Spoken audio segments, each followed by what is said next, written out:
Hello everyone, this is Tormuse, and today I'm picking up where I left off in my Another Waters game. Apparently up to 57% taxonomy. I guess that's what tax A stands for. So let's go. More than halfway there, I guess. Thanks, Stream Elements. I was about to say, we are streaming here, right? Waiting for that reassuring chime from the Stream Elements thing there. Anyway. Yeah, so, we last left off, like, we got instruction, the story, instruction is to go to the drop-off in the upgraded suit and go deeper, but you still have this thing to find, the little sample request bloom froth source,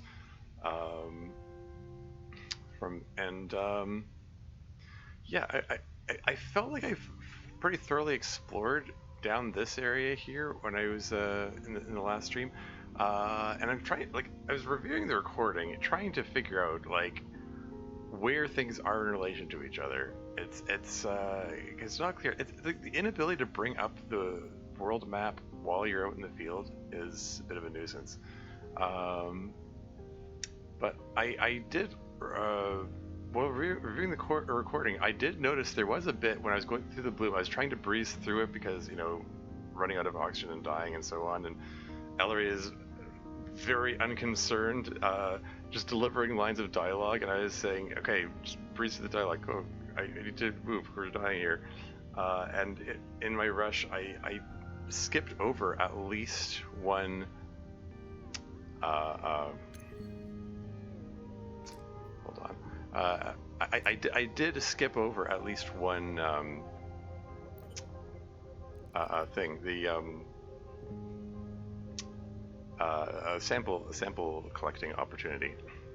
I can just go out there with these, I guess. So yeah, I want to take a look. Okay, first of all, I want to go along the north end of this ridge here. Just to see if there's another entry point into the bloom area. And whether or not there is one, I'm going to see if I can make my way back to that spot. It was a spot where there was like a bubble of oxygen, and I was like trying to...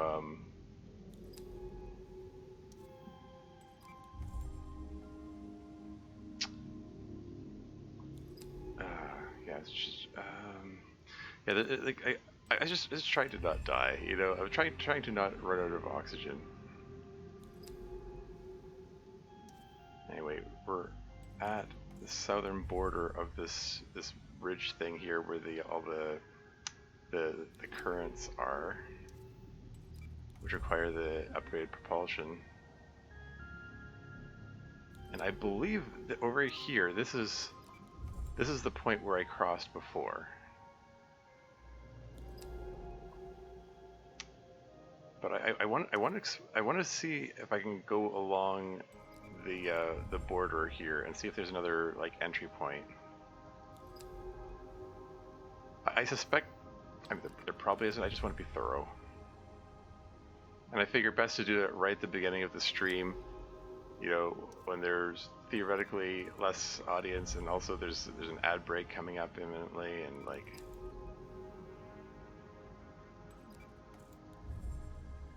Yeah, it reminds me. Let me just exit Discord here. There we go.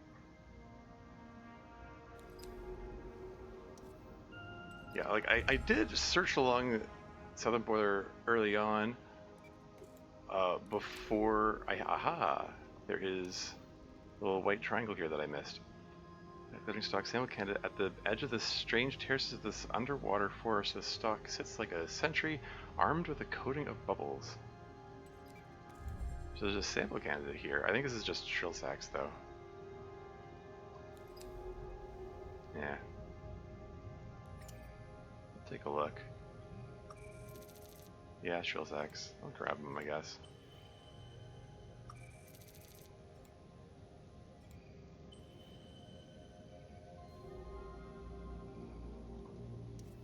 Okay, so there was a thing that I missed. Although it's just that's just yeah, like that only exists to give me access to this section here.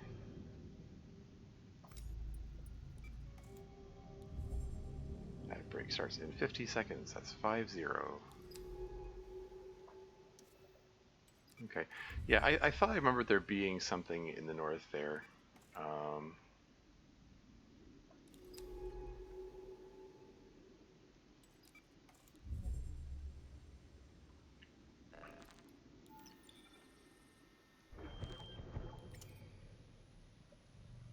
like the north end of this section here.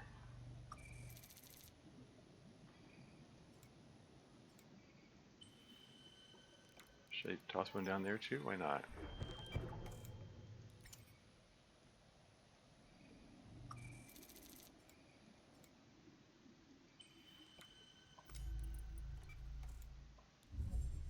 And ad break is imminent.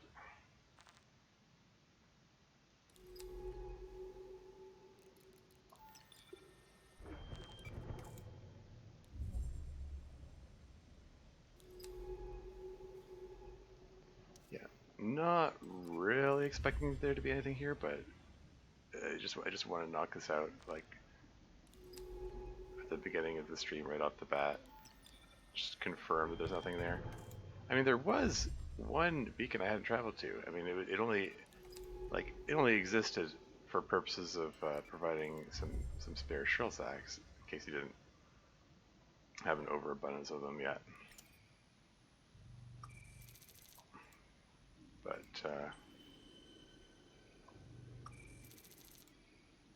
still, it's a sign that there was, you know, possible location I missed. So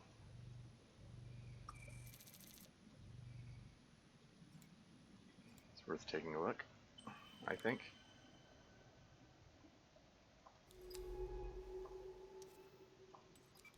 Just want to take the northernmost possible path here that I can. See if it, yeah, see, this branches in a northwesterly direction. Like okay, I mean, judging by the yellow triangle, I've already been this way, but still.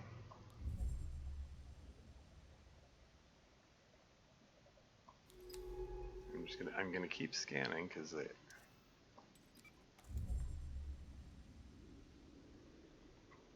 just in case there's something I missed.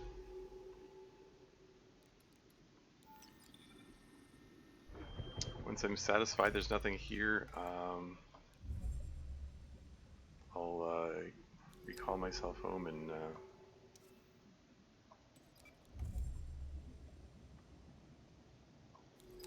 then check the south end of the bloom, like I theoretically intended.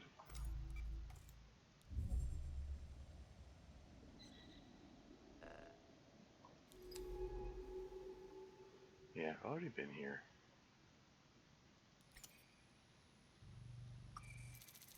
Striped egg? Oh, okay. I mean, I'll take them.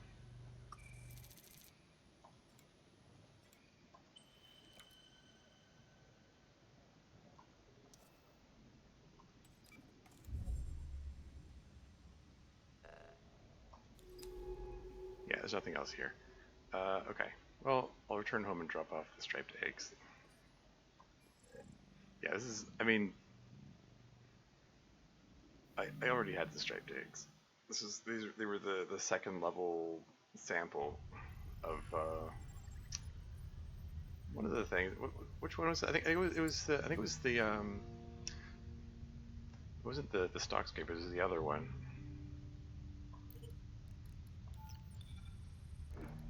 Whatever. Collect eggs. That's fine.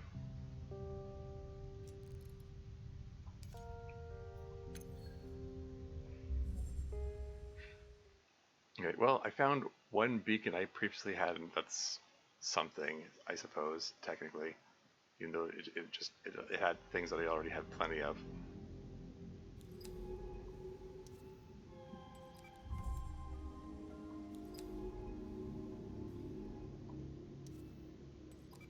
Okay, let's go back up into the bloom. which way to go. Is it over here?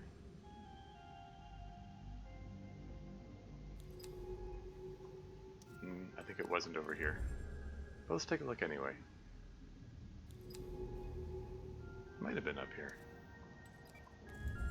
Protected pass?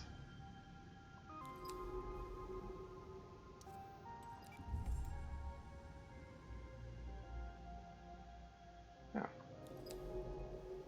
Okay, so this is a dead end.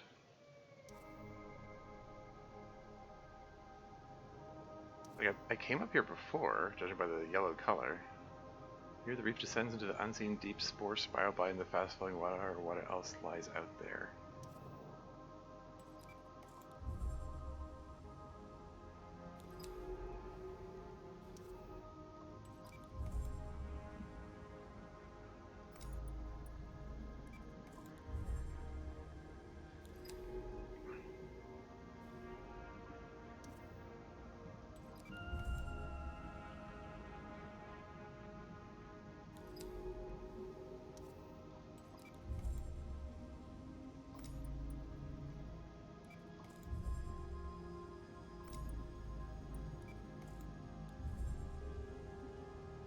Yeah, I could have filled up my propulsion tank before heading out. Oh well.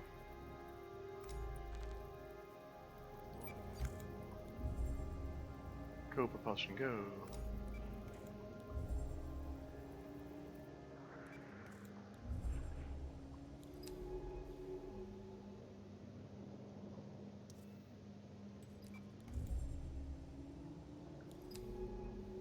Yeah, this is a linear path from here.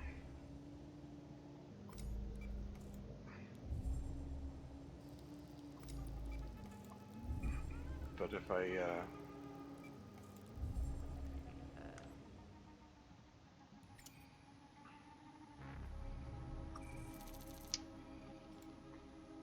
I hug the southern border of the traversable area here, experience tells me, well, reviewing the recording from yesterday tells me that I should find myself in an oxygen bubble which has a sample thing that I neglected to collect, which might be nothing. It might, but it might not be. It might be a thing. Hey, and Crazy Kelly there. Welcome to the stream. How's it going? Nice and finally around for another water stream. Yeah. Trying to, yeah, it's like the gameplay and graphics are nothing impressive. It's the focus of the story. So the focus of the game is on the story, really. We find ourselves on an alien world with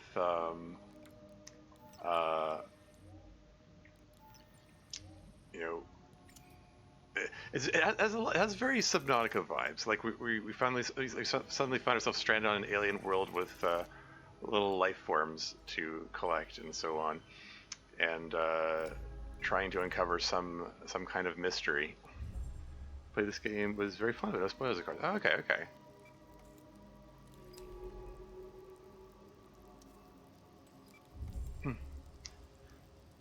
Yeah, I am right now. I'm trying to. I'm engaging my in a completionist mindset. There was a thing I missed. I think this might have been it here. Is there? Oops. Is there a thing to collect here? Oh, okay, it's just a sphere fragment. It's just a sphere fragment. Okay, I've got lots of those. Well, shoot. I mean, I'll take it anyway, I guess.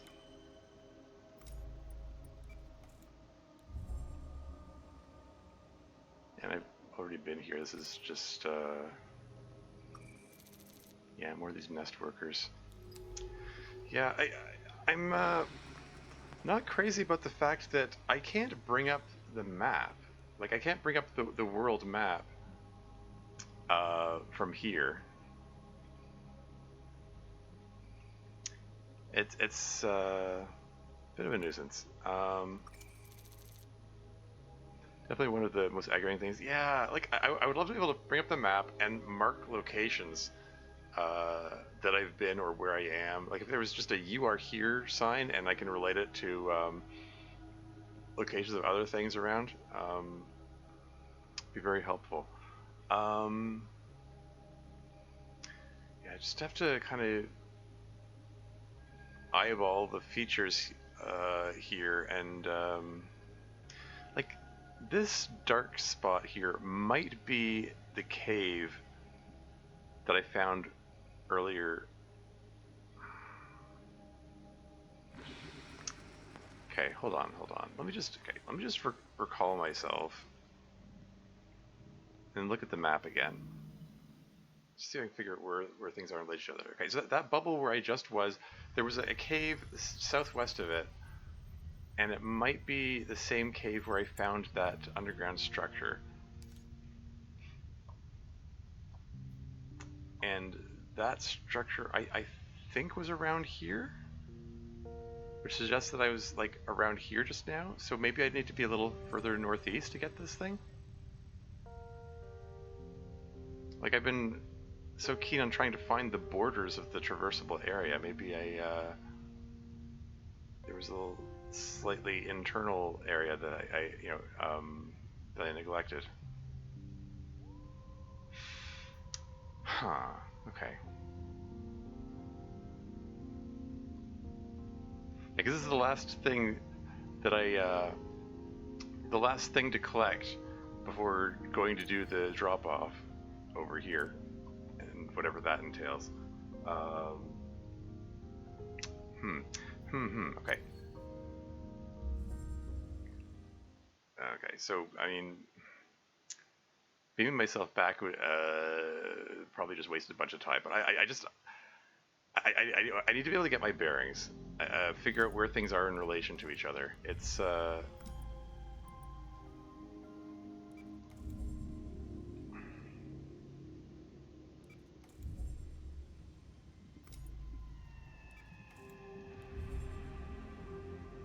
and once again I forgot to fill this thing up.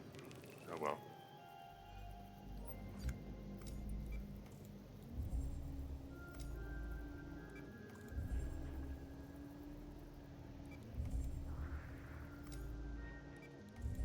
Okay, let's just make our way.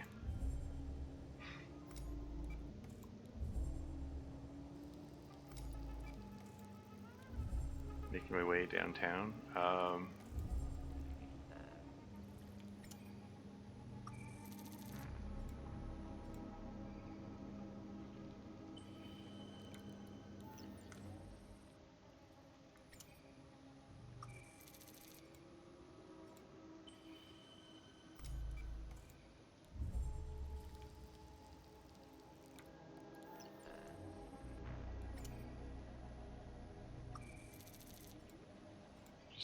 Grab some of these. So yeah, so I found my way there by running along the southern border of the traversable area here. And if it's the place I'm going is just northeast of that. Okay, well, I'm still gonna go along the southern border here, just to help me get my bearings.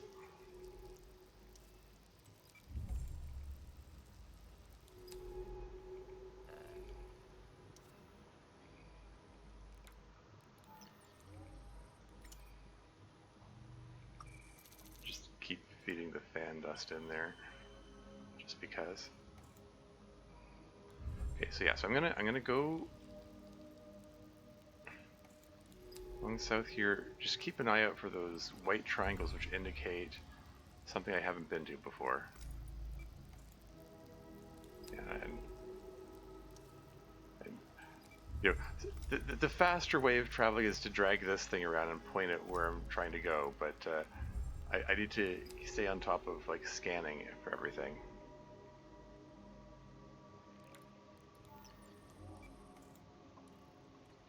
Okay, so like this is a dead end down here.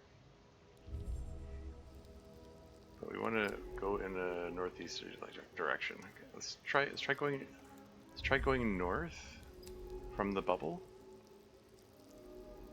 and then let's go a little east,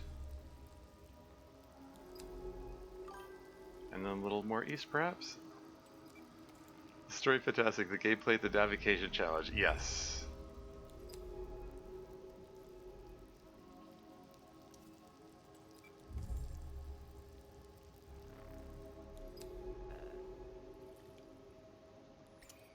Indeed.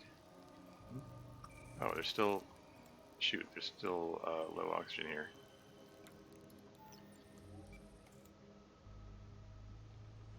No, wait, no. Oxygen stopped going down. Why was the oxygen going down, then it just stopped going down? That's strange.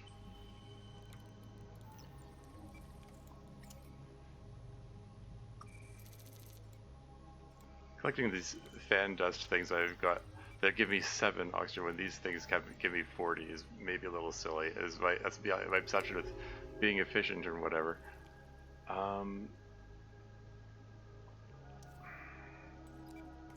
Well, I mean, I can keep going east here.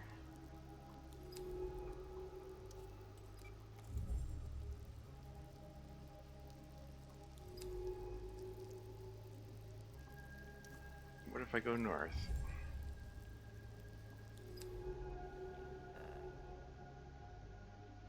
Okay, there's a sample here. This is probably going to be more... It's more fan dust. I mean, I have to keep checking.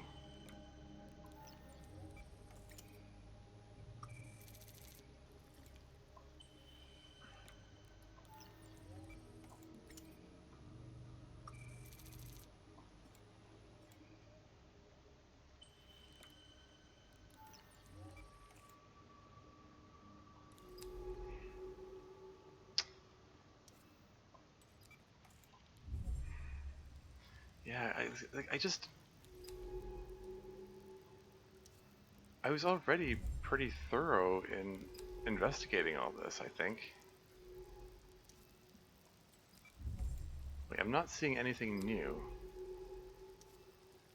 It's hard to gauge distances on the map as well. Like, how far did I travel there before? Is this farther? Is this not as far? And this is these two. I think this is right back the entry point into the bloom, if I'm not mistaken. Let me just confirm that. I think if I head over here, this is going to lead right out of the bloom.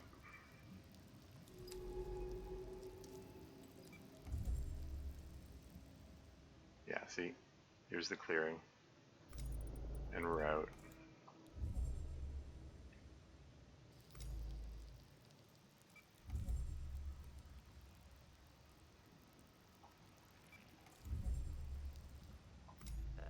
So we already know what those are.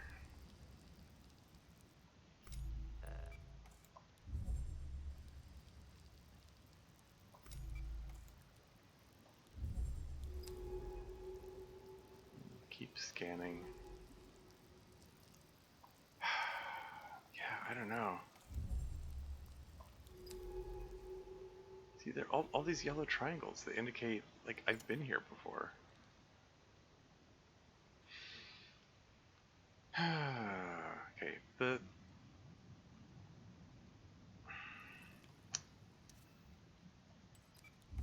maybe I should just go to the drop-off and just hope for the best. I don't know, like I don't know, if I knew for sure that there's nothing to be found at present, like maybe I did fully explore everything, and there actually isn't any way to get it until I get other equipment. Like, it could be. I can't rule out the possibility at present that the thing that I'm missing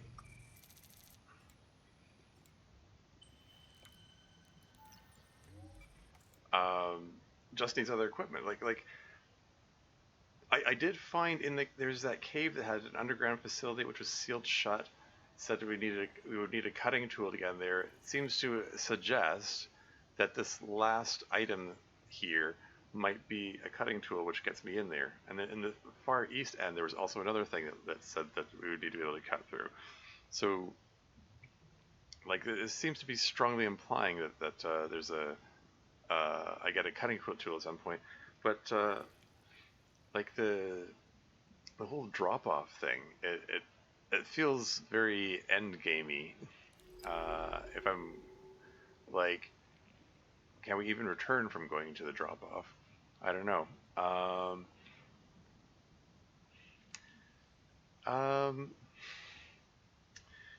Crazy Kaylee, if you're still there, maybe you can tell me one thing. Okay, like the bacteria sample, the froth, the second level bacteria thing. Like, is there something that I like some special equipment I need to get it, or like am I just wasting my time looking around here?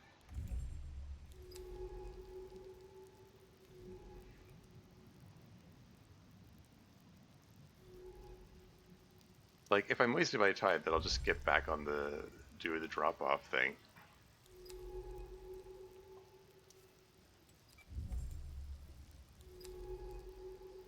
Yes, this is just a linear path north.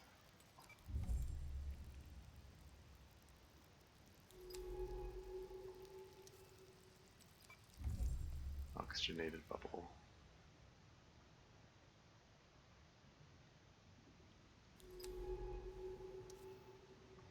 Objective barrier, the water is oxygenated and clear of microbial clouds, but chemical process is being enacted here. Crystal cylinders, sample candidate. So there are two sample candidates here. These are just nest workers. We got plenty of those. Silicate skeletons. This is just one of those 40% oxygen sphere fragments.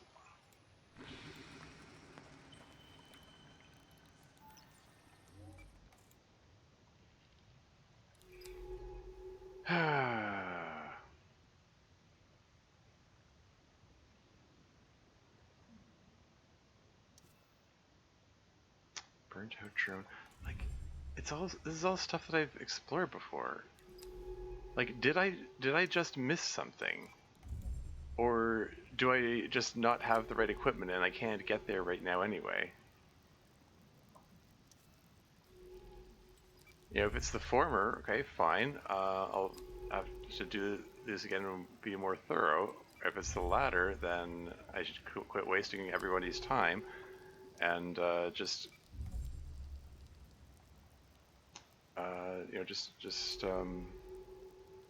go do the story beat.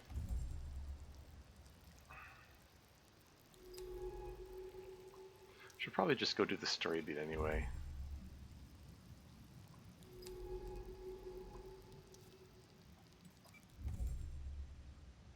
And we're back at the way station.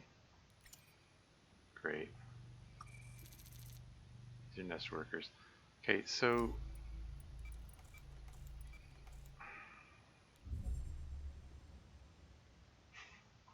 should I just completely fill up on the sphere fragments?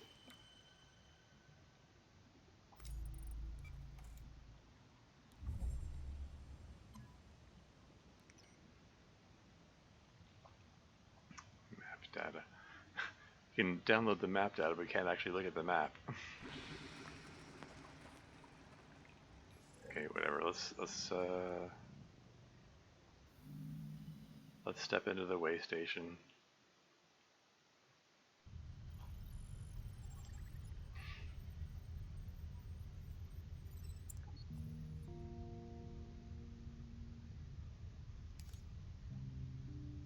Like, that means I'm way up here. Like, way off course from this thing.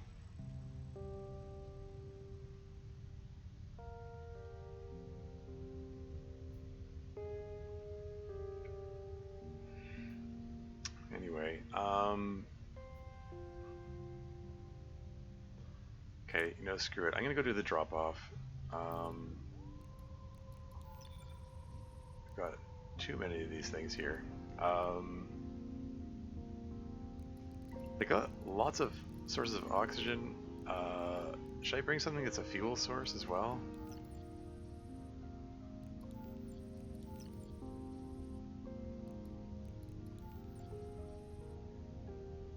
Like this the striped egg acts as a fuel source. Pondering my ornate mineral orb, yeah.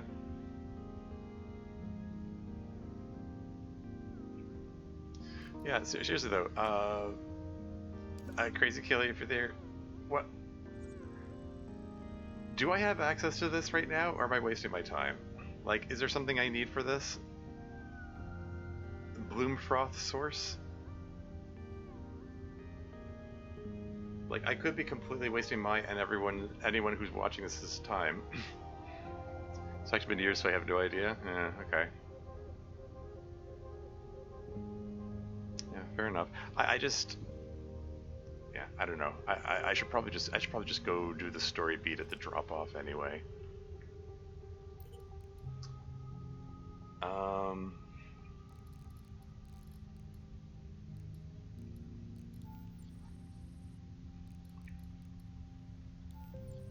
There are probably going to be fuel sources down there.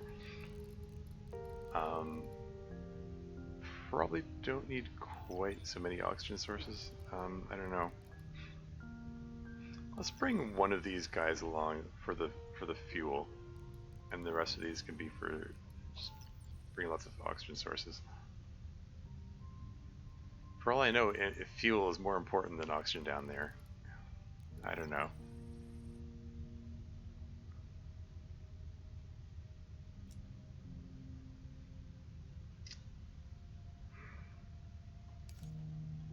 I don't know. This game has shown itself to be fairly generous with resources to be found out in the field.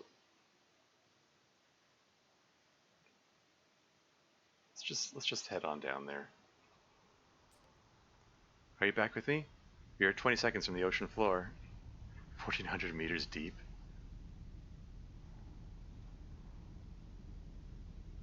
I clicked. Oh, yes. It's waiting for me to say yes. Good, I was getting lonely in here. We are descending fast. The drop is huge. 1.5 kilometers down. Let's stay focused. We have no data on this zone of the ocean. The light of Gliese 667 CC's 3 stars barely makes it this deep. Got my headlamps on. You'll have to be my eyes. I want to work my way along the slope to the northeast. Along the slope to the northeast, okay. We are looking for any trace of Minae, or the ROVs she sent down here. Let's get to it. Okay, somehow, we have no oxygen issues down here. 1,500 meters deep. Not sure how that works. Maybe she has gills like a fish and is able to extract oxygen from the water or something. I thought these oxygen sources were going to be like real important down here, but I guess not. So we're unable to request retrieval. See, this is the sort of thing that makes you go, is this point of no return? This endgame material? Wait, what does this one say? Shelf base. The sheer wall of the shelf descends through the faint light to curve into the thick silt of the slopes. Yeah, like I've no ascend button. Yeah. The dusk slopes feature. Beyond the reach of the suit's lamps, the slopes descend slowly into the dark towards the abyssal plain.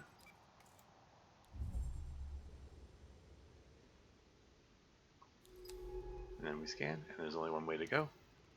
Still waters. The heavy currents of the upper ocean don't reach down here, leaving the water still and silent, sediment suspended in the column.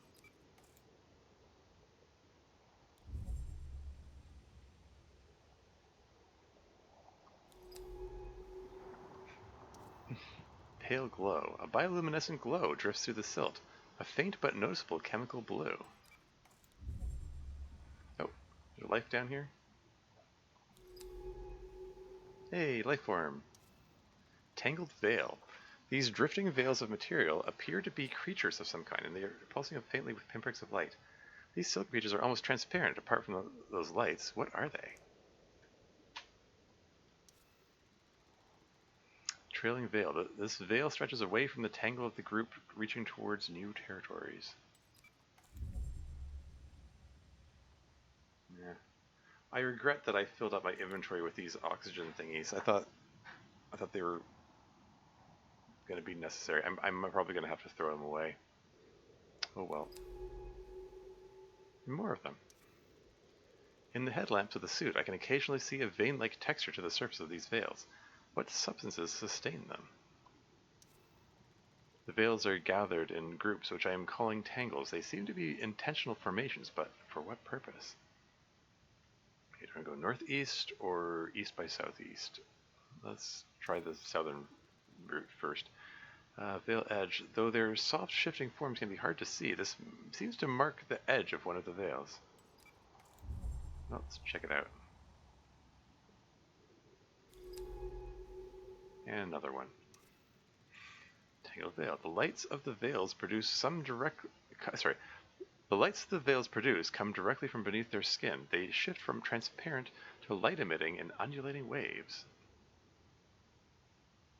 Okay, let's check out this here. Veil passage. Between these two veils, some clear water is visible, a temporary corridor between two hanging sheets. Excuse me? Did something just sap my power there? Oh.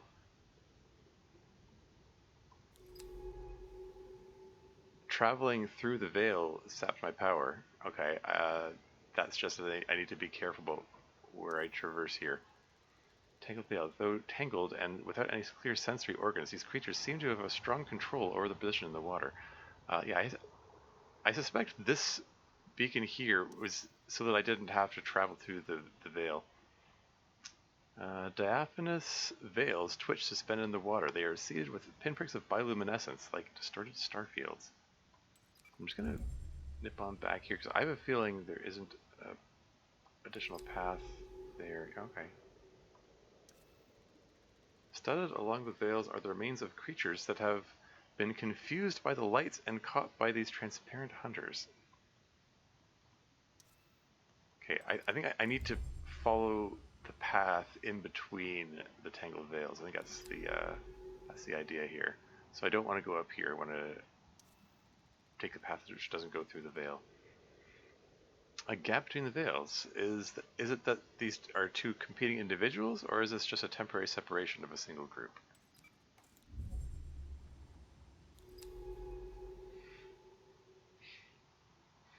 Oh, set up here. Veil edge. Here the tangles are receding. A few of its trailing veils hang still in the dark water like the poised limbs of a dancer.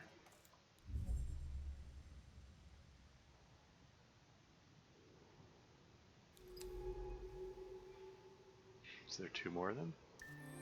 There you go. More dialogue from Ellery? I'm naming these strange creatures snare veils. They're such beautiful traps.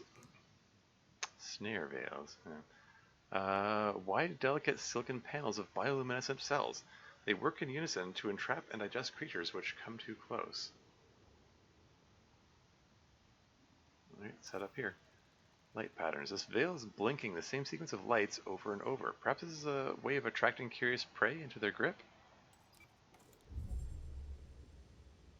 I haven't seen the sample. Oh, why didn't Minae tell anyone about this place? The life here, it's the biggest discovery in human history. Do you think she's trying to protect it? What, protect the life? I have a feeling that's the life isn't what she's. You can say no. It's true that she told me. Perhaps there are other secrets she is trying to hide. She always had her secrets, but this feels bigger than that. Exactly. Well, away from the veils, the water returns to its inky darkness, resisting the strong beams of the suit's lamps.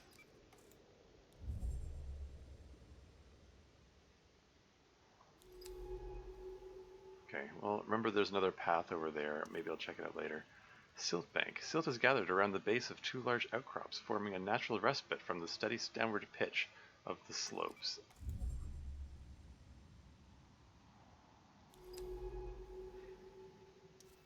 Layered outcrop. Dark basalt layers rise up out of the slope like fractured towers, each jagged layer carrying drifts of silver silt.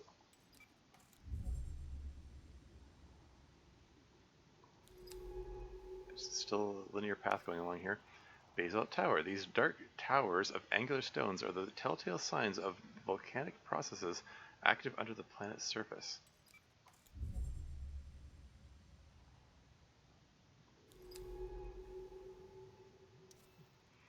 ROV debris.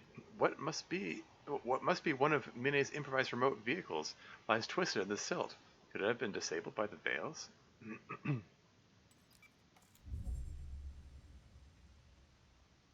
What's this yellow circle over here? This debris.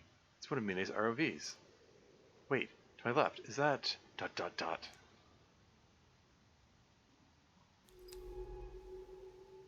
Lifeform. Human creature. It's her! And we've got a bot in chat. You silly bot. Bye-bye, bot. Be gone, bot, indeed. Data gathered, 100%. It's her. Static body? Is that... oh god.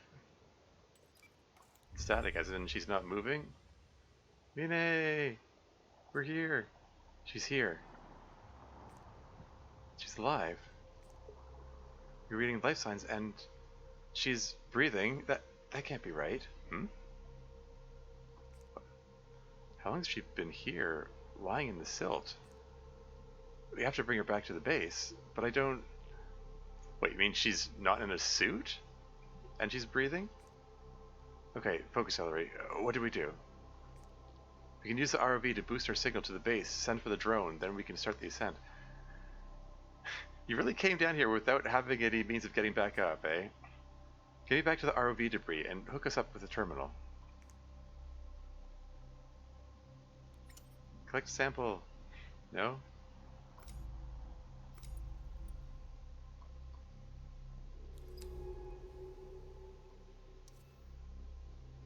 Okay, well, here's the ROV debris. Now we have a... oh, we can grab map data from it?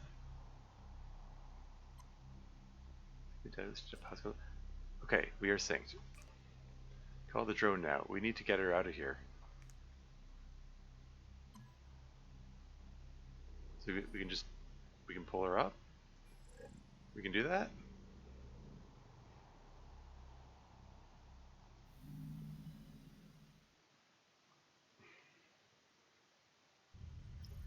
But if Minae is somehow able to survive down there without a suit, will she be able to breathe a normal atmosphere? You did it? I mean, so it seems. You're back. I need to talk. I'm on the medical level. She's totally unresponsive. I don't know what to do. I don't even understand how she's still alive. I keep going back to the image of her, blue, silent, staring out of the silt. A thin stream of bubbles filtering from her mouth. How long had she been there? The pressure alone should have crushed her at that depth. This doesn't make sense. But she's alive. I need to talk to her, but nothing. I want to understand. I want to know what is going on here. I haven't seen her in years, not since she left. And now, here she is. Do you ever imagine all the things you were going to say to a person when you see them again? I mean, yeah. I wanted to scream at her, to whisper to her, to tell her. I came here for her. I don't know why I did, but I did. I think it's because I had to hope for something to change, for there to be an explanation. What, explanation for the breakup? Explanation for leaving to this planet? Or for those months we spent together to mean something again? Sorry, I'm not making any sense. This makes two times she's turned my life upside down. At least this time I knew what I was signing myself up for. It's not like I had anywhere else to be. The further I am from that dying planet, the better.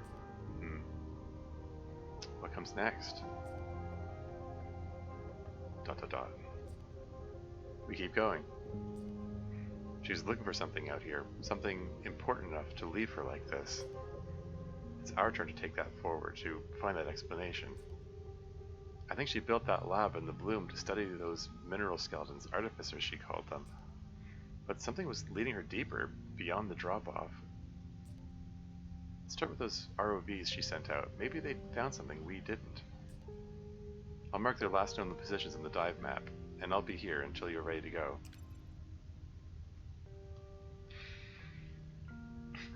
You won other waters? I mean...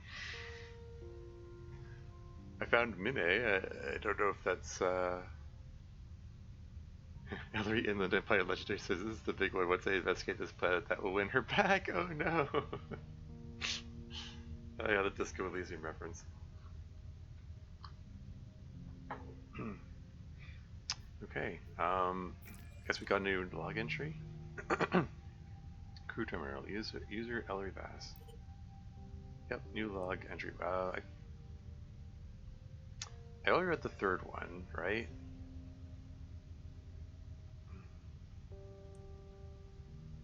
Personal log 4, 2216, Dr. Ellery Bass. She is still alive. Never thought I would see her again. Not after she sliced the core from the base on Kepler 62F and took the shuttle to God knows where. I spent weeks slowly freezing in that base, waiting for the Bakel team to come get me. After that, it all fell apart. Wow, yikes. Talk about bad breakups.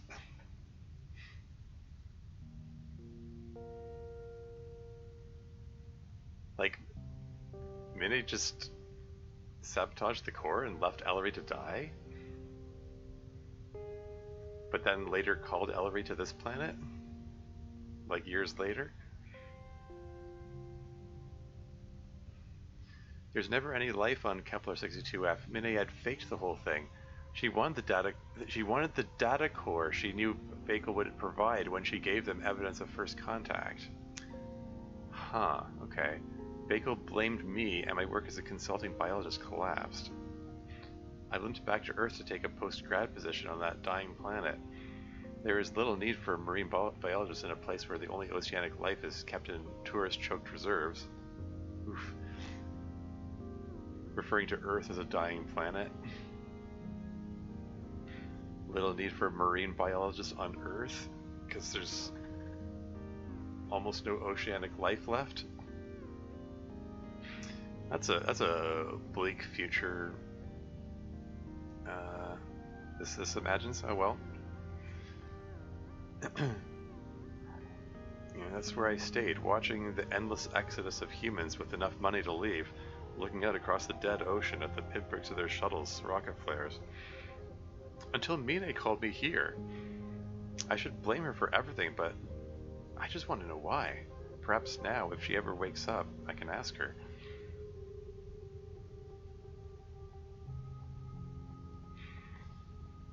Okay, well, alright, now we're getting some a more vivid picture of what happened. I mean, up to this point, Ellery's just made some comments about, fond memories of spending time with Minae at Kepler 62F. They were looking for signs of life, but Minae faked the signs of life because she was trying to get the data core from Bakel.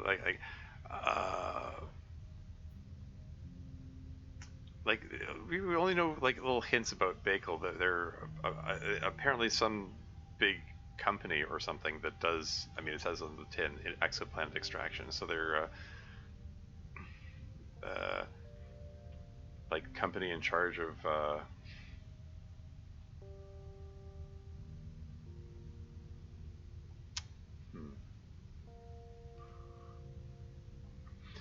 I don't know. I mean, this little piece of information about Earth is dying and their whole mission is all about finding life-supporting worlds. I mean, when Ellery asked the question earlier, do you think she was trying to protect the life here? I said no, because I assumed that there was something bigger going on that we have yet to discover. that necessitated the secrecy. But with this extra information, well, actually, no, maybe she did want to protect the life here.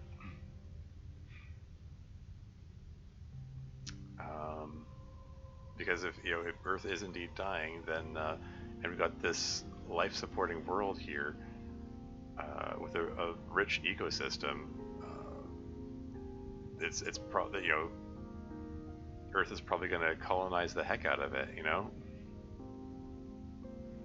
and who knows what that means for the native life here. Probably nothing good.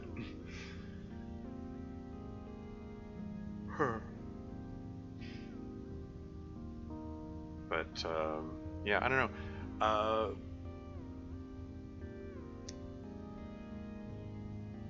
Like,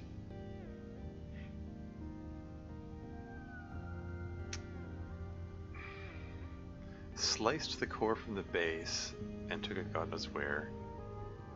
Spent weeks slowly freezing, waiting for Bagel Team to come get me.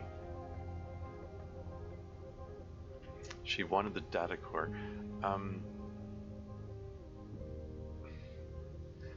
Like,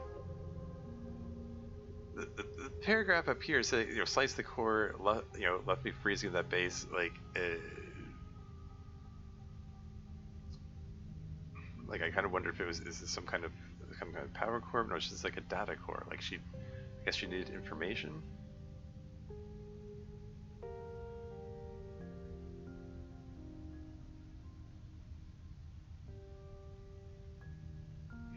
Yeah, I don't know.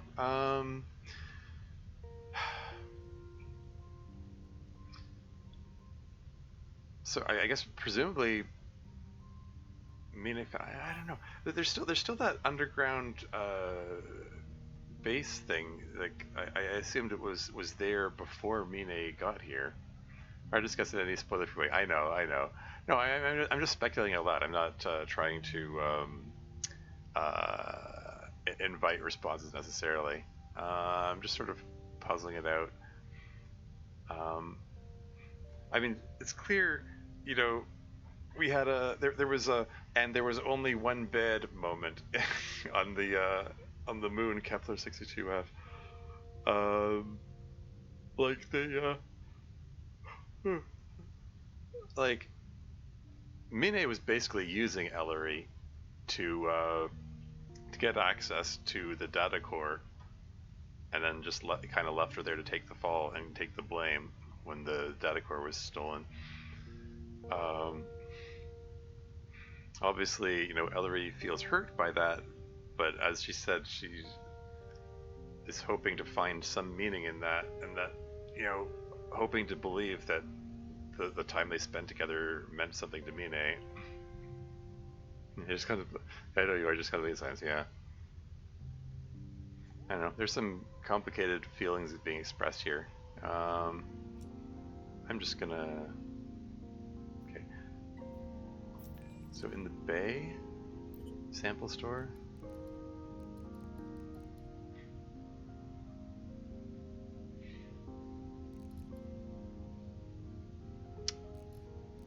Yeah, I don't know if I need all these oxygen things here.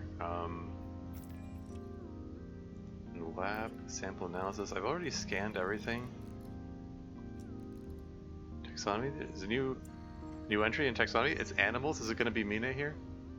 Oh no. Oh, it's the veils, right? Collatata, distributed bodies, snare veil. Yeah. Observations recorded by Dr. Elivas. Snare veils are unique, soft-bodied creatures that resemble a thin sheet of silk studded with lights. Found in tangles of multiple individuals, their hypnotic swaying and flickering lights make them difficult to see in their entirety.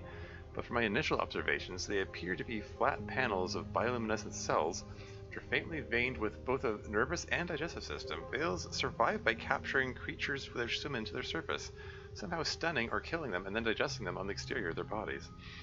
I've also observed veils passing prey from one individual to another, suggesting that they have some form of social interaction between individuals. Analysis of the digested remains they leave behind might give some clues as to their predatory behavior. And nothing under behavior because I need to find a sample. I didn't see a sample that was down there. food sample analysis requested. Okay, so if I bring up the dive map, this thing is still taunting me with its presence here. ROV site, and there are 2 more things down here. Signal priority. Another one of Minae's improvised ROVs stopped transmitting somewhere here after sending back some strange geological readings. And then over here, signal priority. The data sent back by Minae's ROVs shows one log its last known position out here before going dark. Okay. Okay. Well, I guess I'm going back down there. I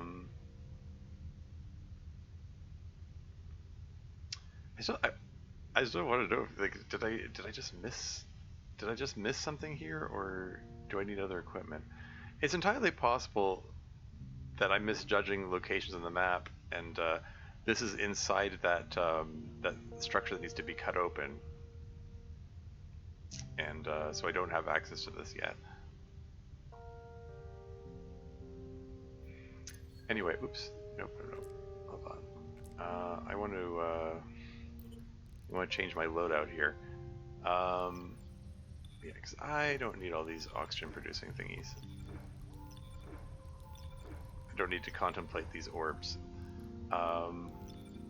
Bring a couple of these, maybe more than a couple. These produce 30% fuel, right? Are they easy to replace? Stocks are at 35%.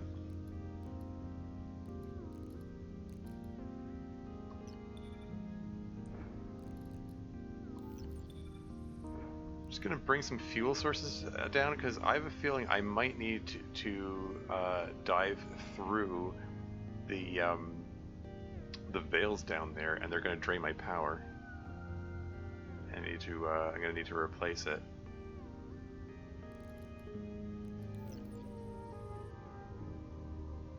Nest workers are easy to come by. It's only 10%. Oh, and 7% oxygen.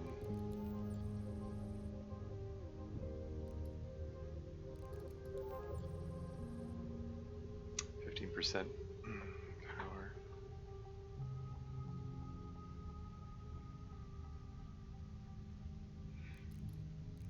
Okay, let's bring one of these guys along.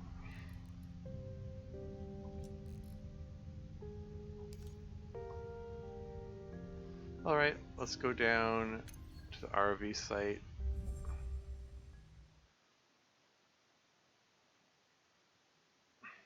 And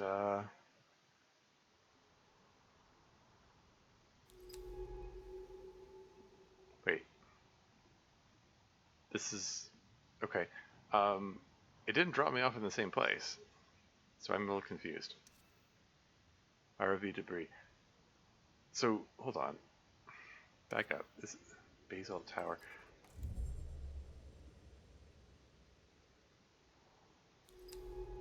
I think this is back to that linear path that I was following before. Okay, whatever.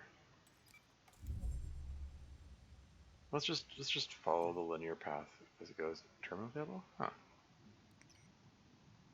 So I can repower myself? Why not?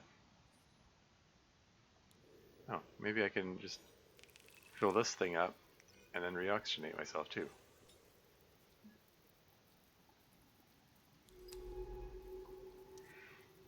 Debris trail. Glinting debris from the disabled ROV traces back into the sand.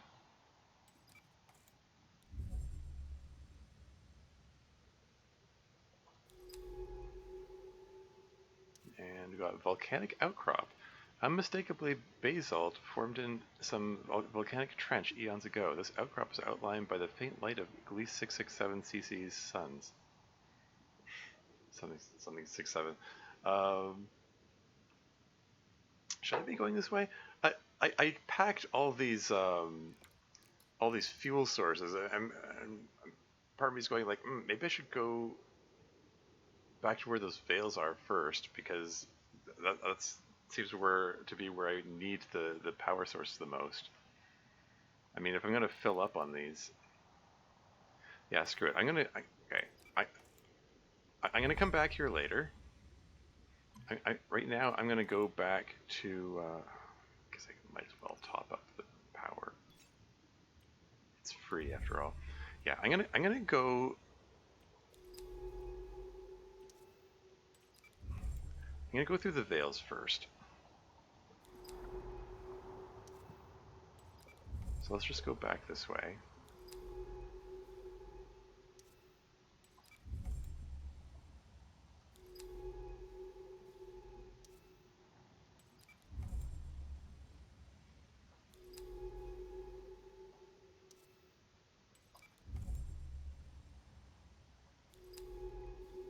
Yeah, see, there's a triangle here, but I have to travel through the veil.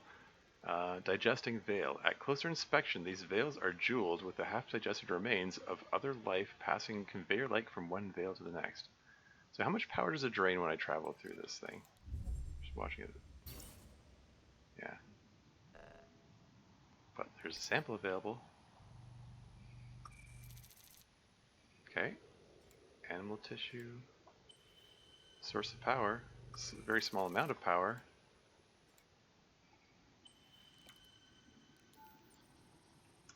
Digested remains. An unknown creature caught by a veil and partially digested. Cool. Veil clearing. Surrounded on all sides by drifting sheets of bioluminescence, this space is a fluid shifting interior. Yeah, instantly, there's a 4 minutes and 18 seconds until the ad break comes on. I'll pause the game when the ads come on. The veil delivered some kind of stunning electrical shock to the suit. Oh, you just noticed that now? That's the second time it happened? Is that how they disable their prey? We should be careful of contact with this species. Oh dear, I think I did this in the wrong order. The dev team expected you to not travel through the veils until this point. Like, come on guys. Some people are going to do things in different orders. You have that dialogue come up the first time you get shocked. That's a sensible choice. Oh well.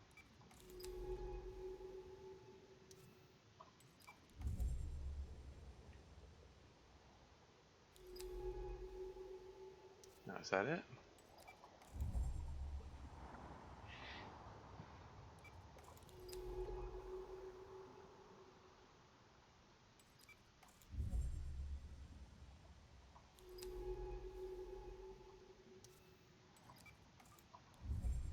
Yeah, so,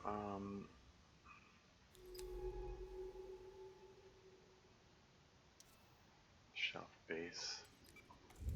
This is back to my starting location when I first initially entered here. Okay, so, yeah, let's just go back, do a retrieval, because there was less here than I thought. And apparently I can just freely go back up and down anyway, so...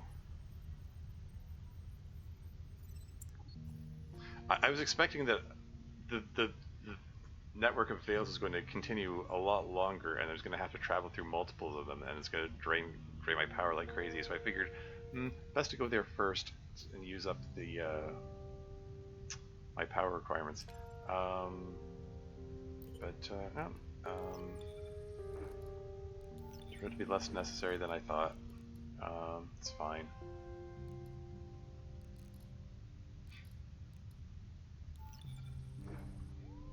Well, we don't need to be carrying so much stuff down there. Anyway, let's science it up here. Sample analysis. Lab analysis complete. Snare veils taxonomy entry updated. What do we got? What do we got? Snare veil behavior. Analysis of unknown remains found nearby a veil tangle shows that this creature captures and kills its prey through an electrical charge. This charge, presumably produced by electric organs that sit beneath the veil's outer membrane, can produce incredibly high voltage outputs, and the remains analyzed showed significant damage from these electrical discharges. The remains also suggest that the veils use electrical pulses to control the muscles and nervous systems of captured creatures, forcing them to swim deeper into the grip of the veil when captured. The Veil's manipulation of electrical signals seems highly nuanced, and they may also use them for the detection of prey and even communication between individuals. In order to confirm these theories, analysis of Veil tissue is necessary, though this may prove difficult. Alright. So, yeah, this might be too much stuff to be carrying with me down there.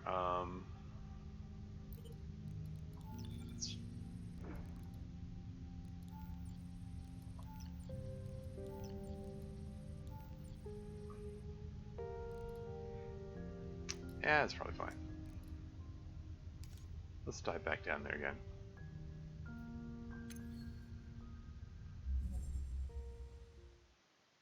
Ad break in 12 seconds.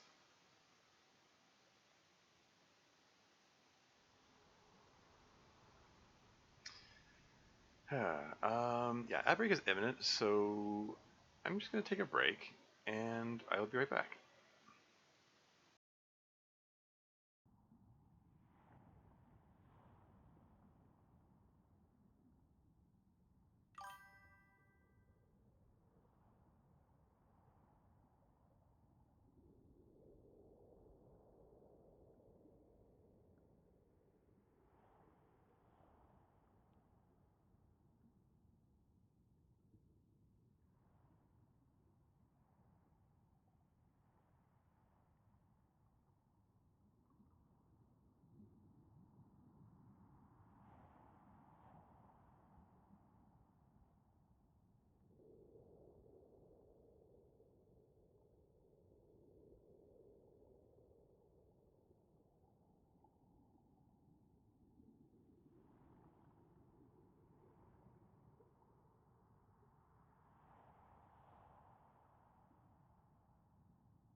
And then back again. Okay.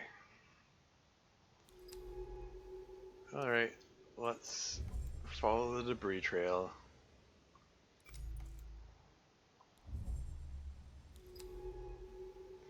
And okay, so this is where it diverges. Let's go east first, I guess. Eastern Plain. East of the ridge, a small rise opens to a flat plain of dimpled silt.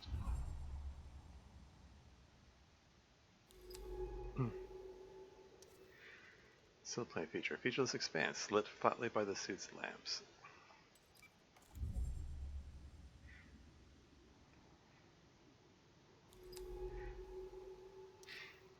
Bubbling sands. An occasional silver bubble breaks the surface of the flat silt, carrying a cloudy trail of sediment behind it. Just painting a picture of just being really dark and quiet here. Sediment trails. Repeated trails of unknown creatures mark the sand, wandering back and forth across the rippled surface.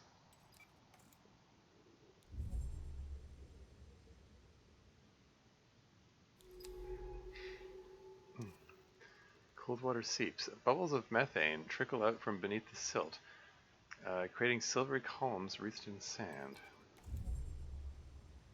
These are bubbles coming from under the silt. Pockmarks. Ahead, the seeps have created small craters in the seabed where brine is gathering in clouded pools.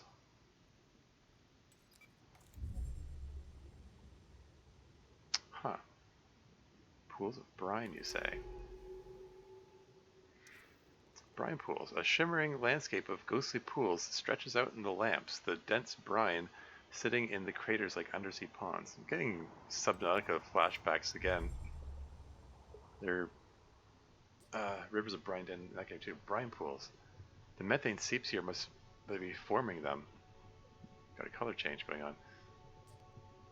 The pools themselves will be toxic and also anoxic. Let's navigate carefully. They are beautiful. Fogskin puddles sunk into the seabed, but they are dangerous.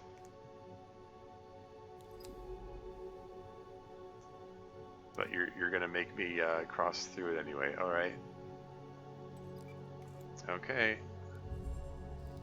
So oxygen depletes when I cross them. Good to know. Okay. Well, I guess I should have brought the oxygen sources after all. What have we here? Creature tracks. Patterns of dents in the sand show the paths of the feathery creatures that cross from pillar to pillar in slow and purposeful loops.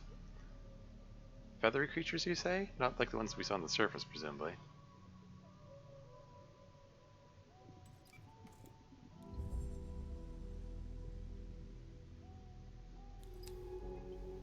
Oh, what have we here?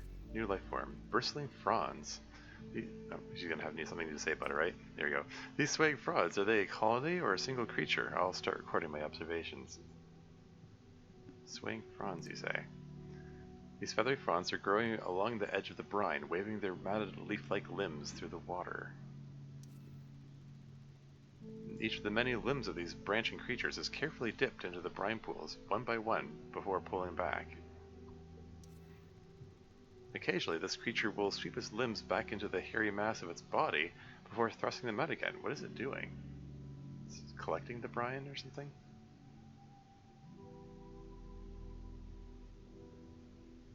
Or maybe it's putting the brine out there. I don't know. Frond pools. The waving shapes of complex fronds caress the surface of the pools, sweeping the brine into wispy shapes.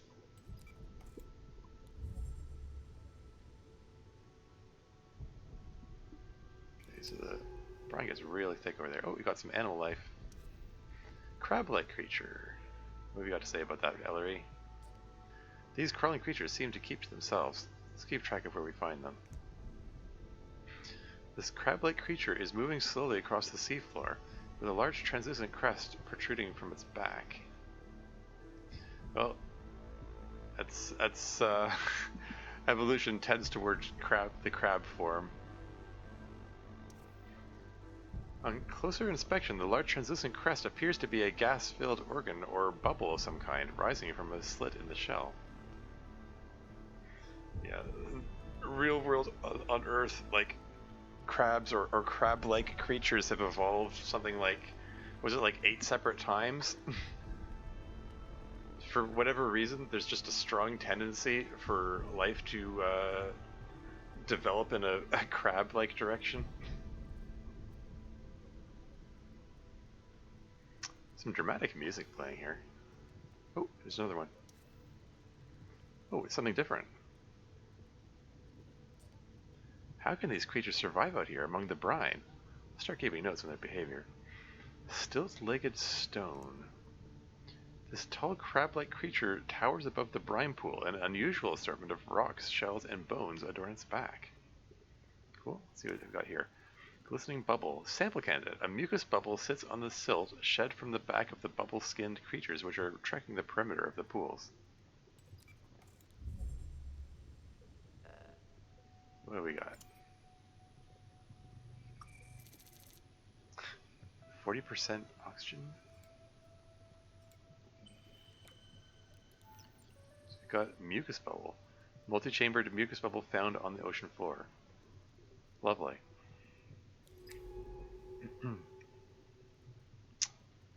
Okay. Oh, another life form. The bristling frond. The thick hairs of each frond seem to be mottled with a reddish substance. Does it grow there among the hairs? Amongst the hairs? Let's see what's up here. Frond patterns. While some pools transition into bare sand, others are choked with fronds.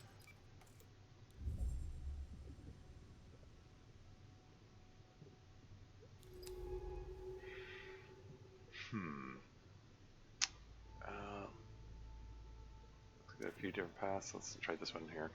Methane seep. Among the pools, a pillar of shining bubbles rises up towards the surface.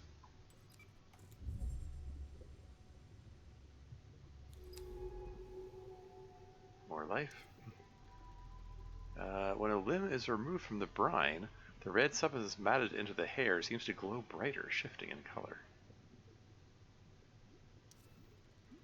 Pool network. A complex pattern of pools fills the seabed, shimmering with toxic chemistry. And this goes a bit through the brine. It says vector clear. It clearly touches the brine, but whatever. It only touches a little bit. I'm sure it's fine. Just wanted to confirm. Yeah, this doesn't give access to anything else here. Microbial mats. Sample candidate. Bright orange carpets of microbial growth gathered beneath the waving fronds stretch away from the pool. We could sample from here.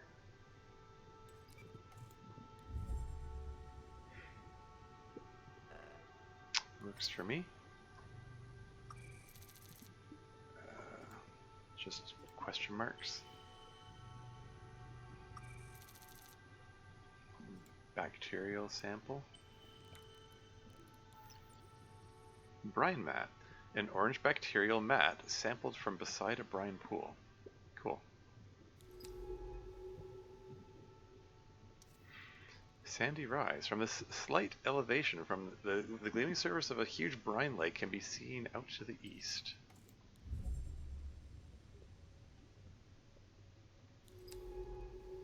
Oh, more life forms.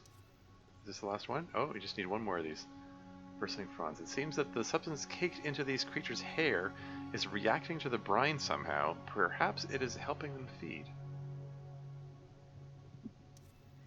Frond colonies. A dipping motion of the fronds as they filter the brine creates a hypnotic sense of motion along the edge of the lake.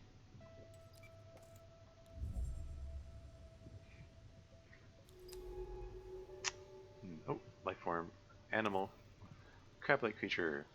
These wandering creatures noisily chew away at the noisily perhaps chew away at the rock and silt of the ocean floor, filtering it for nutrients perhaps.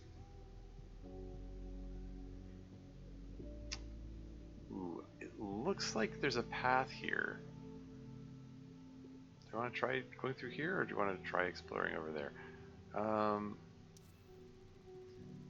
Glistening bubble, sample candidate. A bubble shed from the back of a creature sits at the edge of the lake, brine curling around its base. Yeah, okay.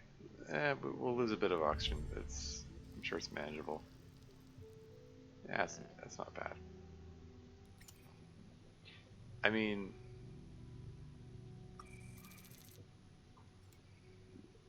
We've got these things that provide large amounts of oxygen, so no worries about that. Ooh, there's one that's right in the middle of the brine. Oh, this should be the last prawn thing. Brine eaters? I'll log these creatures as brine eaters. You can take a look at my observations back at base. Hey, well, shall I just dive right into the brine pool here? I mean, it can't be worse than the traveling through the bloom, where like oxygen deprivation was constant. Yeah, let's check it out. Glowing shape, sample candidate. A faint pulsing glow, like lightning in a storm, can be seen beneath the cloudy brine. Shoot, I only have one inventory slot.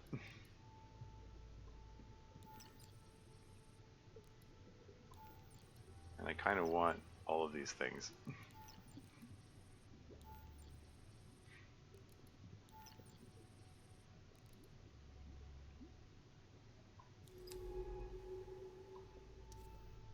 Alright, let's go collect the thing. Let's endure the oxygen deprivation, the momentary oxygen deprivation. Animal 25%? Brine shell. Glowing shell found among the brine stained with chemicals. Cool. Nothing else here? Cool. Alright, let's head over here. Let's get out of the brine and then read the message afterward. This brine lake is vast. I can't see the other side. What might be hiding within this toxic fog? I think life might survive out here. Well, clearly it is. There's life all around you. What do you mean, can it survive out here? It's true that this planet has shifted my ideas about what is survivable. Perhaps there's something out there, waiting to be discovered. Animals. Crab-like creature. Different individuals of the species seem to have varying sizes of bubbles on their backs. Are they carrying oxygen in there? Yeah, so my inventory is completely full at this point. Maybe it's prudent to head back. I think we got some samples.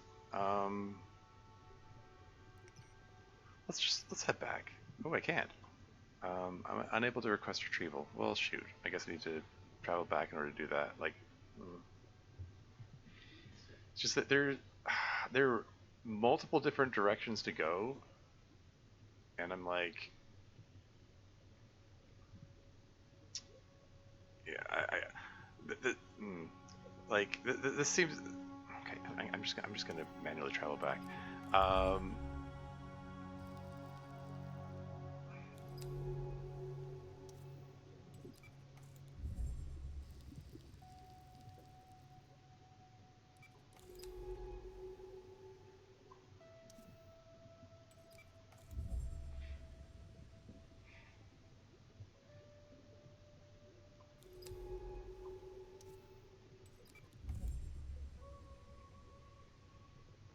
But yeah, like it's clear that I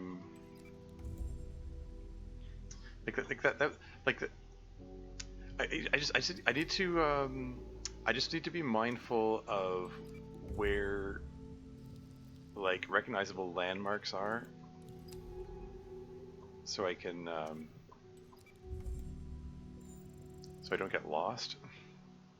There you go. So we got out of the brine pool. Let's just head back, drop all this junk off, and then I can explore with some free inventory space. It would have been nice if there was some opportunity to upgrade my inventory capacity at some point. Oh well. Anyway, sample store. Let's drop off the brine shell and these guys, the mucus bubbles. We actually have to use the second page now. Finally completely filled this thing up. So yeah, it seems that exploring these brine pools, I don't actually really need these things that I brought along. It's more prudent to bring along these guys, oxygen sources. rather than fuel sources. Anyway, let's go to the lab and do some science. Brine shell. I don't think I found enough of this. I guess this feels like one of the level 2 things. Yeah, 11 ounces of air. I have to finish scanning them and studying them before it'll let me scan this. Mucus bubble? That was there, yeah. What about this one? Okay, brine eaters, taxonomy entry updated. That one I was able to scan enough. I think this one is not going to work.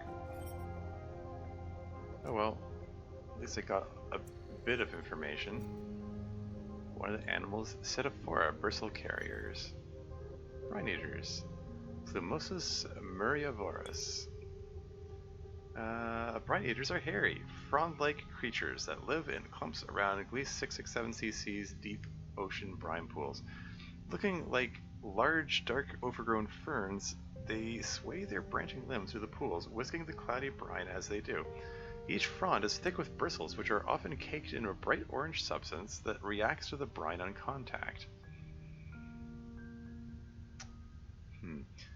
Brightening as it does. What exactly the substance is, or does, is difficult to tell, but it seems that the eaters intentionally foster its growth on their limbs, using their matted hair to keep it attached. Individual eaters can be hard to isolate from the clumps they live in, making additional observations difficult. Understanding more about these creatures will require us to gather some samples. And we got some samples, and analyzing samples of the bacteria which grows among the hairs of the brine eaters' fronds has shown that it is their main source of nutrition. This bacteria, which is extremophile in nature? Extremophile? It likes extremes? What does that even mean? Is able to metabolize the toxic brine the eater dips it into. The eater repeatedly dips the bacteria into the brine in order to regulate its growth, with each dip causing a rapid increase in reproduction within the bacterial colony. When the eater's limb is thick with orange microbes, it then wipes it across another frond where much of the bacteria is quickly digested by the creature, leaving just enough behind on the limb to regrow the colony. Huh. It seems so. Okay, that's kind of neat. Something of a symbiotic relationship between the brine eaters and the bacteria. Like it can't eat the brine directly. It gets the bacteria to digest it. My face what I think with orange microbes. Haha, yeah.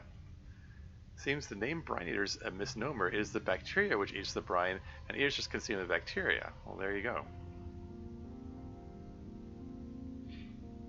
Like they're not able to eat the brine directly. They get the bacteria to digest it, and then eat the bacteria once sufficient bacteria has grown there. Cool.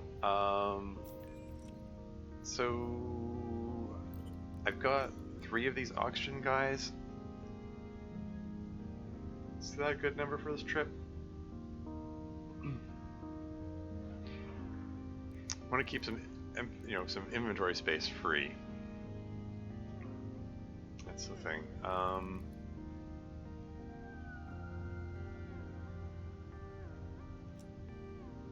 Let's just. I think I can. I'm just gonna wing it and hope I can get by with 3 of them. It's not like the constant oxygen drain of the bloom. It's only when I travel through the brine. All right, let's see if we can get back where we were.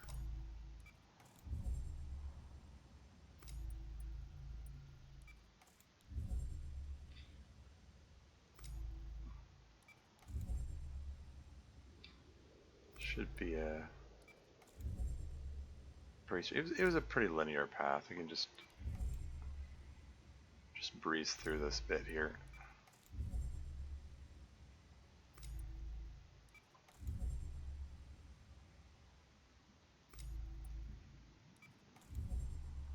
Here we are, back to the brine.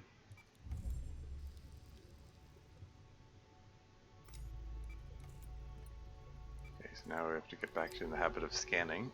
So I think I want to go this way.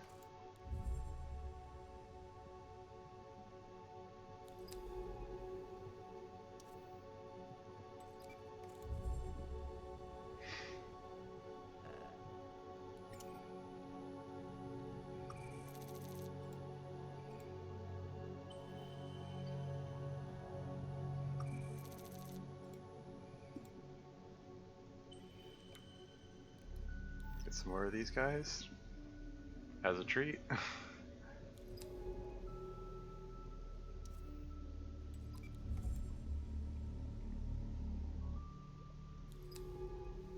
So there's a path to the north there. I'm gonna check that out later. I want to resume exploration where I was before.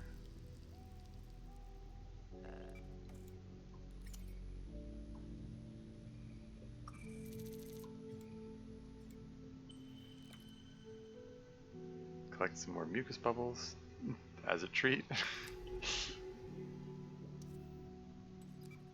I'm not going to bother dipping into the brine this time. I already got the sample that's in there. Let's try the southerly path first, I guess. Brine wave. Something out in the dark is sending slow waves to this burning beach. What could live out there?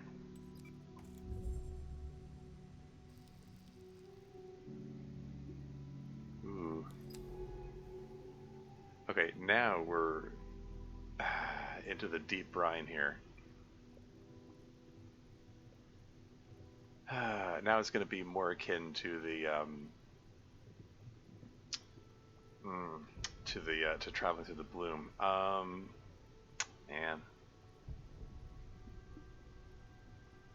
do I really want to go out there?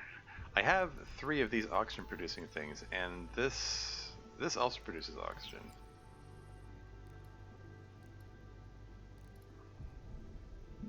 I'm going for it.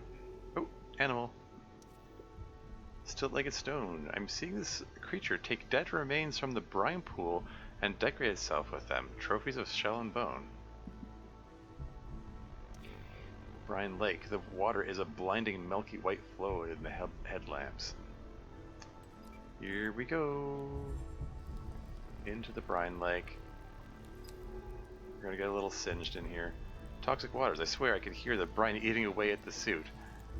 That's a little alarming.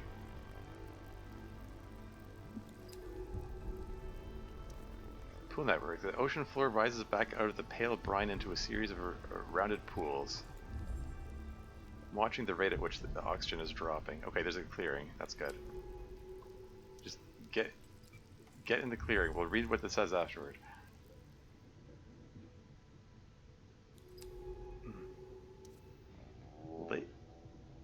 Excuse me?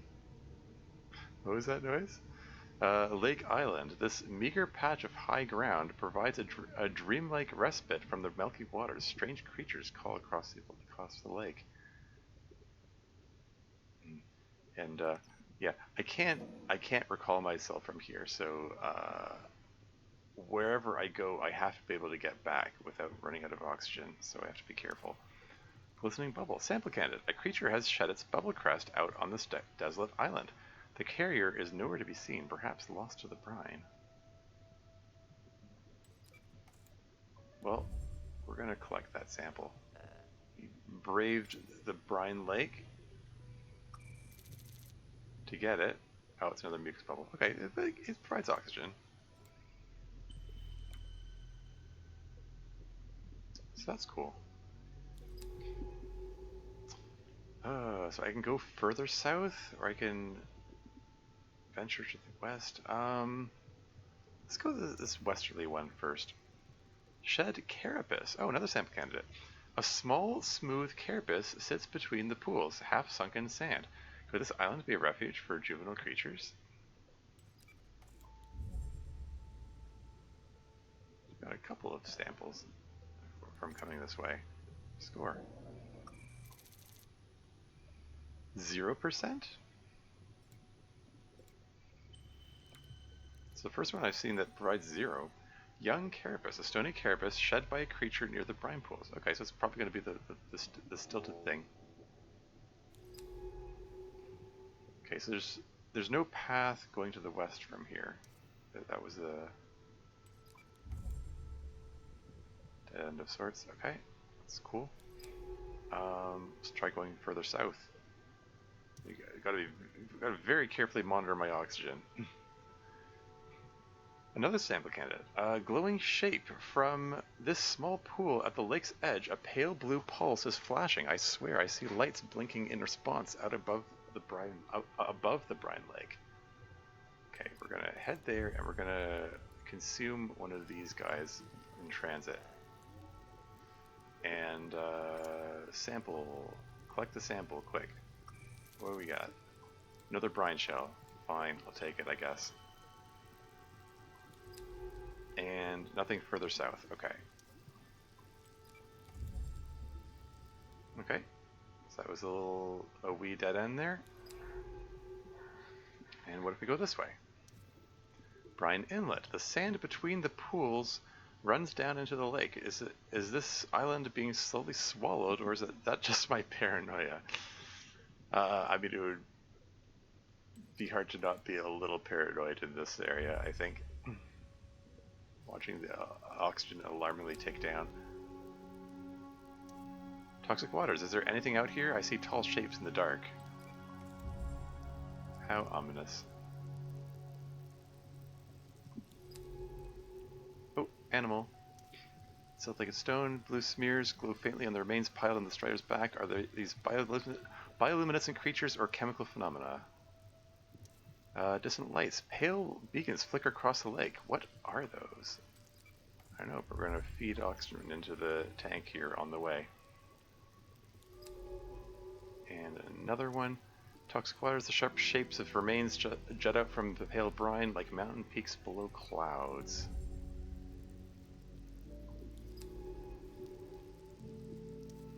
Complex pools. The edges of the lake are like a miniature landscape of craters and depressions.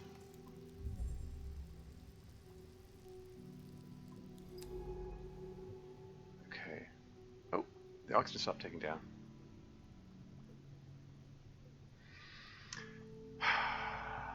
At this point, the path diverges, and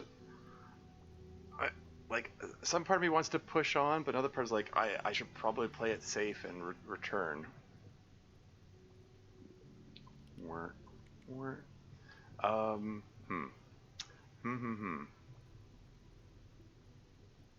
Like when it diverges like this, I'm like, I don't know. Like I've got, okay, this will provide 40% oxygen. I can just consume this right now, probably. I can't imagine a path I take that wouldn't be using that. So I've got 2 of these mucus bubbles. That's it for my oxygen reserves. Because the rest of these just provide power, not oxygen.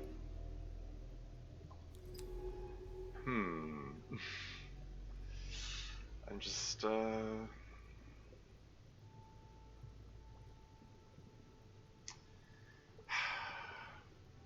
it's just, in the interest of, like, thorough exploration,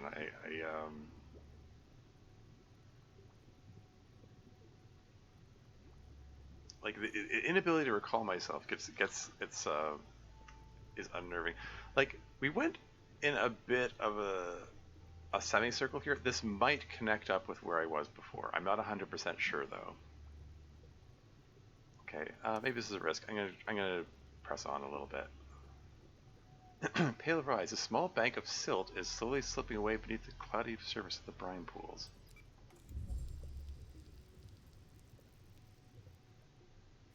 Okay, this is me gambling that this reconnects with where I was before. Okay, so the fact that there's a life form which was previously scanned suggests that this is near where I was before.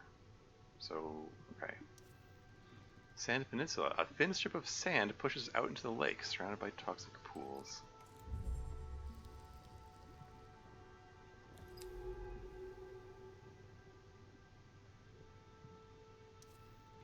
Lake edge. The haze lifting from the lake and the pools all around to make visibility very poor.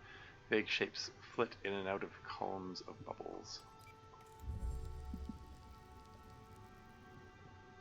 I'm just trying to see if this reconnects with where I was before. Because these are the brine eaters. Brine shore. The curve of the lake shore extends out of sight, and the other side of this vast depression is too far out into the dark to be seen.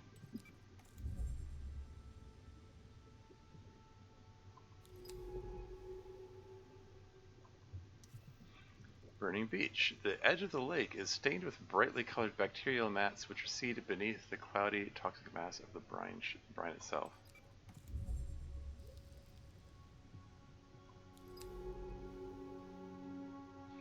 Okay, so this is where I dove into the brine earlier, right?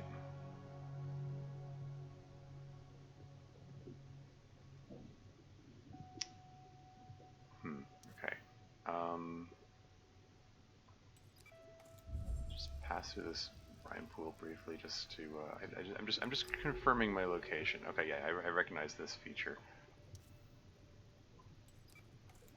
Yeah, I didn't get much in the way of samples, but I would feel a lot safer if I come back here with more oxygen sources. I'll grab one of these. I'll grab this this guy here while I'm in the neighborhood.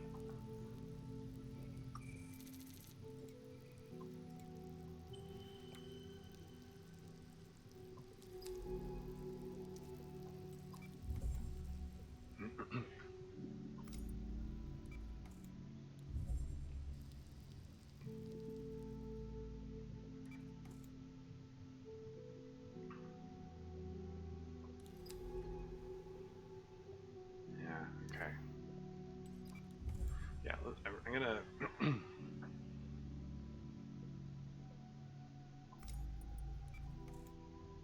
Let's just get the heck out of here. Drop off this junk, and then come back with more oxygen sources.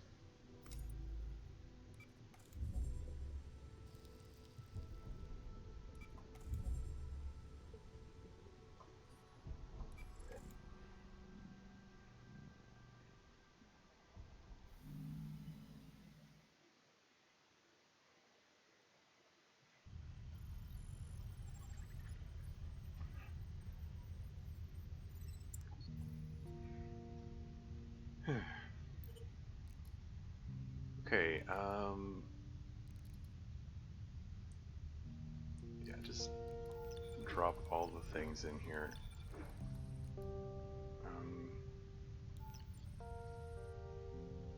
Might be worth carrying the mucus bubbles with me.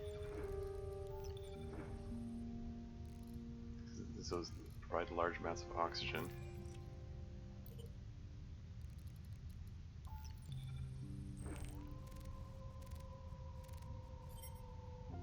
That's air. So with this guy. Young carapace. This might be from those stilt-legged thingies. Yeah, I haven't. So I can't scan it yet because I haven't done a full scan of them. I need to find more life forms to scan to finish filling those out. Okay.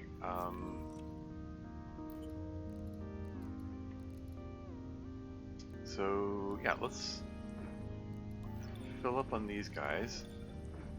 I brought 3 of them last time. Let's bring 7 of them. Looking back at this game, it's both a blessing and a curse that you can only experience the AI's UI. Yeah. It's...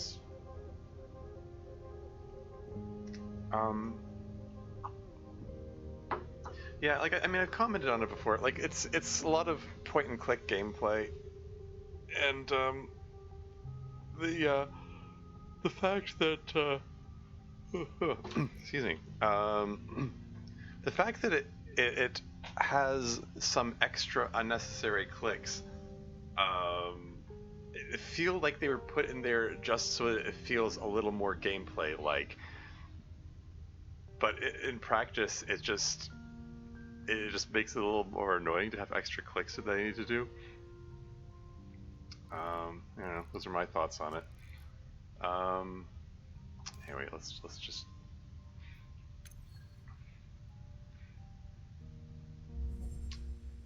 Let's head back down there. Like, it adds a lot to the game, but it also takes away a lot I would have liked to see/experience. Being entirely that a lot of this is just, okay, there needs to be some kind of mouse clicking or keyboard touching going on. Yeah. Like, there doesn't have to be anything wrong with it being a point and click kind of game. Like,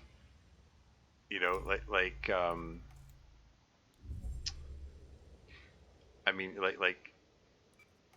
for example, like visual novels are nothing but just clicking through the next text to further the story, and there's nothing wrong with that. People enjoy those. I've streamed myself going through those, and it's it's all in the presentation of the story and reacting to the story and discussing the story, and that's perfectly fine. Like, I don't mind it having a thing where like if it uh, I would probably mind it less if it was just a matter of click on the destination to go to. Having to drag this thing around or hit the scan button so I can select a location to go to, and then click yes I want to go there, and then click yes I actually really want to go there. Having these extra clicks that I need to do, it feels like it feels like they were thrown in there because they're saying, oh no, this game doesn't feel enough like a game. We have to have extra clicks to make it feel more like a game. And it's like that isn't actually necessary. It ultimately makes it a little annoying actually. Um, I guess I can click. I mean, these things respawn every time I come down here. I might as well. I'm probably just gonna throw these in the furnace.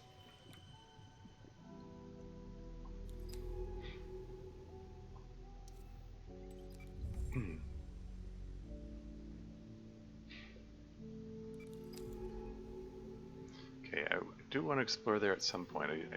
First I want to go to areas I previously explored. Just toss this in the furnace. Mucus bubble.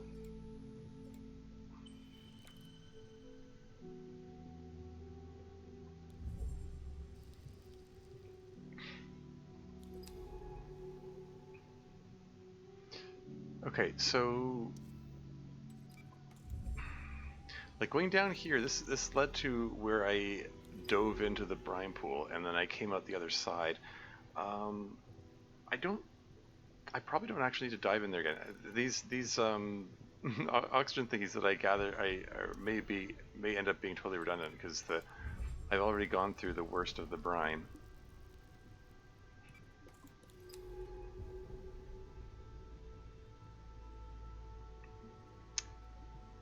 Anyway, let's head up here.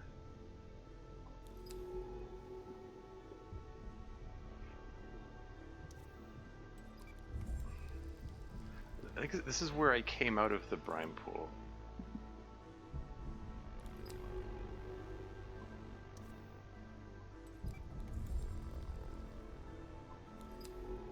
And then it diverged. I think this is the point where it diverged, I think. Hold on, let me just...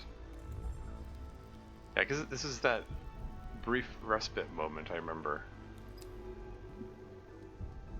Okay, let's try this way now.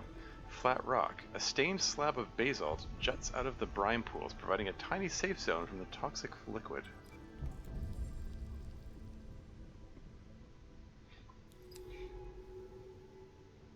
These are all scanned. This is the... It's already scanned, let's see what's over here. Glistening bubble, sample candidate. A mucus bubble shed from the back of a creature sits on top of a small pile of silt as if it were an egg.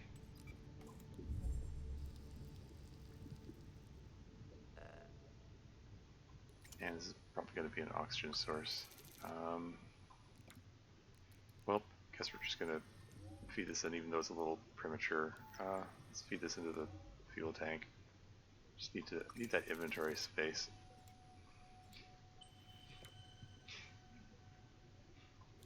Yeah, I overdid it with the oxygen sources. Oh well. So this doesn't go any further east for the moment. Alright, well, let's see what's over here. Silt Island. Hemmed in by toxic pools, this small rise looks out across a landscape of deep craters and unrelenting darkness. Unrelenting darkness, you say? Crater pattern. A radial pattern of depressions in the rock suggests debris expanding outward from an impact point. From an impact point, you say?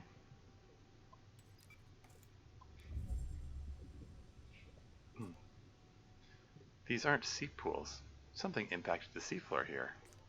Meteors? How would they get so deep? Or could some creature have left these? I mean, it's 1,500 meters deep. If it looks like an impact, it would have to be going ridiculously fast. Not that I'm an expert in these things. Or something,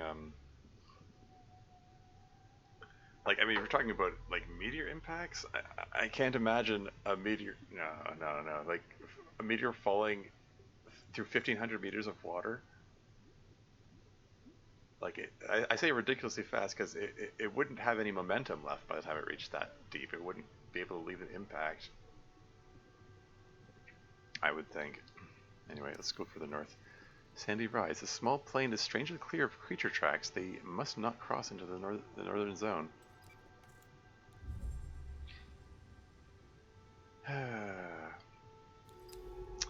Man, like, each of these, I have 8 items in my inventory, all of which provide 40% of fillage of my oxygen tank. It's like, I go into this deep brine pool, which saps all my oxygen, and then I make a second trip where I over-prepare.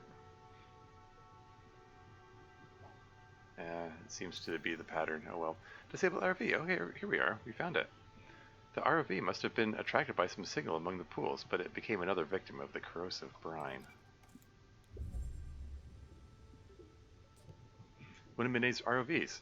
Looks like this one was disabled by the brine. The supplies Minae equipped it with are still intact, though. We can resupply. Open the terminal and let's see what this little guy found down here. Yeah, we got some map data. Very cool. Can reoxygenate and repower, even though... Oh wow, you found something big, didn't you, little guy? It looks like... Is that a wreck? Incredible. The debris field stretches all the way northwest from here. Debris field? Must have been large. A freighter or a research vessel.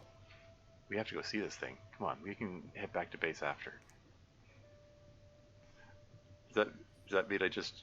Oh, no, I have an uplink. Okay, well, let's go further east, I guess. Debris field. Whatever caused the string of impact craters, parts of it lie all around. Huge jointed forms of corroded metal.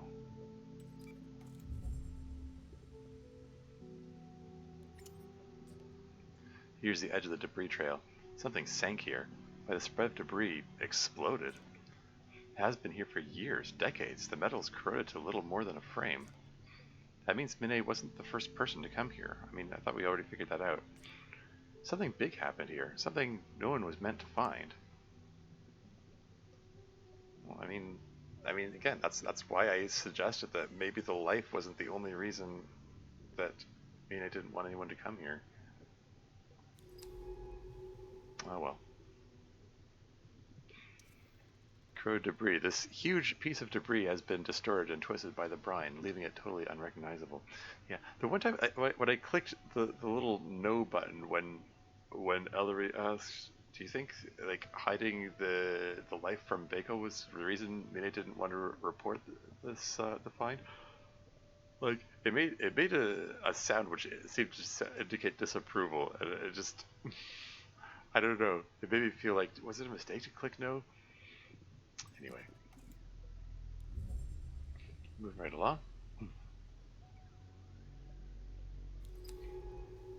Okay, now we go, turns the little northerly direction here. Metal lumps, bulbous rust red lumps are scattered across the pale sand, like seeds thrown to the wind. And we scan again. Northeast, twisted frame. The spars of the frame stick out of the sand like fractured ribs, fronds and other growths closing the gaps between them.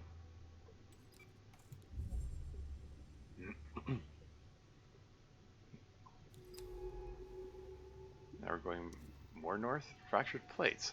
The broad flat plates of the wreck sit at right angles to each other, forming a complex of angular walls.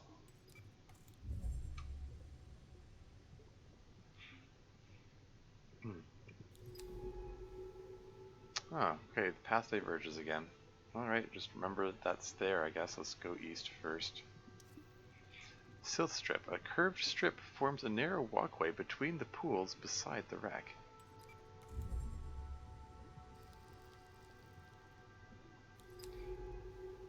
Life form. It's another crab-like creature. Each one of these shelled creatures seems to have its own territorial loop, an area of seafloor it systematically searches through. Wreck Oasis. A warm glow lights the cracked and corroded skin of the twisted plates in sharp relief.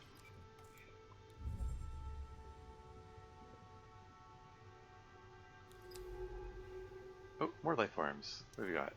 Pale petals? That's new. I'm waiting for Eller to speak up. What are these petal-shaped creatures? They only grow around the glowing fans. Let's start logging data.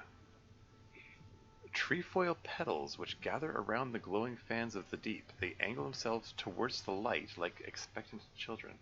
What light? We're 1,500 meters deep here. Would have thought there wouldn't be any light. Bright fan. Like the fans found in the bloom, these creatures are fan-shaped filter feeders. However, these variants glow with cold fire. These fans seem to play a central role in the ecosystem here. I'm going to start recording data. So it's a new thing. We've got two different things. You got the pale petals and bright fan. Cool. Let's continue east. Eaten fronds, sample candidate. Fronds crowd this piece of debris, some eaten away by the local grazers. Broken limbs lie all around. We could sample one of the smaller pieces. Well, we're gonna have to make some space. We got one inventory space, I suppose. Animal tissue.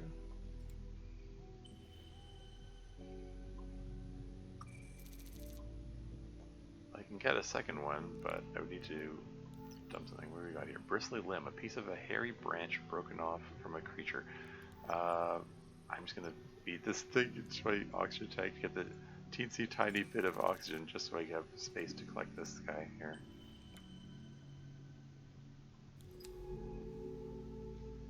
Okay, well, we seem to have stumbled into a dead end, so maybe this is a good time to recall and empty my inventory before checking the next branch here. Yeah, let's I mean, I can press on and just keep dropping these as I go. It feels wasteful. Then again, like these guys are free. Like these guys infinitely respawn next to the bloom base, so maybe it's whatever. Maybe I shouldn't be that bothered by the prospect of discarding them. Glowing fan. Sample candidate. The fan has tucked itself into the side of a vast corroded plate, forming an oasis in the shadow of the wreck. Alright, let's press on. I'm just gonna discard stuff, I guess.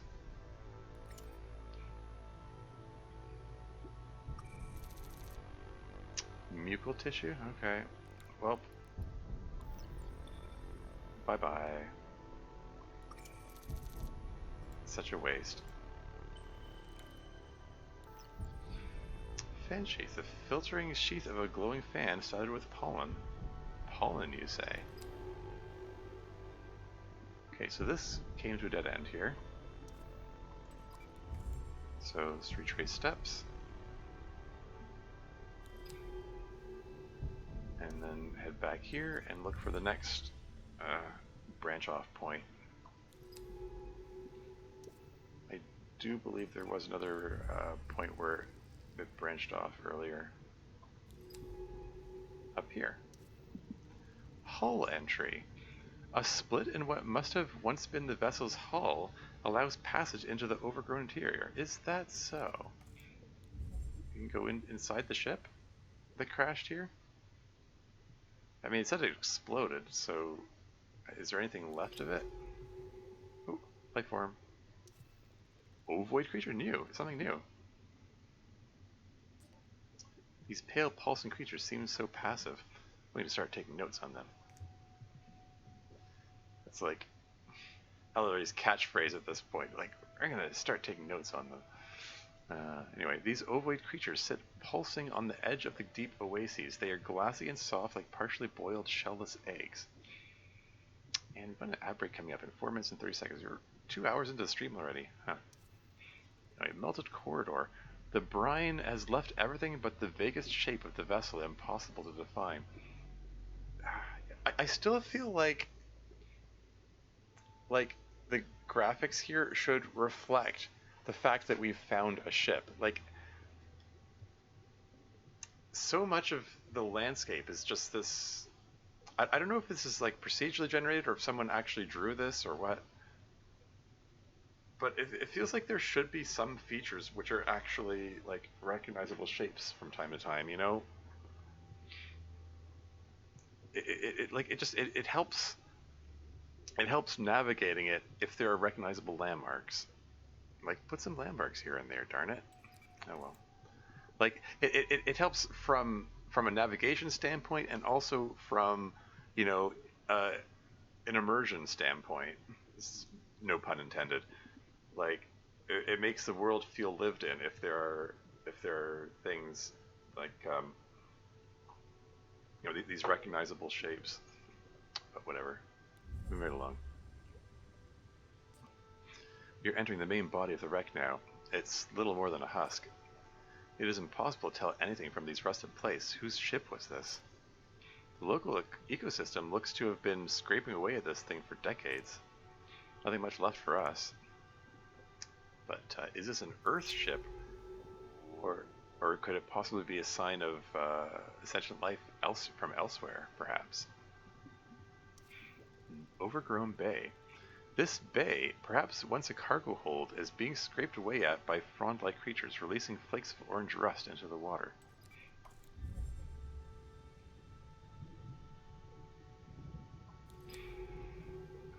Lifeform. Ovoid creature. When close to these creatures, you can feel the pull of their strong filtering action as they absorb water and push it through their bodies. Sealed locker. Half buried in sand, the industrial seals on the equipment locker have held. It must have been protected from the crash within this bay. Are we going to need a cutting tool for this too? We've yet to find some kind of cutting tool. Look, a still sealed dive suit locker. Let's see if we can get it open. Okay, I think I can lever... Yes, it's open. Oh, okay. But there's not a lot here. Wait, this cutting torch looks clean enough. With a little work, this could be salvaged. Here we go. This bagel tech? Hard to tell. Looks compatible with the suit, though. I'll stow it and see what I can do with it when we get back to base. There you go. We've got a cutting tool. Something that I assumed we had to get at some point. And this path continues on here. Breached plates. The plates of the wreck buckle and bend outwards here, bent away by some huge interior force. Interior force? I would have thought it would be like crushed from the pressure of being 1,500 meters deep. Like, I mean, spaceships are generally designed to only survive 1 atmosphere of pressure because they've got, you know, 1 atmosphere inside and the vacuum of space outside. They're not designed to take outward pressure from, you know, 1,500 meters of water on top of it. But whatever.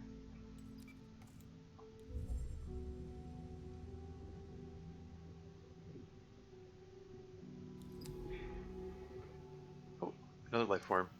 Another ovoid creature. These creatures seem to produce small branching buds in the same way that a hydra grows a clone of itself in order to reproduce. What do you mean a hydra? I think of hydras as mythical creatures. Okay, anyway. Impact craters. The craters clustered around the vessel suggest an explosive force of some considerable magnitude? Alright. Ad break is getting closer and closer. Okay, ad break is imminent, so I'm going to take a break. I'll be right back. You can leave the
And back again.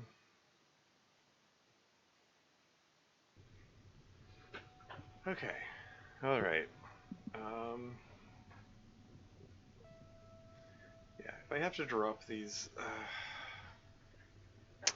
the oxygen producing shell fragments, so be it, I suppose. I over-prepared for this journey, alas. You got a life form here. Oh, a creature.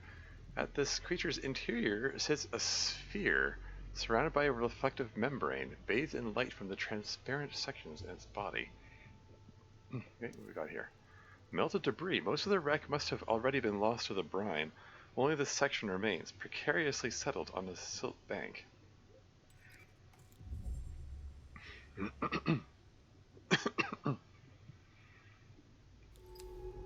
And, oh, another animal. Is this the stilted thingy? Here we go. I like to call these lung crests. Those bubbles they carry on their backs are so cumbersome. So which one is this the stilt-legged one, or is this the crab-like one? Because I lacked both of those. Or no, I guess it's the crab-like one. Yeah, a shelled crab-like creature which scavenges the ocean floor in search of nutrients carries a mucus-lined bubble on its back.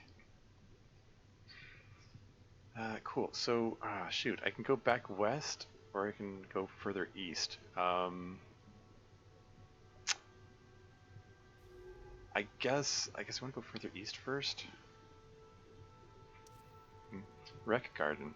Whatever its origin, the wreck here has become a sanctuary for the ocean's life. There is a beauty to its reclamation.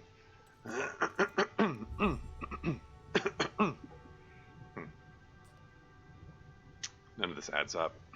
There's a wreck here. Then there were people. ... And if there are people, well, why doesn't everyone know about this place? What about its incredible life? We spent centuries looking for life outside of Earth and found nothing. I've seen so many dead planets, so many barren worlds, I've certified each of them clear of life. Yeah. Just so an exoplanet extraction core can pick them clean for maximum profit.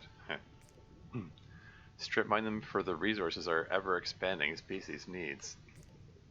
This place is impossible, 1 in millions, and yet it is already marked by our greedy fingerprints. Who brought this ship here? This has to be the history Minae wanted to uncover. Yeah. Exactly, that's why I said no to the question about the protecting life and so on. Let's head back to base. There's more to find, I'm sure of it. Well, so you say, but there's another path over here, so I have to finish exploring. Wreck Edge. North of here, the debris field fades away as the ocean floor slopes towards the abyssal plain. Is this a dead end? Okay, apparently it is. Shall I head back, or should I keep... There's more to explore. There was another branch back the way I came.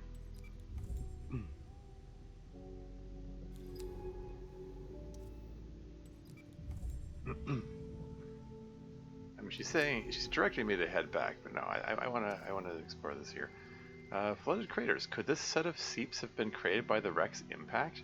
Perhaps it breached the bedrock, protecting the methane below.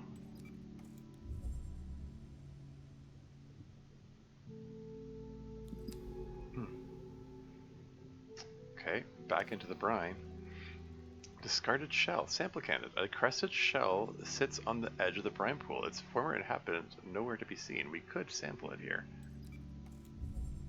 Very well. We still need to find more of those stilted thingies.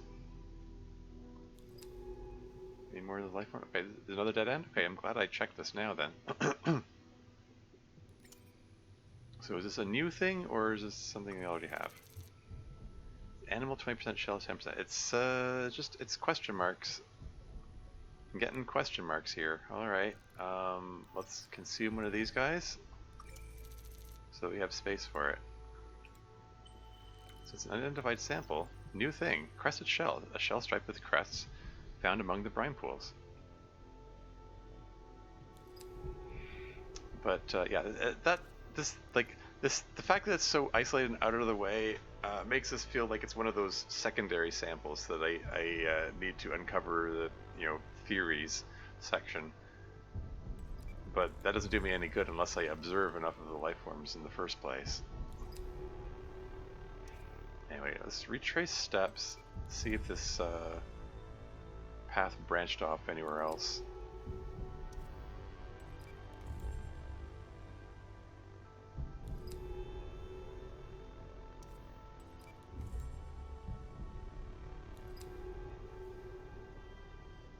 This is back where I came, right?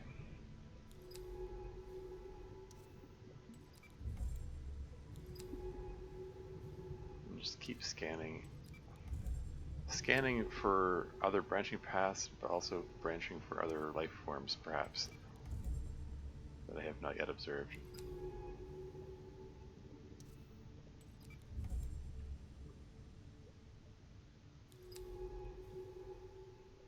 It's like this branched off over here. I believe I already explored this branch, right? So I want to go this way, because this is back the way I came.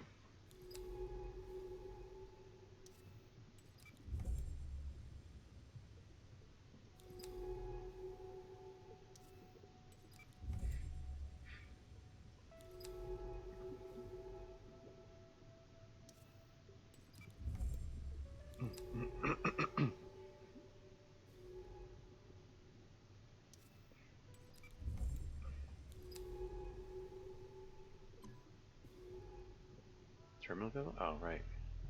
I can repower myself, I suppose.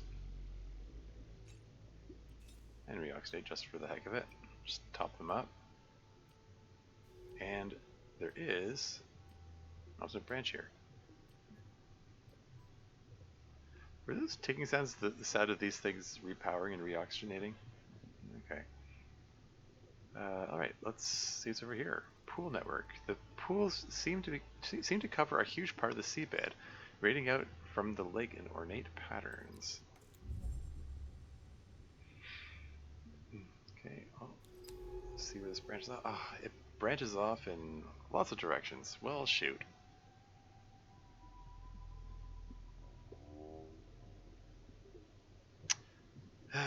Maybe I should head back.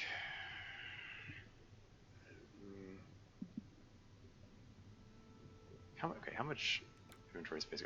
Like I've got all these things that I need to be delivered, but the samples don't do me any good unless I observe the creatures they came from.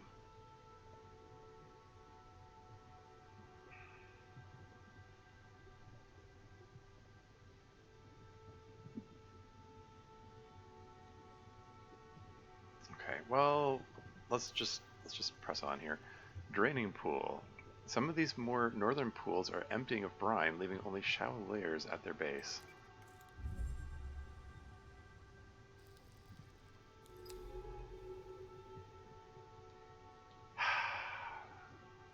There's another path in amongst the brine pools. If I venture this way, am I even going to be able to find my way back? Okay, I'm going to go south.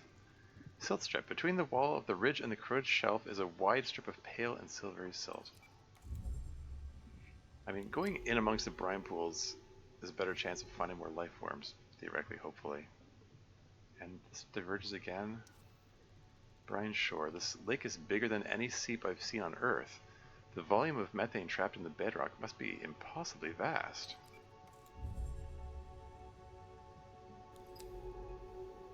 Okay, so this just unites with the path I traveled before. And there's this.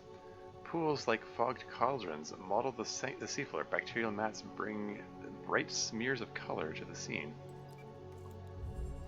That's cool.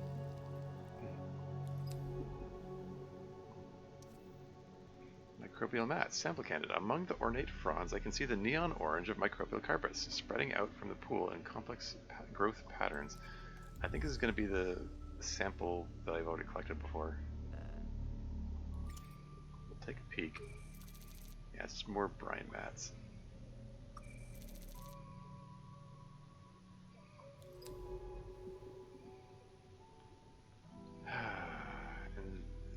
2 different ways I can go. Deep crater. This hole cuts deep into the bedrock of the plane.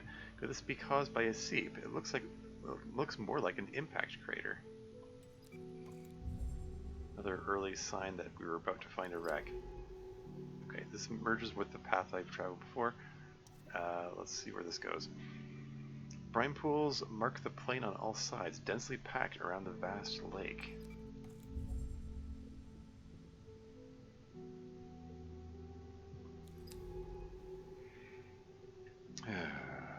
Diverges again.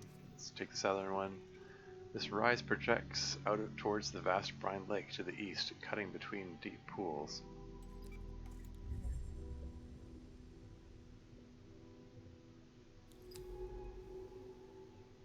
Okay, remember there's a path to the north back there. Let's go this way. Poisoned remains? Along the edge of the larger pools, the shells and skeletons of creatures loom out of the silt, victims of the toxic brine. Remains, you say? Could there be something to collect here? Apparently not. Silt bank. A bank which skirts along the edge of a large shadowed pool. And this unites with... Oh, life form. What do we got? Fast creatures. Something new. These rapid-swimming lobster-like creatures have dark shells. These creatures are so fast. Their dark coloring makes them hard to see, but let's keep track of them. These rapid-swimming lobster-like creatures have dark shells with very large translucent tails. How do they move so fast? Okay, so where am I headed here? This is appears to reconnect with where I was before. Is this where I got the sample before? Hold on. Hold on.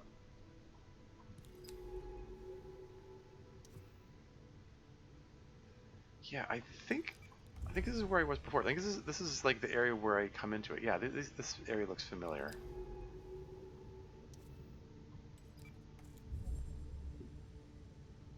This like I said before, like this place isn't necessarily big on like this game isn't necessarily big on making recognizable landmarks.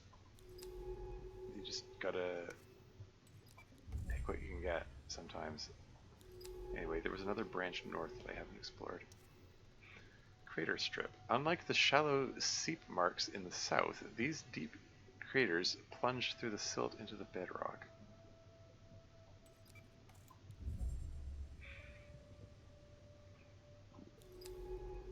And there's another path to the north. Silt strip. A thin causeway leads between the pools away from the lake.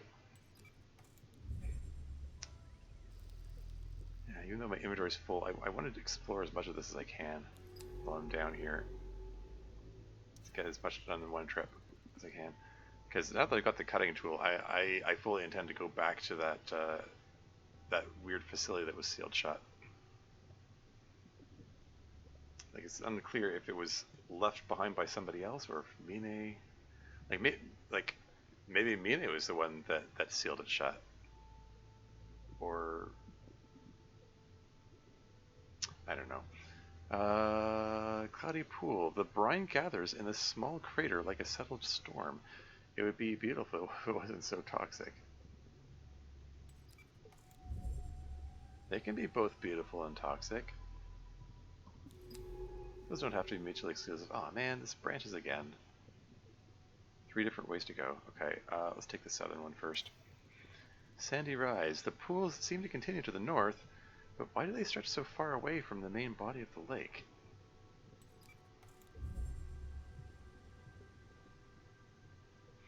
Okay, so that meets up with where I was before, it looks like.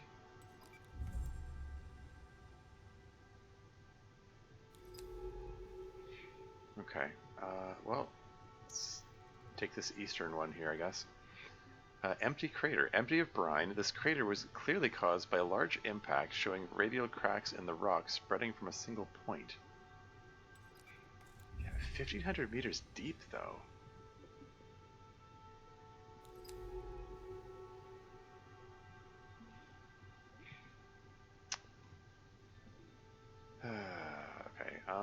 let's check out this one first. North Passage feature. This silt bank allows passage between the two parallel strips of craters leading north. Parallel strips of craters?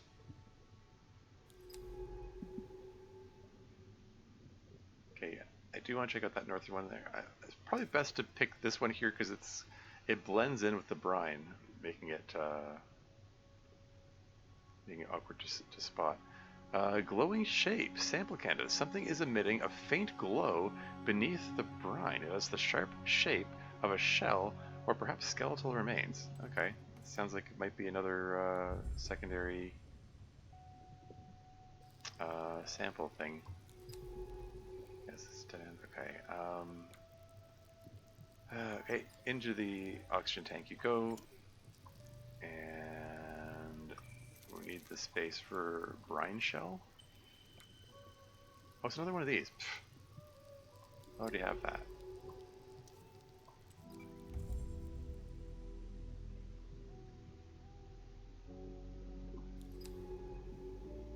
Okay, going further north. Isolated oasis, another sample candidate. Despite the toxic brine on all sides, this glowing oasis clings to its rock even as it is melted away. Isolated oasis, you say? Oh, more life forms. What do we got? Bright fan, significantly taller than the Bloom's fans. These creatures seem to favor the rocky substrate of the ocean floor's basalt pillars. And more pale petals as well. Each of the wide petals has patterns of stomata and stamen across its surface. And from these, some kind of pollen is drifting out in clumps. Cool. Anything to be had here? Unknown sample. Well, shoot. Gonna have to ditch more stuff. Well, these guys going into the oxygen tank.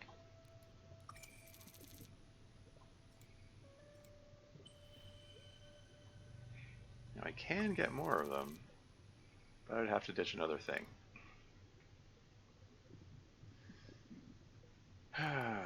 Should I just... Over here, deep pollen. Large floating particles produced by deep sea plants. Neat. I think... Like I've got 3 of these things. And I've got more at home. I think I can afford to just jettison it, so I can grab another one of these because I don't have. I only have the one. Like I would probably only need one to scan.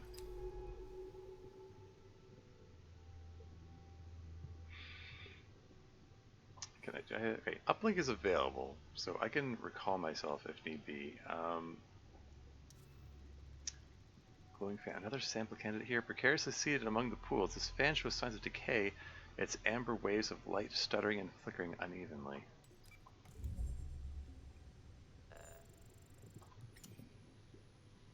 What kind of sample is this going to be? Fan sheath?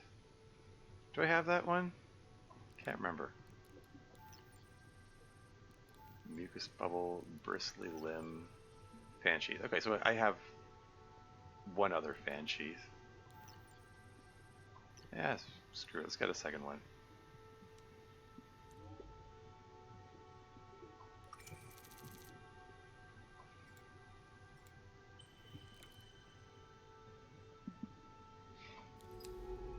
Okay, so this is a dead end. Cool. Okay. I think it's time to recall myself here. Like, I'm down to my last oxygen-producing mucus bubble.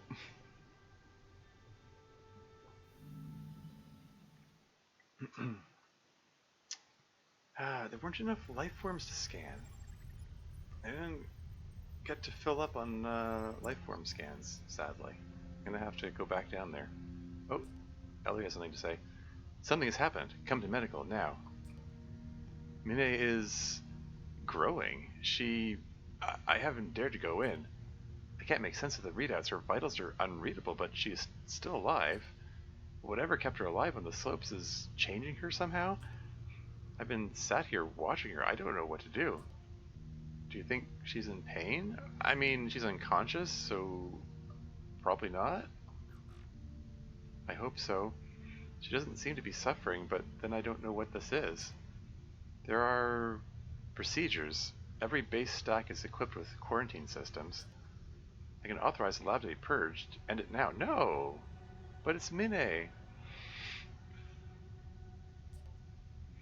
Is that still Minae? I can't... what do you think? Should I authorize the purge? I'm gonna say no. No, you're right. That's Minae. I didn't come all this way just to... We need to monitor her, to try to understand what is happening to her. Thank you. I won't give up on her. I won't be afraid of what I don't understand. We can find the answers together. ... Okay, we can do this. I've looked up that cutting torch from the debris field. I hope it helps. I need some answers. Let's find that other ROV.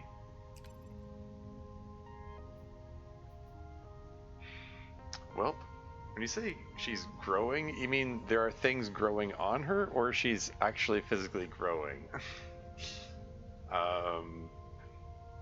Seems unclear.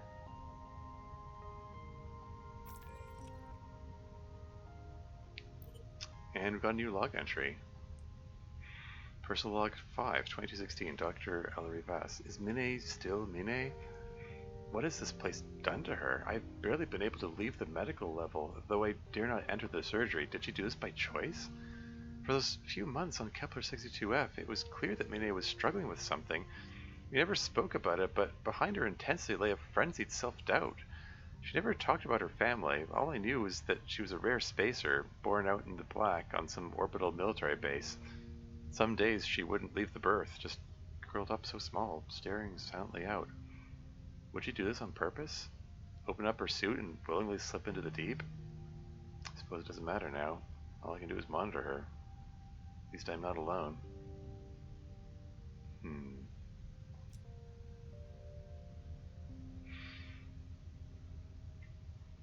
Man, what if Minae wakes up while Ellery's out and finds herself in an unfamiliar, well, not exactly unfamiliar. This is her own way station, I suppose.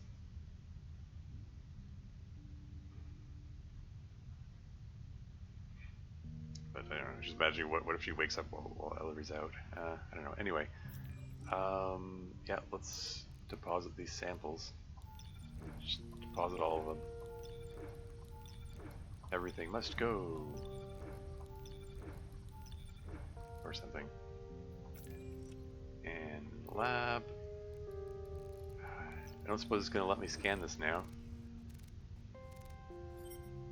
Analysis complete. Okay, lung crest text on the entry update. Okay, so this went with the crab. Okay, right, because they have mucus bubbles in their backs. I get it.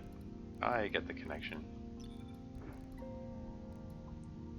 But the rest of these I probably won't be able to scan because I didn't get good enough scans of the life forms themselves. I'm gonna run them all through the scanner anyway. Yeah, lab analysis error. Lab analysis error. Lab analysis, yeah, these are all gonna say lab analysis error.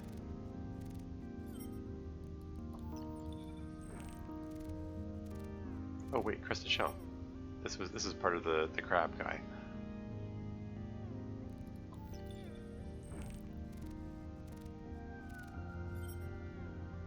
Oh, brine meters. Okay, that's okay.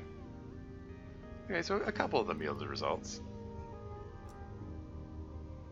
Let's see what the updated taxonomy says. Animalia, Anthropelta, jointed shells. This is going to be, there it is, lungcrest. There's the crab guy. Pulmodorsum cristatum.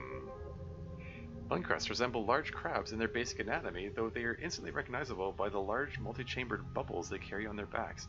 The function of these bubbles is unclear, but each individual produces slightly different bubble forms, and individuals have also been observed with their bubbles at different levels of inflation. They seem to be filled with gas, but without analyzing one directly, we cannot know which gases. To feed, lungcrests use their complex mouth parts to chew up silt and rock, slowly and systematically working through their territory. These territories seem to be unique to each creature, and I've yet to see one lungcrest trespassing another individual's garden. A direct sample of their mucus bubbles might help us understand more about their behavior, and it just so happens we got him. multiple mucus bubbles, in fact. After finding a shed lung crust bubble, it has been possible to analyze its contents. The majority of the bubble is filled with oxygen, with some amounts of methane, nitrogen, and carbon dioxide. It seems that in its processing of minerals and compounds found in the silt and rock of the ocean floor, lung crusts are able to produce and process these gases, perhaps with the help of a bacterial symbiont living inside their bodies. But what are they producing these bubbles for? Could it be that they are defensive structures able to be shed and popped when the relatively slow-moving and vulnerable lung crusts need to escape? But then, why the carefully managed cocktail of gases? Further investigation is needed. In particular, we should look to inspect a lung crust shell. Well, we found one of those too. Theories. Sampling a lung crust shell has made the function of their mucus-lined bubbles clear. After seeing lung crusts scavenging around and even entering into the brine pools, it seems obvious that their bubbles are in fact natural scuba gear. Yeah, I mean that's what I would have assumed. I mean, there exist species on Earth that do that sort of thing, like diving bell spiders. I believe that's what they're called. That carry a little oxygen bubble with them on underwater, and they're able to breathe from that. Anyway, bubbles are in fact natural scuba gear, allowing them to move around the anoxic environment of the brine lake. The shell confirms this with a clear vent in the shell which allows the lung crust to access the gas within the bubble without breaking it. This unique evolution means that despite their slow speed and sheer ignorance of what goes on around them, lung crusts are highly resilient, their thick shells and bubble crusts together forming a kind of analog of my own dive suit. I'll be sure to say hello to these fellow divers next time we visit the brine lake. Yes, we must remember to say hello. Hey! Crab! And yes, he's got lots of bubbles on his back. Thick picture shell, mucus-lined bubble crest, armored limbs, lung crust processing rock and minerals. Yeah, Ellery's a bit of an artist. I'm a bit of an artist myself, says the scientist. Anyway, Cetaphora bristle carriers, brine eaters. Okay, so these are the ones that are like farming the bacteria and stuff.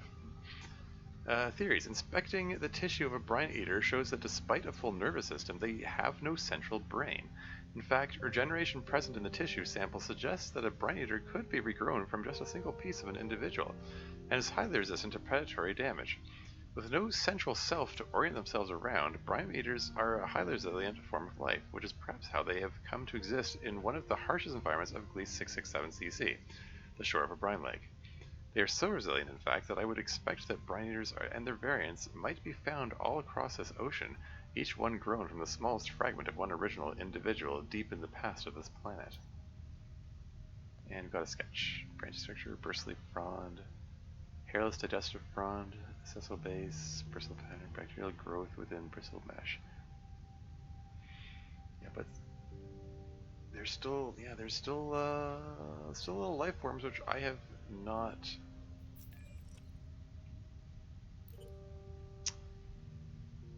I not got all the samples from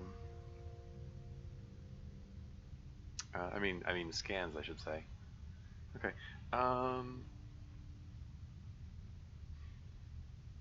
No, I could resume exploring the brine lake down there. I'm pretty sure I haven't fully explored it. I mostly explored it. I think there's some branches I may have missed. I'm not 100% sure. There might be nothing left. What do I know? But I'm thinking, I'm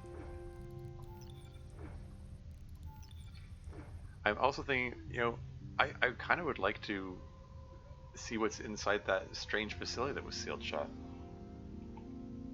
So I have a feeling I can access it now. I mean, I've mostly been, oh hey, I can drop myself off right in the middle of the brine pools. That's handy.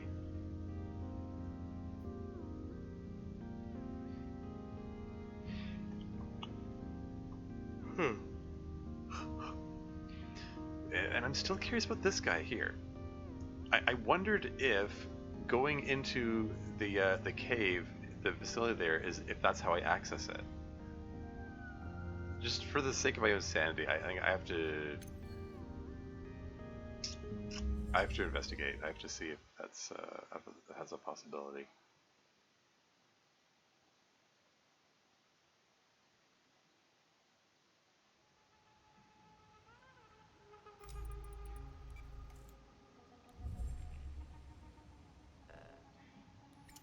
Let's fill up on some more of these sphere fragments for oxygenation purposes. Should I get another one? Let's get one more. So I'm just gonna pop in, pop back inside, so I can pop out again, and just so I can trigger them respawning. So I'm about to go into the anoxic environment of the bloom, which is even more inhospitable than the those brine fields that I was passing through.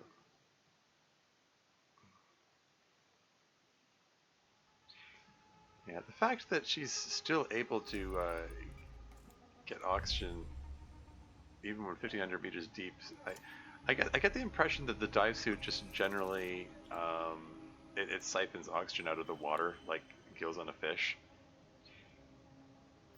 It's not stated anywhere that that's what's happening, but I kind of have to assume that it is.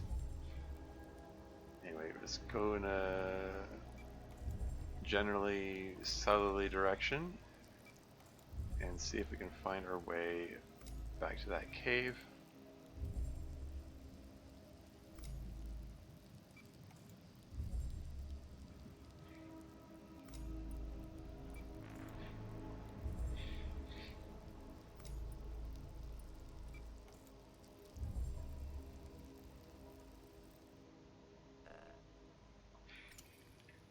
This is going to be fan dust, yep. Might as well grab them.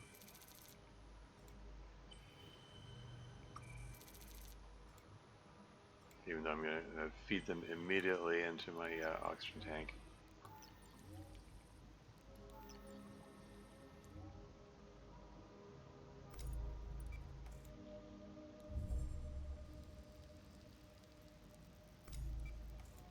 So I think I want to go this way. Remember it circling around a bit and then it comes back. Should be like you approach the cave from an easterly. What are we doing out here? Pegging through the remains of the bloom. No more wandering. We should be heading deeper. That's where the answers lie. Call in the drone. Let's find that final ROV. Really? Oh, this is bullcrap.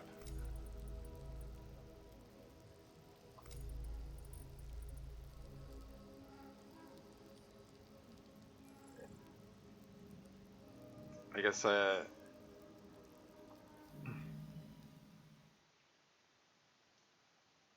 just not so subtly putting me on railroad tracks. They're saying, hey, you're doing the story beats out of order. You have to do the story beats in order. Why don't we just play a frickin' visual novel then? Anyway, there's something down here in the observation? Why is Ellery down here? Solar system required crew inactive. Active? Wait, really?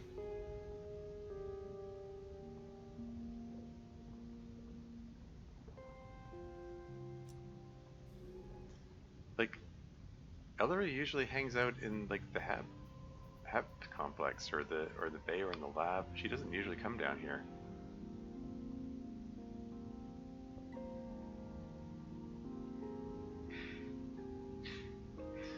Yeah, anyway, yeah, I guess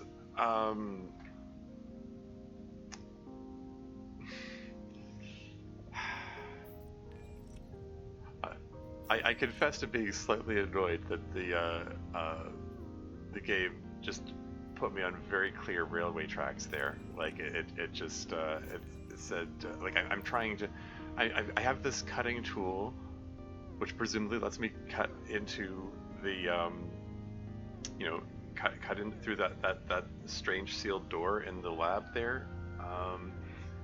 And she's saying, well, nope, you can't do that.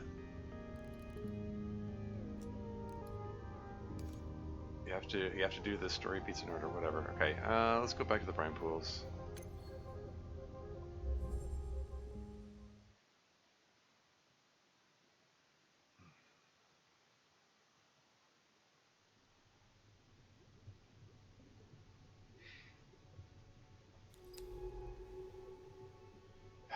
Where am I?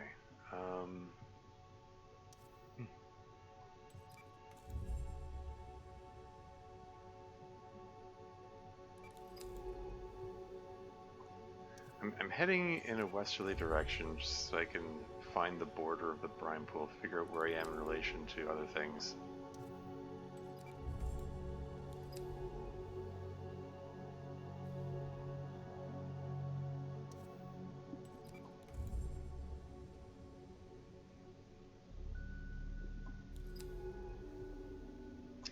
Maybe I should have gone to the other drop-off point just so I can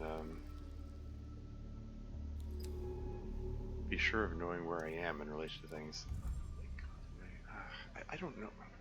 I don't know where I am. Like I'm honestly totally lost here. Am I actually in the middle of the brine pool, or it's the? I only found one of those lobster-like creatures. And that one was already selected, so that means that's the same one that I already clicked previously.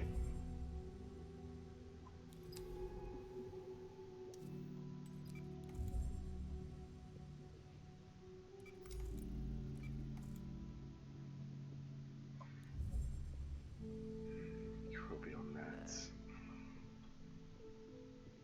Yes, this is just fuel source. I guess I'll grab them. They're just gonna go straight into the fuel tank, probably.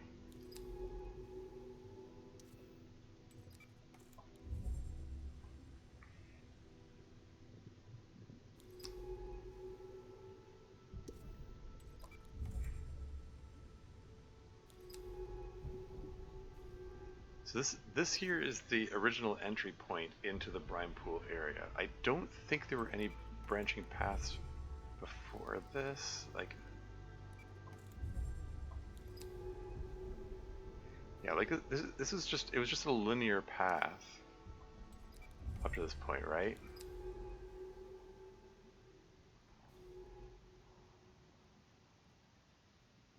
I want to pull up a friggin' map, darn it.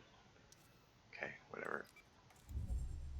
Yeah, I think this is just it was a linear path up to this point.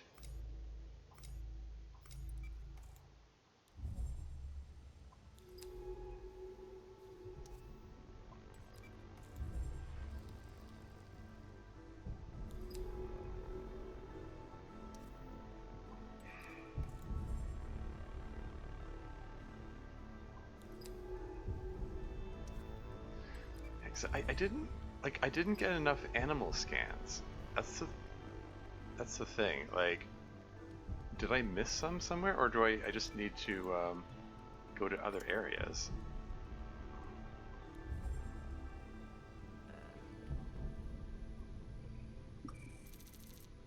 Mix bubble. Yeah, I'll grab it, I guess.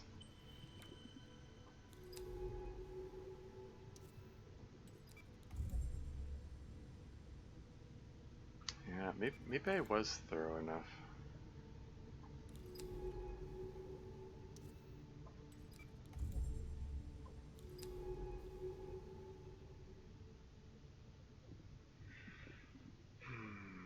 Okay.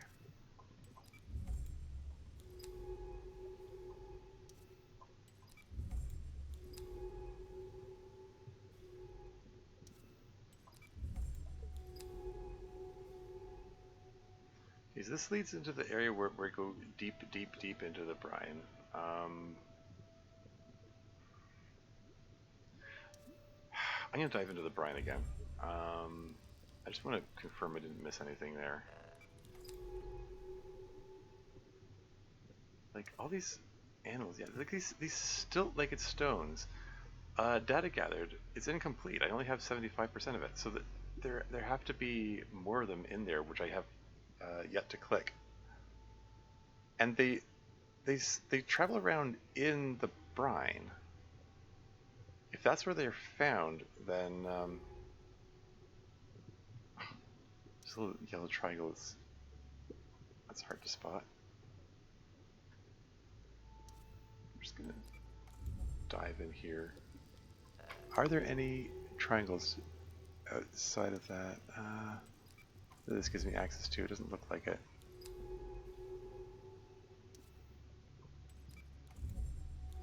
Keep scanning. I want to.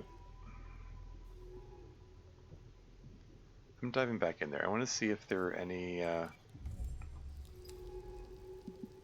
more life forms that I missed. Like something made that sound. There we go. Found it. Brine Strider. I still like. I was gonna have something to say. I call these mournful creatures Brine Striders. They are walking lanterns, calling out in the dark.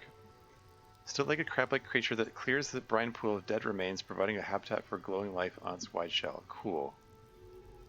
So there was something I missed down here. Awesome.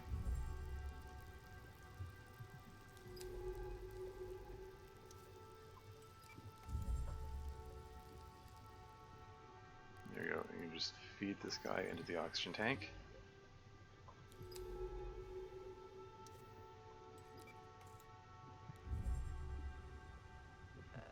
Pick up the shed carapace while I'm here. Even though I already got that.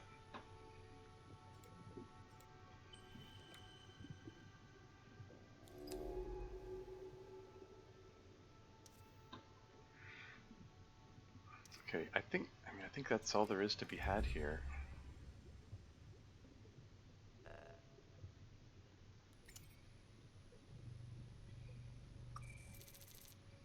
Mucus bubble.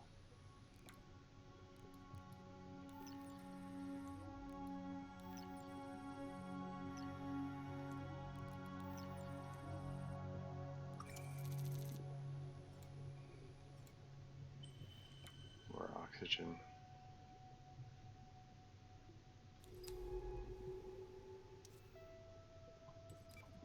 Glowing shape. This is like I already got this, right? There's nothing further south here, right?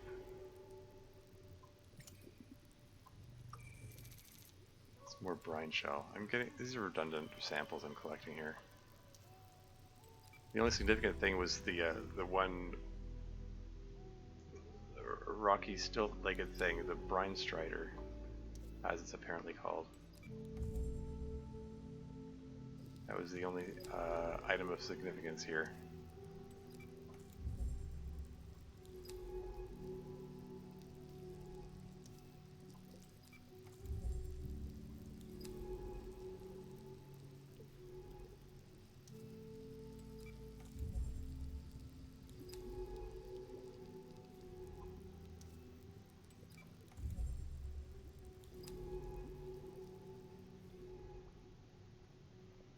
This branched off here. I think I went to the east first last time.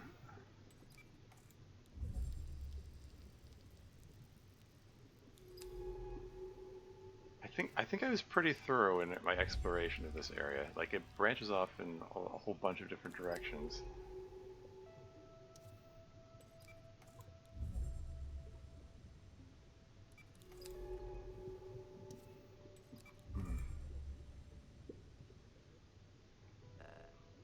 Maybe there's nothing else for me to be had here.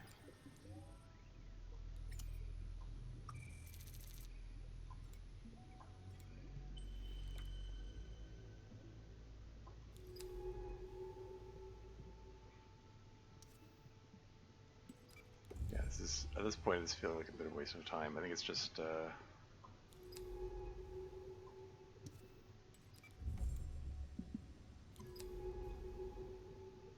think all the rest of this is pretty thoroughly explored.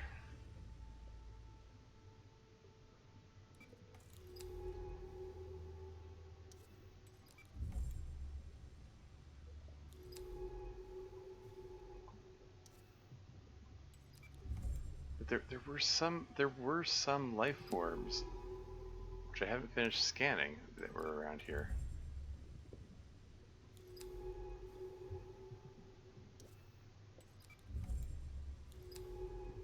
Yeah, this is just back where the wreck was, and there was a bit of a linear path. I went that way before, and then I checked over here as well.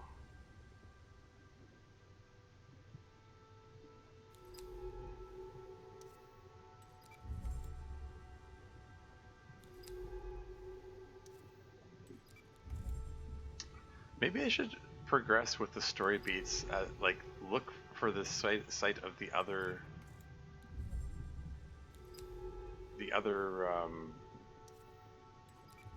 ROV in the northwest,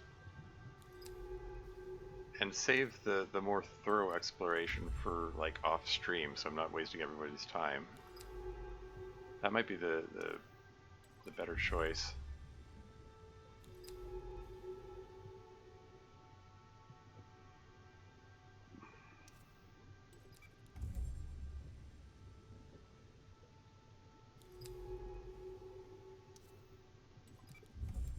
I already checked this.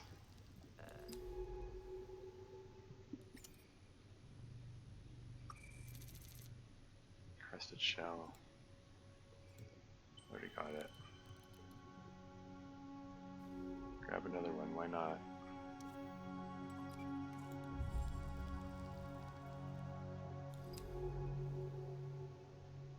Yeah, I think I pretty thoroughly explored this.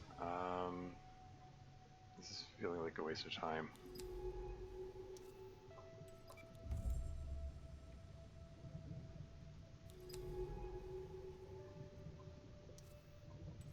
I'm repeatedly scanning on the off chance of finding more life forms or something.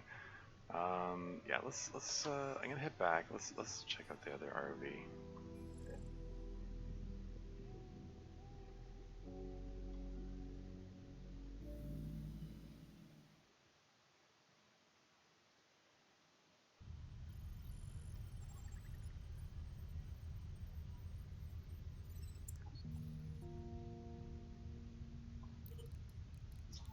Drop these sample stores in here. Go to the lab. We've got some new things to scan now. I've probably forgotten which is which. Brine shell. Does that go with the Stiltwalker thingies? That's complete. Brine Strider taxonomy entry updated. Hooray! Banshee, that's not going to be. I'm not going to have that. Yeah, Labnell's there. I think this juvenile one here. This is the thing that I need to scan. There you go. Brine Strider taxonomy entry updated.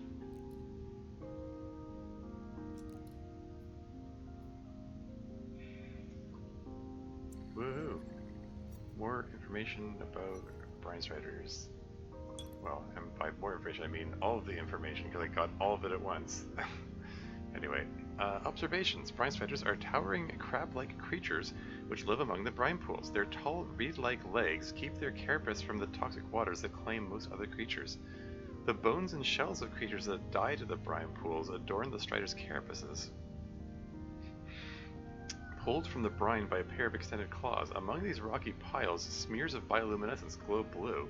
This pulsing life, whatever it is, finds shelter in the remains that the Striders collect, but why did the Striders make these creatures a home in the first place?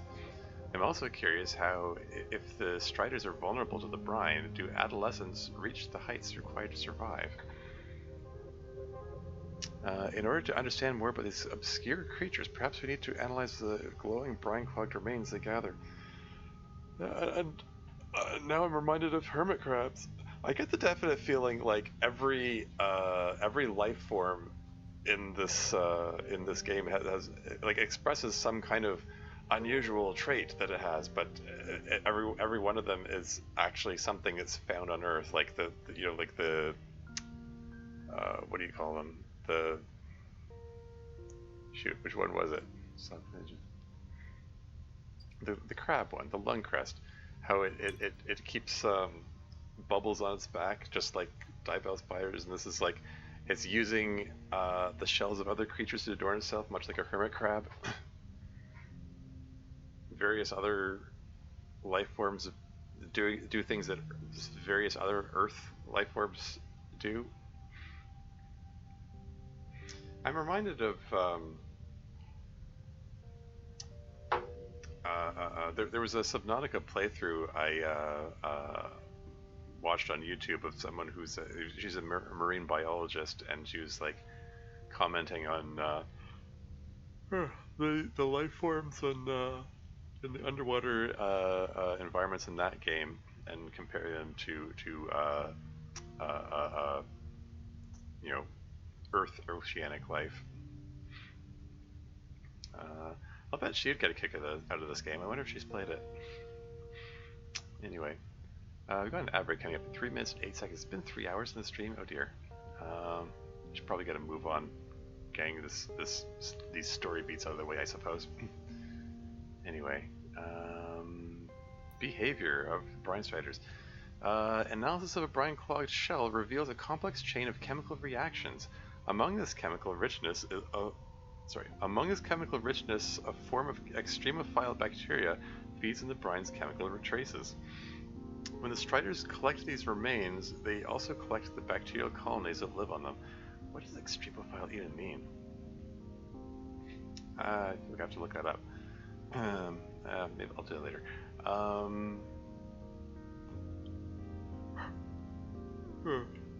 Bacterial colonies are removed from the brine but still feeding on the chemical saturated shells and bones. These bacterial colonies produce a bright glow, a side effect of their metabolism. Do the striders know that they are turning themselves into pale beacons? What is the nature of the relationship between these bacteria and the striders? I need to understand more about the life cycle of a strider and how they grow to such heights. Theories. Analysis of a juvenile strider's carapace paints an enigmatic but beautiful picture. They should use that word beautiful again. The adornments of shell and bone only begin as the brine strider matures, each arrangement being the life's work of that individual. Though the striders often live apart from each other, it seems that they still communicate. Their adornments, which grow taller and brighter, act as beacons. They can signal for food, signal to mate, they keep company from afar. Gathering the remains and their glowing bacterial colonies is a ritualistic process, a way for each of these large and ponderous creatures to create an identity within this ecosystem through a living, growing work of biological sculpture. And there she goes, anthropomorphizing them again. Calling it ritualistic. Are they sophisticated enough life forms to engage in rituals? Creating identity for themselves. Anyway, here's a sketch. Huh. Extended gathering limbs, barbed lower legs, bioluminescent bacterial beacon, gathered remains, height range 4 to 6 meters. These are huge. Yeah, unlike in Subnautica where you have like a 3D view of everything constantly, like this you have to use a lot of imagination to picture them as they're described in the text. And the descriptions of text often don't fully prepare me for what it actually looks like. Maybe I should be looking at the sketches first. Oh well. Anyway, ad break is imminent, so I'm gonna be right back, and yeah, when I get back I'll probably yeah, so you got the other ROV, I guess. Anyway, be right back.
And back again.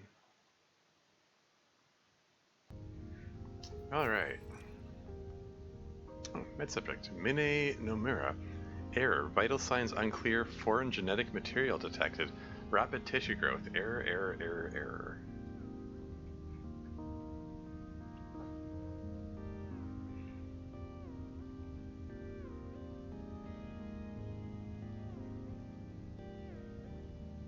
Yeah. Can't click on it. There's nothing interactable. The generator is still operating at 34% efficiency. It's interesting that the observation blister became available briefly that one time.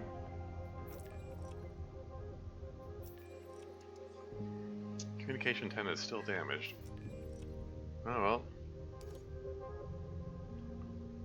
Moving forward, I guess we're gonna go back down here and see if we can seek out the other ROV site. It looks like we've got quite a distance to travel. I guess I want to go from here.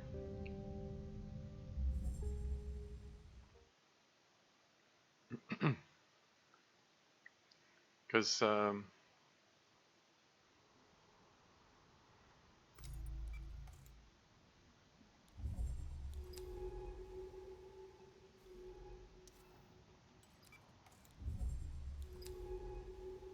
just gonna keep scanning. Okay, so there's a branch over here.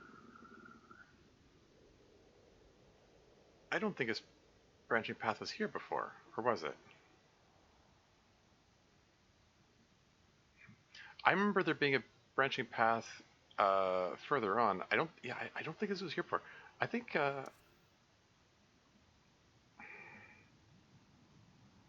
maybe I'm getting myself mixed up.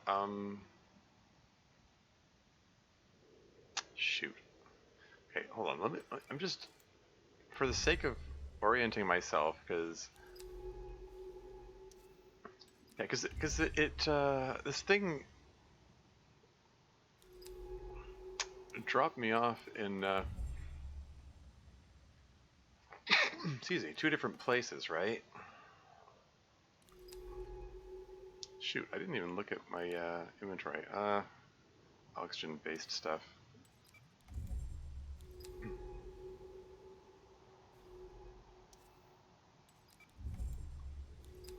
This is the path which leads to where the brine pools are.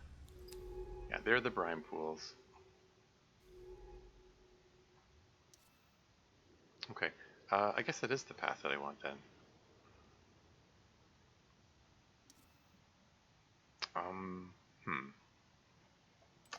Okay.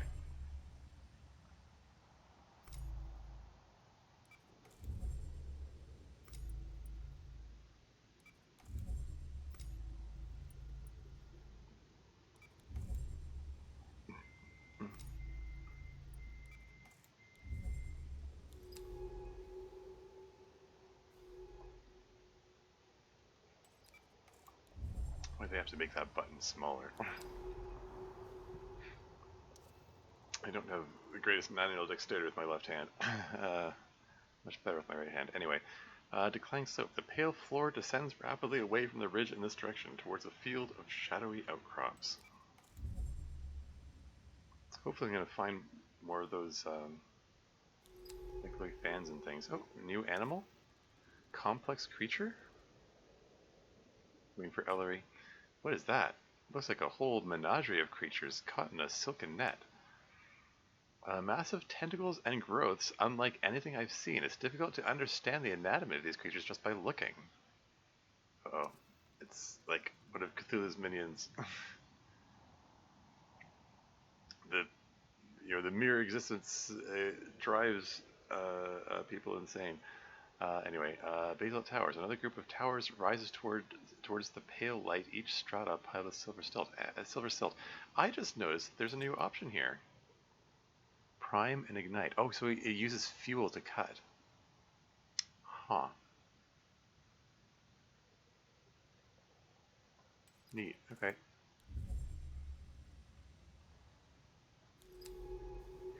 I have a sinking suspicion I should have brought some fuel sources with me. I have a feeling I'm not going to be able to use any of these. And these are just a complete waste of my inventory space. Oh well. Shadowed gap. In the shadow of the towers, there is a deep silence.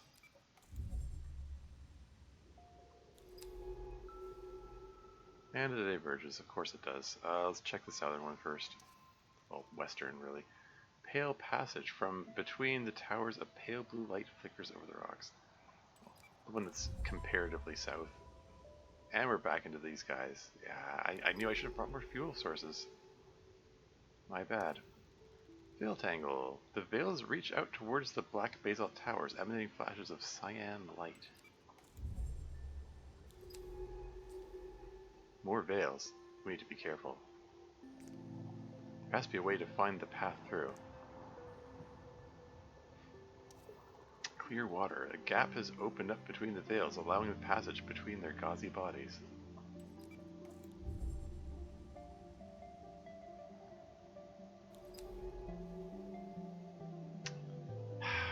I should probably head back right now, frankly. Like this, my inventory is full of stuff which I suspect I can't use. Friggin', I can't recall, but I have to. Excuse me? It reacted to bumping into me. It startled me. Okay, I need to reorganize my inventory here.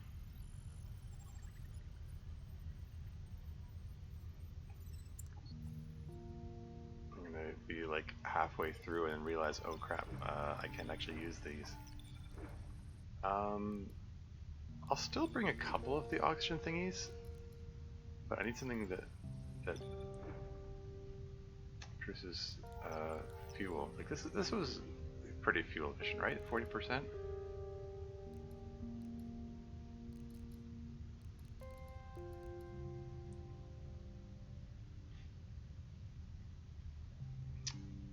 Um, 25%. I got a bunch of those. Here, let's grab one of those too. Let's grab one of these. There we go. So I got some fuel sources.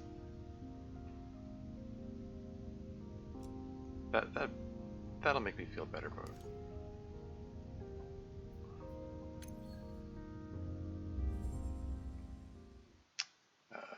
Traveling around there.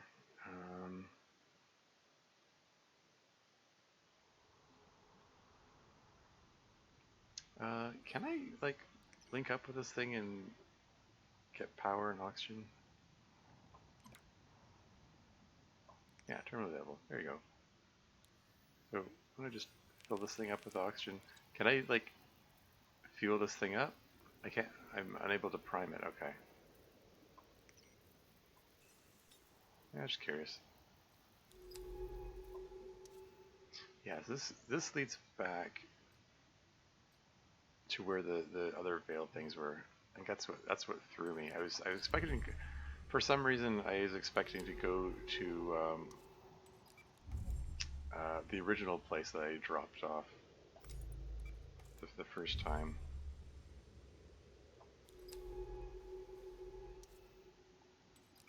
Anyway.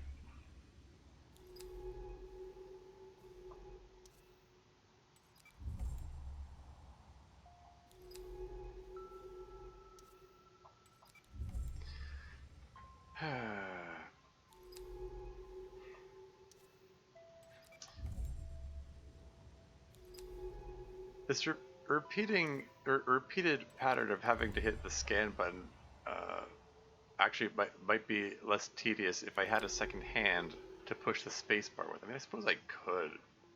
Like, I can. Like, I can't. This wrist has very limited movement, but I can angle it. Like, if I raise my elbow, I can angle it such that I can push keys. Very awkwardly. But it's not exactly comfortable. I'm supposed to keep this thing elevated anyway. Splitting veil. This veil is in the process of splitting away from the rest of its body. Is this how veils are born, or is this an injury?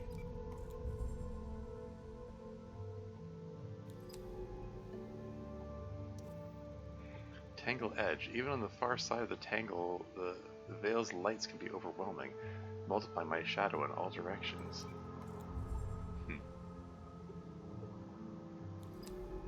Life form. Animal. Complex creature. Occasionally, this creature stops and unfolds its tentacles in chambers to cover a broad area of water. Is it hunting? So you can go north, or you can go more easterly direction. Let's go east. This east one maybe connects up with that other path that I headed from. Strobing veil. This close to a veil, the light is unbearably intense. Its repeated patterns leaving ghosts on my retinas. Something that bright, this deep? Oh, I hit the edge of the veil there. Well, that's why I packed for it. Okay, well, we're gonna breach the veil again. Veil field. Veils shimmer along the slope, marked with both glittering lights and the dark remains of those creatures who strayed too close.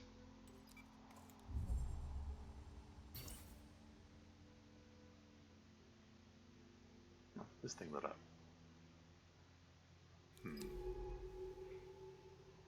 Yeah, I think this reconnects with where I just was. Wide gap. Flanked by the towers, this path leads ever deeper down the slope. Or does it? Does it connect? Yeah, there you go. Mapped region connection available. Should I circle around, or... I have to hit the scan button again to make this appear once it appears in my field of view. Okay, that's good to know. That's probably why I missed some of those life forms before. Huh, okay.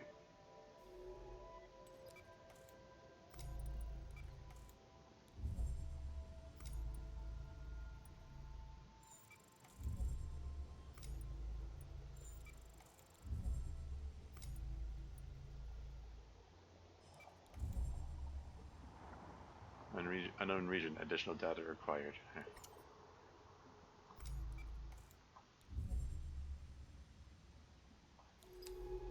Alright.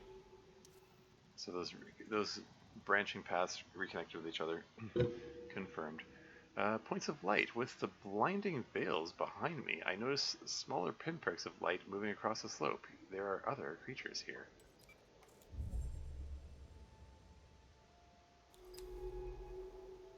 Life form. Water bulbs. Oh hey, okay. So which one is the water bulbs? I'm calling these cryptic creatures water bulbs. Let's see what we can cover about them back at the lab. Okay. So now that we've observed enough of those things, I'm not sure which one. There were two instances of plant life that we saw, and I don't know which one this is. Partially transparent, egg-shaped creatures which feed by filtering water. A strange sphere sits inside their iridescent interior. Oh, is this the ovoid creature? What's this guy here? It's another lung crest. Overgrown outcrop. This outcrop hides a wealth of life, from long-legged crawlers and filter feeders to blurred shapes which flit through the suit's lamps.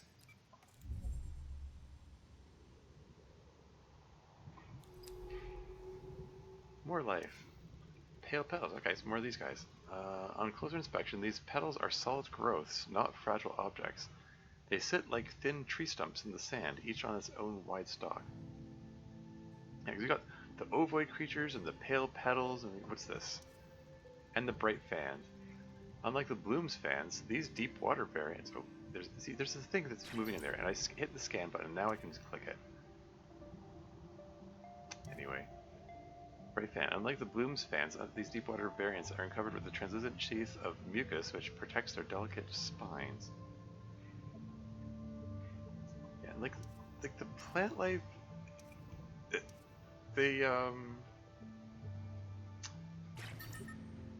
oh, it's sapping my power.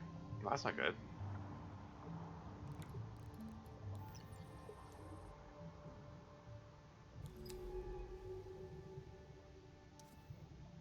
That's just a lung crest. Okay, let's get away from the complex creature. I did not realize it was sapping my power. It was just...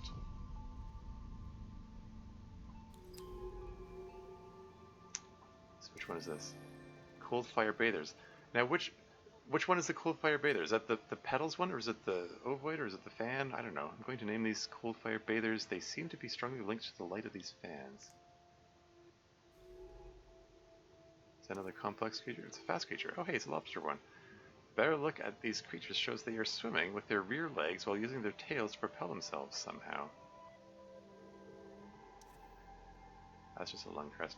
Yeah, I'm suddenly nervous about the those complex creatures now that I know that they're sucking my power. Anyway, what was I doing? Cold Fire Bathers. Okay, this one says Bright Fan, so I guess the Cold Fire Bather is the other one, the petals one.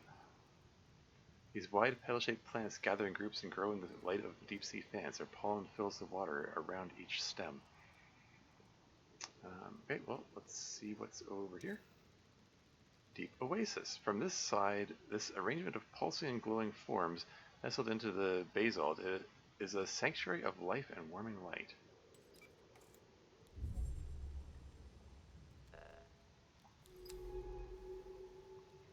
And apparently there's a sample available. Deep pollen. Okay, oxygen source. Which is I have less need of here. But okay. Ovular growths? Standing beside these clusters of egg-like forms, I can feel them filtering huge volumes of seawater in pulsing gulps. Let's take a look.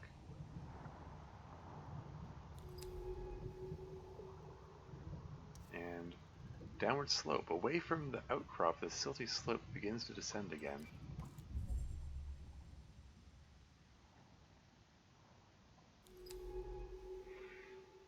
I got more of these. Oh. Scan again, so I can see it. It's the lobster guy again. Let's try the more southern one here.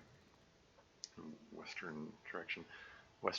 Veil field. A large field of veils whose pale blue light appears unpleasantly cold in comparison to the warmth of the oasis.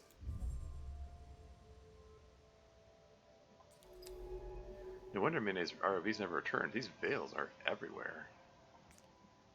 Like on Earth, they must rely on predation to survive this deep where little sunlight reaches.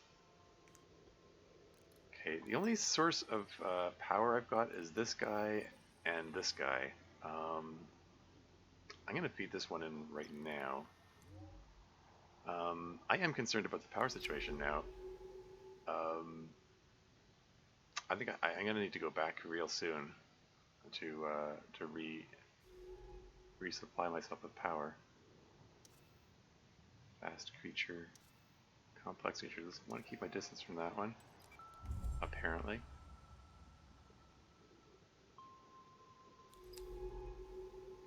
Okay, lots of plant life. Yeah, I don't like this.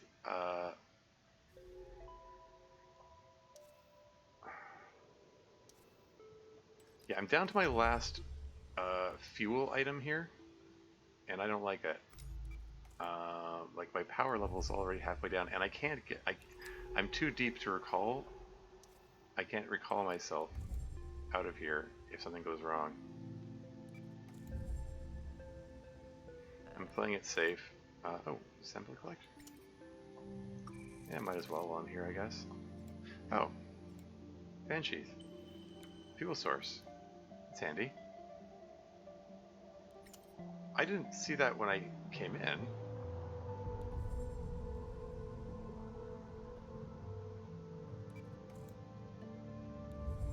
I'm gonna head back anyway.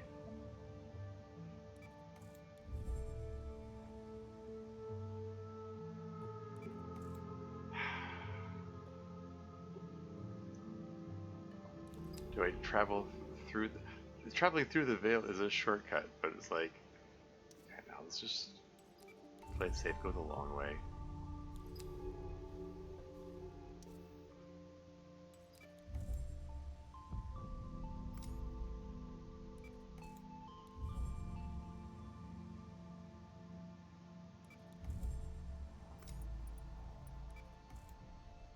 Just keep going until this thing lights up. There we go. Just get the heck out of here, and then come back with a better source of power.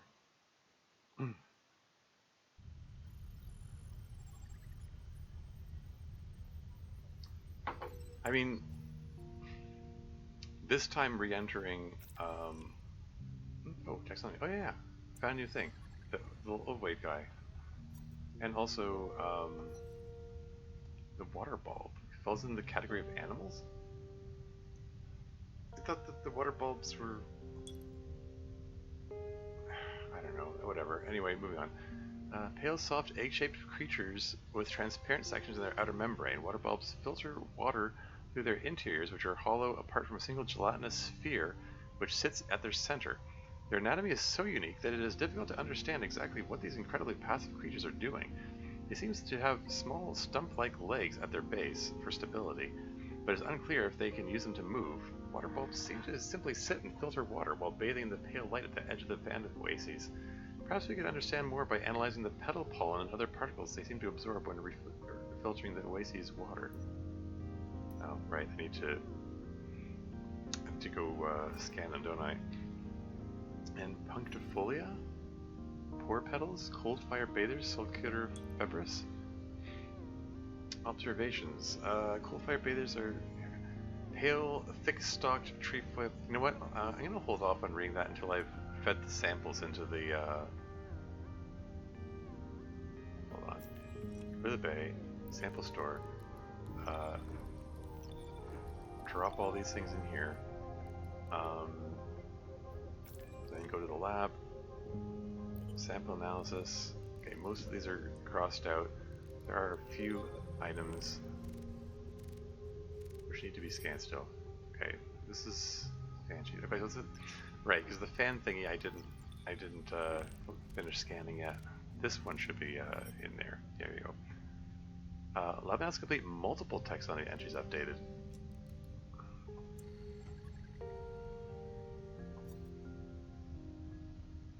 Volatile distributed bodies. Yeah, so go back to just reading the water bulb. Observations. Advanced water bulbs are pale, soft, egg-shaped creatures with transparent sections in their outer membrane. I think this is the ovoid one. It generates confusion when there are multiple life orbs you're finding at once in the same area, and like I have nothing to go by except the text-based description, because there are no visuals. So I'm assuming this is the one that was described as ovoid. Anyway, water bulbs filter water through their interiors, which are hollow apart from a single gelatinous sphere which sits at their center. Their anatomy is so unique that it is difficult to understand exactly what these incredibly passive creatures are doing. They seem to have small stump-like legs at their base for stability. I already read this, didn't I? Silly me. Unclear if they can use them to move. Water bulbs seem to simply sit and filter water while bathing the pale light at the edge of the fan oases. Petal pollen, etc., etc. Okay, behavior. The analysis of petal pollen, which reveals them to be water bubbles with a skin of waste matter, fails to add much more to our understanding of the water bulb. It's clear that they gain nutrients and perhaps some of the oxygen housed in their interior from their consumption of the pollen, but unlike the glowing fans, they don't seem to be reliant on it. Instead, they display a surprising level of passivity while absorbing and filtering much of their local environment. They seem to be without predators or prey and are ignored by many other life forms. Unlike the glowing fans, which I'm unable to get information on because I haven't scanned enough of them. Oh well. I've noticed that some specimens have buds, small growths which suggest they are growing clones of themselves to reproduce. Perhaps by carefully sampling one of these buds, we might get a miniature picture of the water bulb's anatomy. And the other thing we got, the punctifolia, pore petals, cold fire bathers. Cold fire bathers are pale, thick-stalked trefoil plants found in the deep of Gliese 667 cc's ocean. The only known specimens currently identified have all been found gathered around glowing fans, basking in their warm light. This suggests that the bathers are photosynthesizing this bioluminescence in order to live. Does it suggest that? It feels like a leap in logic there. There could be any number of reasons they hang around each other. But whatever. therefore cannot live outside of the sustaining glow of the fans. This has a knock-on effect for other life, as groupings of bathers then attract other creatures perhaps to feed on or hide within them. Bathers also seem to produce a type of pollen which are made up of small particles that float in the deep water currents. This may well be a seasonal or rare event that my visit has happened to coincide with, or a constant state. Further study of this pollen would be desirable. Behavior. Analysis of bather pollen has shown that they are released around bubbles of oxygen, a waste product of plants' photosynthesis. I mean, bubbles of oxygen being a waste product that's typical of plants, right? These bubbles are surrounded with a layer of pollen particles which weighs them down so they do not immediately rise to the surface. Instead, these bubbles drift through the water near the bather and in many cases settle on the nearby fan. The fans then consume these bubbles, absorbing both the oxygen and pollen along with anything else which reaches them. This direct exchange of energy and nutrients makes the fans and their bathers closely linked, a strong bond formed under the principle of mutual gain. Which makes it extra weird that I don't have enough scans of the fans, but whatever. Minae's still hanging out there. So yes, a sample store. Perhaps this time, I mean, I'm just gonna bring one of these guys, and but I do want more.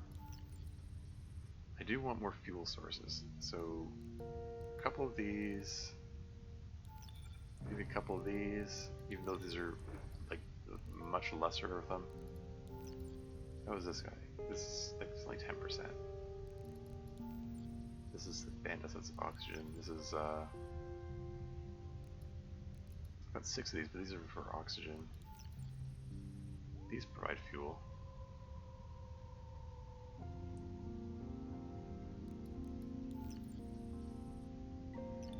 %? Sure.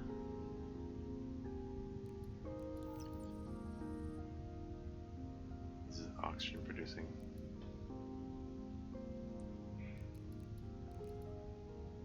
Don't want to get too bogged down in fuel sources that I don't have room to collect anything.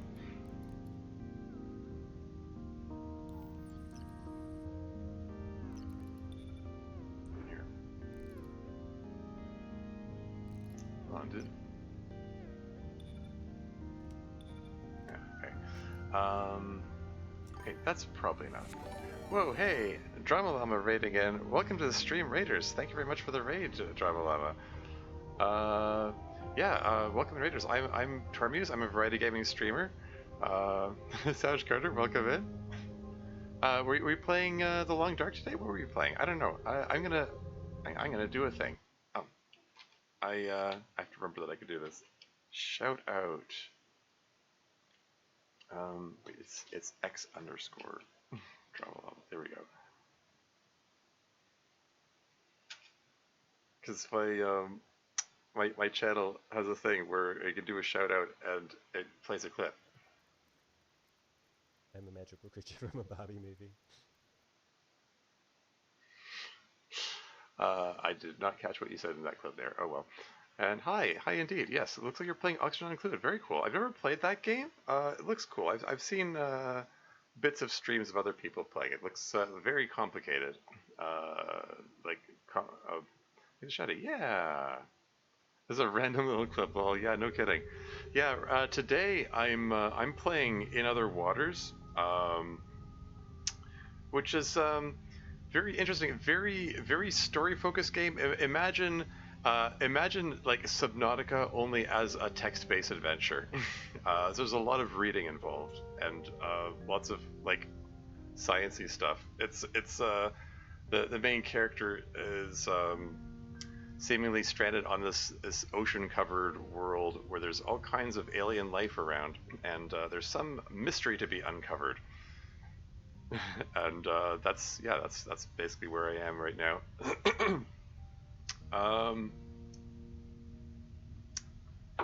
So yeah, I'm just gonna get back to it, I guess. We were in the middle of doing a deep dive or this away. We're going to dive down to 1,500 meters depth and explore the ocean floor here. And away we go. Yeah, part of the reason I'm playing this game is I need a game that I can play with one hand. You may have noticed my right hand is in a cast. This is because I broke my wrist last month, which is not fun. Do not recommend. 1 out of 10 stars. Yeah, like the scaphoid bone is broken. The scaphoid being is one of the bones in the hand. It articulates with the thumb, so they had to immobilize the thumb. So like I can move my other fingers, but this hand is basically useless. I can't really do much with it. Like the wrist is completely immobilized. I can't flex it, or extend it, or deviate, or rotate it, or anything. It's stuck like this. So I just have to kind of hold. I'm supposed to keep it elevated, so I just kind of hold it up while I do everything with my left hand. I'm right-handed, which contributes to the not fun nature of it. But what can you do? The cast is slated to come off on December 24th, Christmas Eve, funnily enough. It'll be an early Christmas present. So that's neat. Looking forward to that. I mean, unless some unforeseen thing requires that. I mean, okay.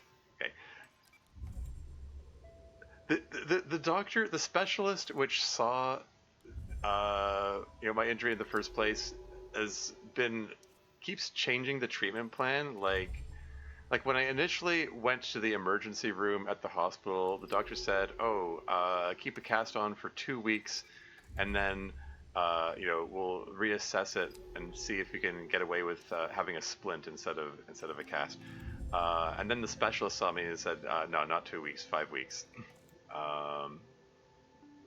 Yeah, he took one look at the X-rays. Like the scaphoid, the bone is like neatly broken in half. It's in bad shape.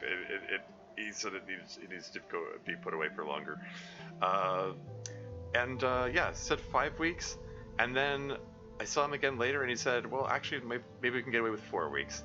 And then at the 3-week mark, they took the cast off to do another X-ray, and it's just like so much confusion. 5 weeks, 4 weeks, 3 weeks. I don't know. Guys, if there's a change in plan, that's cool. That's fine. I wasn't expecting to walk into the fracture clinic at the 3-week mark and be told, oh yeah, your cast is coming off today. I'm like, what? I mean, it's coming off to do an X-ray, but still. Yeah, I can't rule out the possibility that here's a Banshees here. I can't rule out the possibility that maybe they're just trying to book extra appointments so that they can get some extra money or something. Oh well. Deep pollen. I already have plenty of that. I have no need to collect that. I'm gonna pass on that there. Notorious handages are really terrible. Yeah. But hey, it could have been worse. I just have to remind myself it could have been worse. Okay, so there's a path up there. I wanted to check this path to the west first. Have you got healed up? Yeah, me too. Yeah, like I said, the 24th. It's the 20th today, isn't it? It's December 20th. I haven't lost my mind. So 4 more days. Whoa, hello. What are you doing? What are you doing, little life form? Okay. All right, explore new territory here. Veil clearing. Who knows how temporary these gaps in the walls of veils are? We should make use of them while we can. Yeah. Is that a new thing? Okay, that's just a fast creature. Okay, that's fine. Yeah, we've these little blue things drain my power if I pass through them. Like I can freely travel through them. They just drains the power. And I brought stuff that I can feed into the reactor to fuel them. Like some of the life orbs add fuel, but I want to use those sparingly if possible. So I have to be careful where I travel. I guess I want to go this way. Hypnotic lights. There is beauty to being inside a field of veils, a song of light that makes it impossible to keep a sense of direction.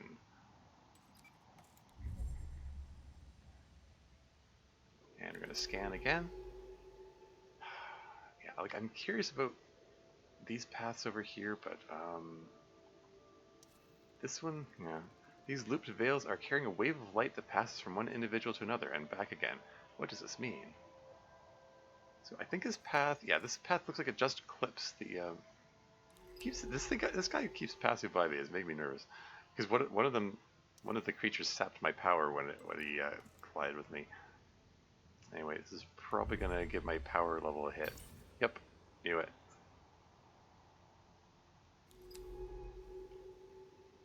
Yeah, so I can venture through the veils here, but it's gonna. Okay, this is what I'm here for. I'm just gonna tank the power drain. That's an awful entry, yeah. Yeah. Must be a big delay in the the comments there. Pretty hungry, going to need to leave a lurk and make myself food. Yes, absolutely, by all means. I forgot to say that. Sometimes I forget. Shoot, sorry. Headphone cords tangled. Yeah. Yeah, sometimes I forget to say that. I try to be mindful of it. To say, yes, if you need to raid and run, by all means do so. But if you care to share how your stream went and stuff, that's also cool. Anyway, all right, let's just tank the power drain, I guess. Okay, I fully expected there were going to be 2 jolts of power drain there, but maybe not. And more life forms. What have we got here? Complex creature. It is hard to tell if this is a colonial creature or a single individual. Whichever it is, we should keep our distance to avoid those tentacles. Yeah, this is the guy that zapped me earlier.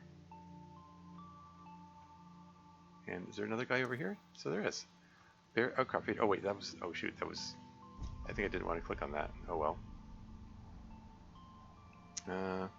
Yeah, because each of the features, they start out white, and when you click on them, they turn yellow. And I need, in order for my own sanity, to help me map this out, I try to avoid clicking on them unless I'm going there. Because otherwise I get confused about where I've gone and where I haven't. Anyway. Bear outcrop. Beside the outcrop where the warm light of the fan does not reach is absent of life. Absent of life, you say? What about this one here? Deep oasis. Oh, sample candidate. Another garden of creatures rooted into a dark basalt shelf. A welcome break from the intensity of the veil field.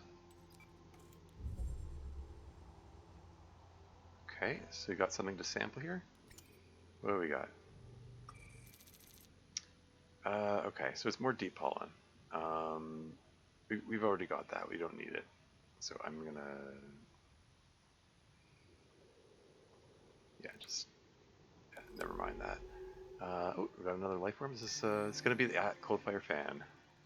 Finally got the last scan of this guy here. I'll call these Coldfire Fans, after those mesmerizing flame-like pulses. Filter-feeding fans that beneath a mucus sheath pulse with warm light, often surrounded by other creatures benefiting from their glow. Okay, so let's venture this way. First, this is one of the crabs? Yeah, Lungcrest. Alright, we're heading over here. Going to continue to explore. Hello? Another fast creature. These creatures seem to follow the same routes back and forth through the veils. Why do they limit themselves to these pathways? And over here we got a small burrow. Another sample candidate. At the edge of the outcrop in the light sand slope, a shallow burrow leads down. Eggs glint within. We could sample them here. Oh.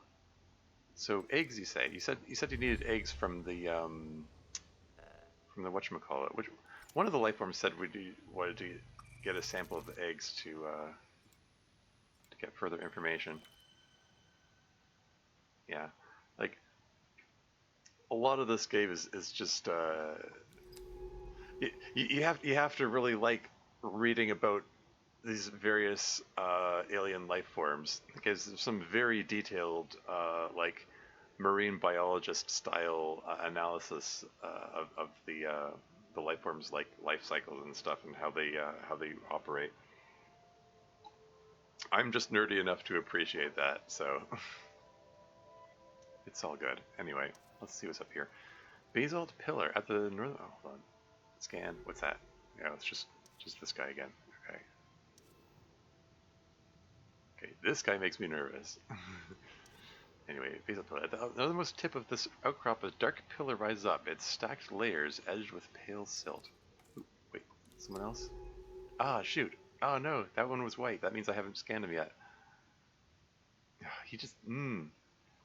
I I lack the manual dexterity with my left hand. Here we go. Get him. Click it. Phew. Abyssal sail shell. Okay, that's the lobster-like guy, right?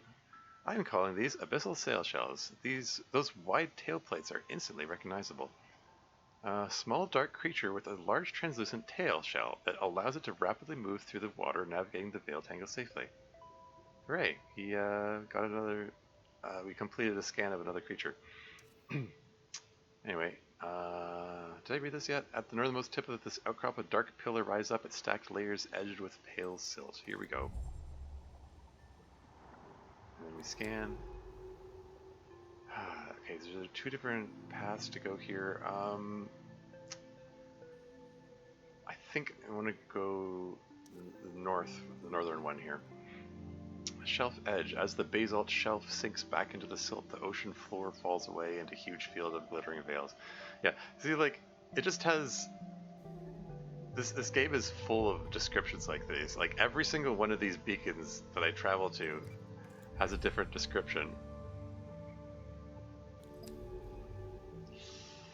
Okay. You have to navigate the veils again. Like, I'm trying, generally speaking, as I'm mapping these out, because trying to map this out is a little confusing. I try to steer around the borders of the explorable area. In this case, it's going to take me through the veil and drain my power if I do that. But, yeah, I think that's what I'm going to do. Veil loop. A group of looped veils output the same pattern in an ornate game of call and response. Are they communicating with each other? I don't know. I'm going to pierce the veil, so to speak. Let's feed a couple of these guys into the fuel tank. There you go. Needed to empty the inventory anyway. Nothing to be had here? Huh. Yeah, this like acts as a connection point between here and here, but there's... Yeah, I kind of wondered if there was a path that I was supposed to follow through the veil, but I guess I needed to go through the veil regardless. Anyway, veil passage. The tangle turns back on itself, revealing new paths into its interior. Here, we're gonna tank another power drain. And what now? Man, there are 4 different directions to go? Oh man, this is going to be tough to navigate. Like, I want to bring up a world map which shows all of them. That would be nice. Oh well, anyway. Veil clearing, a gap in the middle of the tangle where the lights are dimmer. The sickening, shifting sensation lessened. We're going to head over here. And scan again. And I'm just going to go over here, a narrow gap. Here the veils close in towards each other, sheets passing up against one another with gentle waves. And we've got another complex life. There we go. Deep orrery? That's the so-called complex life form? With all these orbiting polyps and strings, I am naming this creature the Deep Orrery. An ornate creature that casts a net-like arrangement of tentacles and polyps to shock passing prey into submission. There you go. Narrow gap. Here the veils close in towards each other, sheets passing up against one another with gentle waves.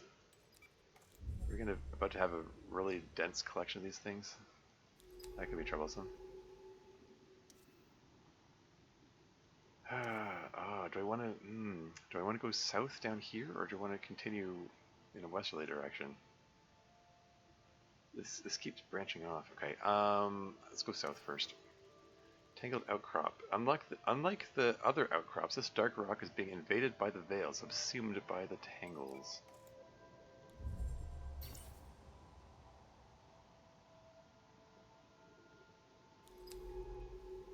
And then it goes further south. Fading fan, sample candidate. A wilted fan faintly pulses while spines of its body have broken away. Still faintly glowing in the silt. I can sample. Sorry. Okay, we can sample them here. Okay, cool.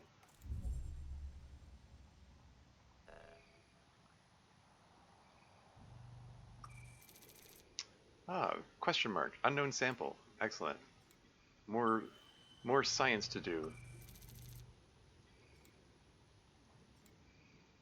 And they also apparently provide, they could be a fuel source. Okay, inventory full. This guy uses, yeah, just dump this guy into the fuel tank. And then I can pick this one up. There we go. What did I get? Glowing spine. A spine from a glowing fan, still faintly pulsing with warm light. Cool. Okay, so this ended in a dead end, so this is the correct way to go. I feel pleased with my choice. And now we can check out this way. The veils meet here, but through their translucent skin I can see the dark shape of an outcrop.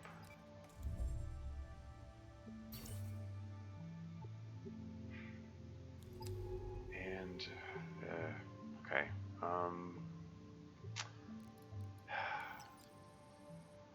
Beaded eggs. Okay, so these, I need to take stock of my power supply. This recharges by 30%, this is charges by 25%, and these are charged by 40%. And in a pinch, I can probably throw one or two of these guys in there. But I do want to take the I do want to take at least one of the glowing spines back for study. Because we need to science it up here. Anyway, glistening object, sample candidate. Something clouded and purple glints in the silt beyond the veil. It looks small enough to sample whole. Well, we're gonna check that out. Yeah, I do not like how much power that drained. We're gonna feed you into the reactor there, and something's purple, you say? New thing. Shed polyp. Okay. Polyp from a colonial life form lost on the ocean floor. That's probably from one of those complex guys, the tentacled things. The orrery, whatever it was called. Cool. Okay. Am I close to my destination? I mean, once we find the ROV, we can go straight back up to the surface. Right now,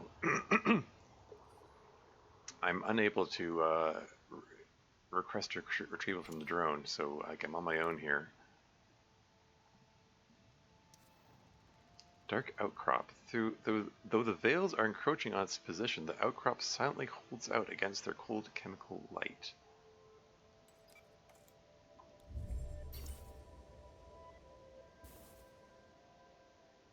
Okay, I only get, even though it looks like I passed through 2 sets of veils, it only jolts me once. Mercifully. Yeah, I'm hoping against hope that if I travel far enough into this direction here, that I'm going to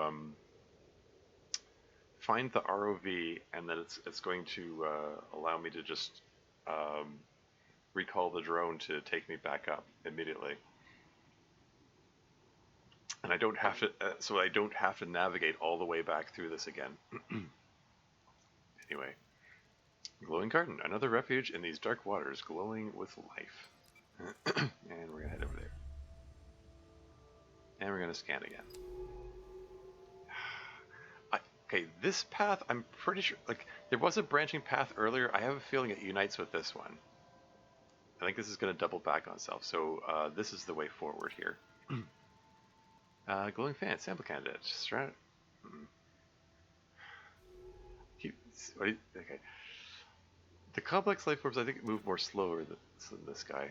So if it's moving fast like that, it's probably safer. Anyway. Surrounded by its audience of light-bathing petals, the fan's sheath shimmers with amber light like a bonfire.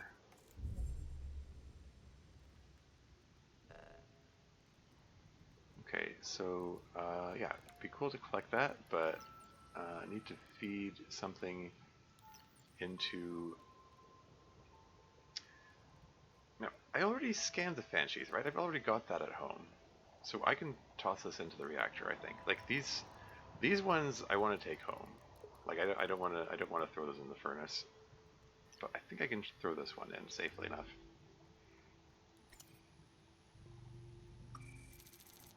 Oh, funnily enough, there's another one here. I just discarded a fan sheath just to pick up another one. Imagine that. We got an ad break coming up in 4 minutes and 35 seconds. Is that time already? Okay, what do we got here?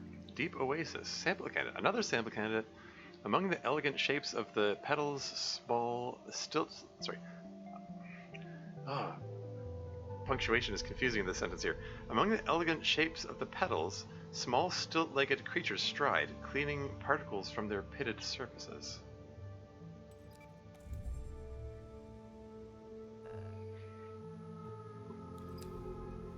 Are we almost there?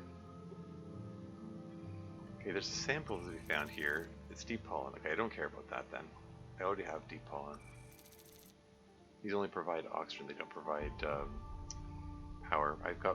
I'm able to siphon oxygen out of the water, so I don't need these. Anyway, let's keep going north. Basalt pillar, faint flickers of light silhouette a tall pillar of basalt shards rising up into the faint blue glow above.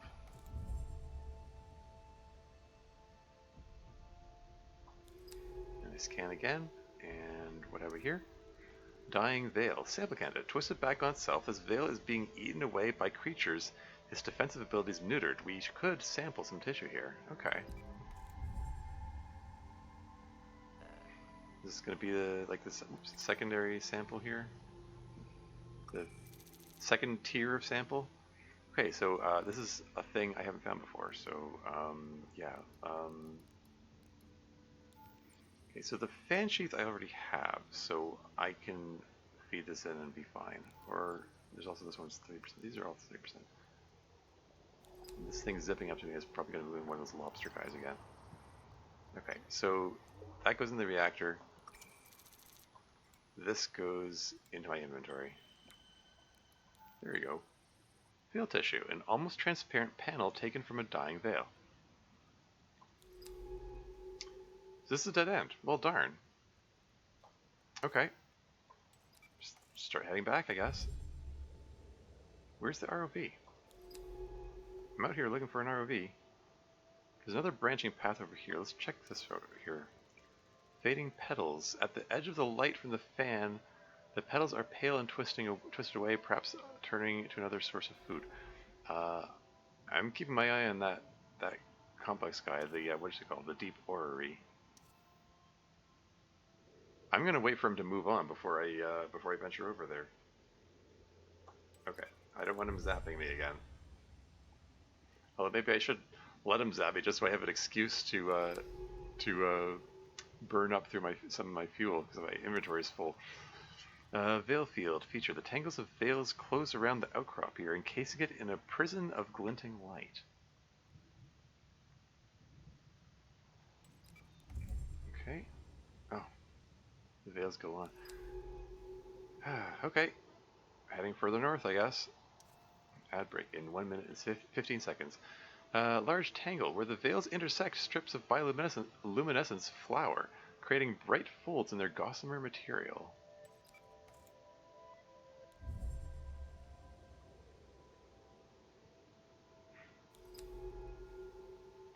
we're piercing the veil again. Clear water. After the last veil, the dark returns. Okay. Get one more jolt from the veil, and then maybe we don't have to worry about that for a while. Dark water. Outside the reach of the veils, the dark, cool water is a welcome change from the incoherent patterns of lights.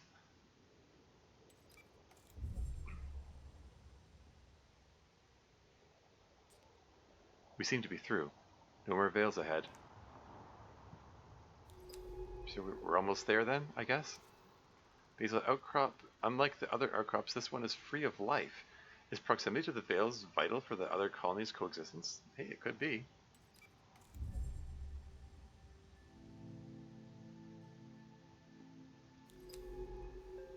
It diverges again? Shoot. Okay, ad break is imminent, so I'm going to pause the game and I will be right back. Maybe, hopefully we'll find the ROV soon.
And I'm back again.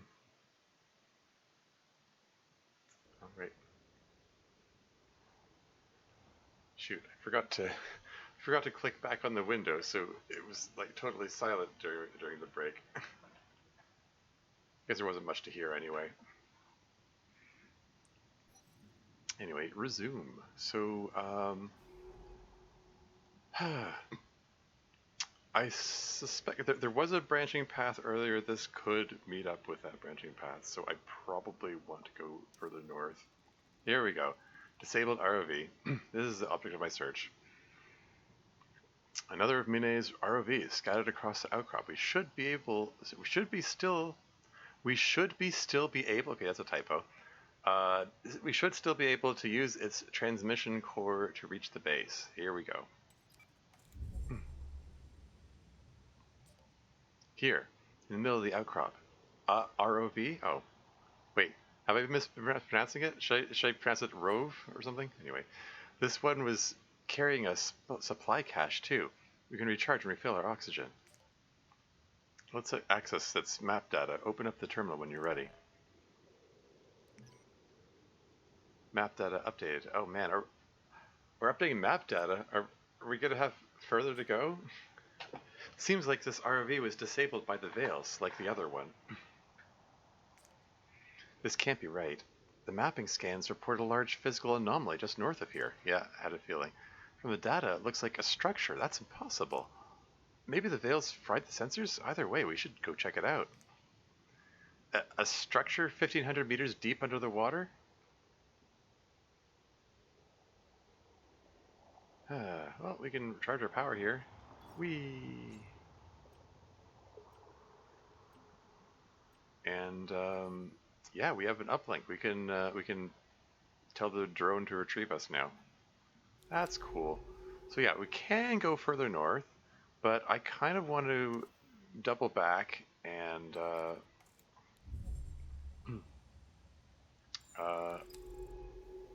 resume. I want to check out these other paths here. Oops, I forgot to. Hold on. Didn't read it. Rock shelf. Another shelf appears out of the dark, but nowhere on its surface can I see the warm glow of a fan. I'm gonna read every bit of flavor text. Darn it! Get all the lore. Descending slope. The slope continues its irresistible descent toward the distant abyssal plain. Yeah, it really does feel like, you know, one of those classic, like DOS text-based adventures or whatever. Okay, so this path diverges. I'm gonna take the one on the left first, I guess? To the west. Tangled edge. The veils thin out, the last of their light falling across the sandy slope as it descends into deeper water.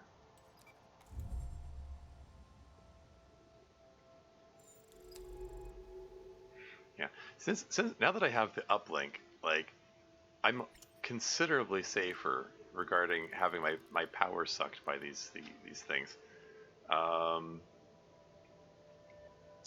Heck, you know, even if I find something, I'm gonna have to jettison some of my cargo. You know what? Maybe it isn't. It is prudent to recall myself back up before I. Let's go back to the surface and I'll resume exploration shortly. I just want to empty my inventory. Gotta do some scanning. Gotta do some science. Ellie, you have anything to say? Nope. Okay. Okay. Yeah, we've got 2 pages of this stuff here. Just unload all of the things. Hang on to these. I'm using those for fuel sources. And then we're going to go to the lab and we're going to scan all the things. So this is, oh yeah, this is from the Veils. Lab analysis complete. Snare Veil taxonomy entry updated.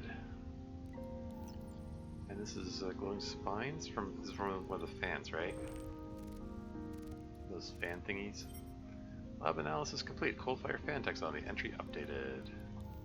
And the glowing spine, this is also from the fan, I believe. This is the secondary...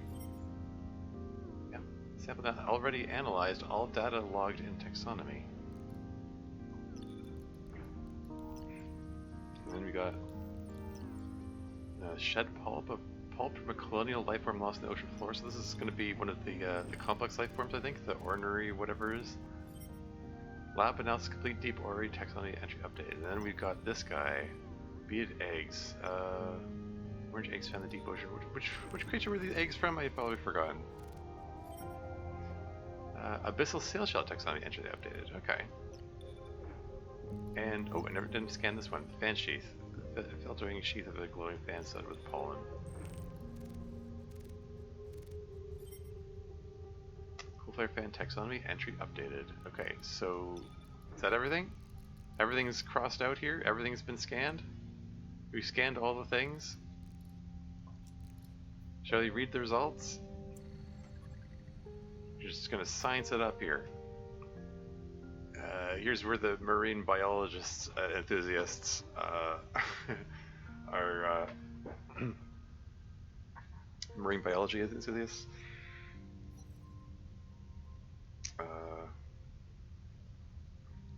We're gonna shine anyway. Abyssal sail shell, Crustavelum abyssi. Observations. These shelled creatures with their large translucent tails are surprisingly fast for animals of their kind. Occasionally spotted weaving between veils in the deep, they use this speed as a way of evading the slow-moving tangles. They are also dark in color and small, making them a difficult target for other creatures that might hunt them. They use modified back legs with wide oar-like shapes to both propel themselves and make rapid turns. The most distinctive of all of their features is their large translucent tail, which stands like a crest behind them. From my observations, these tails seem to be a form of propulsion for the sail shells. Until I can inspect a fragment of one in more detail, this cannot be confirmed. Shoot, I need a shell sample. But I did get the other thing. So we don't have a sketch. It's a little curious that we need all fields filled out before I can get a sketch, but whatever. Anyway, theories. After analyzing a clutch of beaded sail shell eggs, okay, so that's what the eggs are from, and inspecting their anatomy, I've started to understand their behavior. Larval sail shells are already forming modified limbs with thin, thread-like whisks on them. These limbs move so fast when the sail shell is swimming that they can't be seen, but in the dormant eggs they are clearly visible. These whisks would allow the sail shells to feed by catching small larval creatures as well as any other particles of nutrients found in the water. This must be what the sail shells are doing when they follow their carefully selected paths back and forth through the water. It is also likely that the veils attract, trap, and produce tiny particles that the sail shells feed on, hence their close proximity. The result for sail shells is a very risky feeding pattern.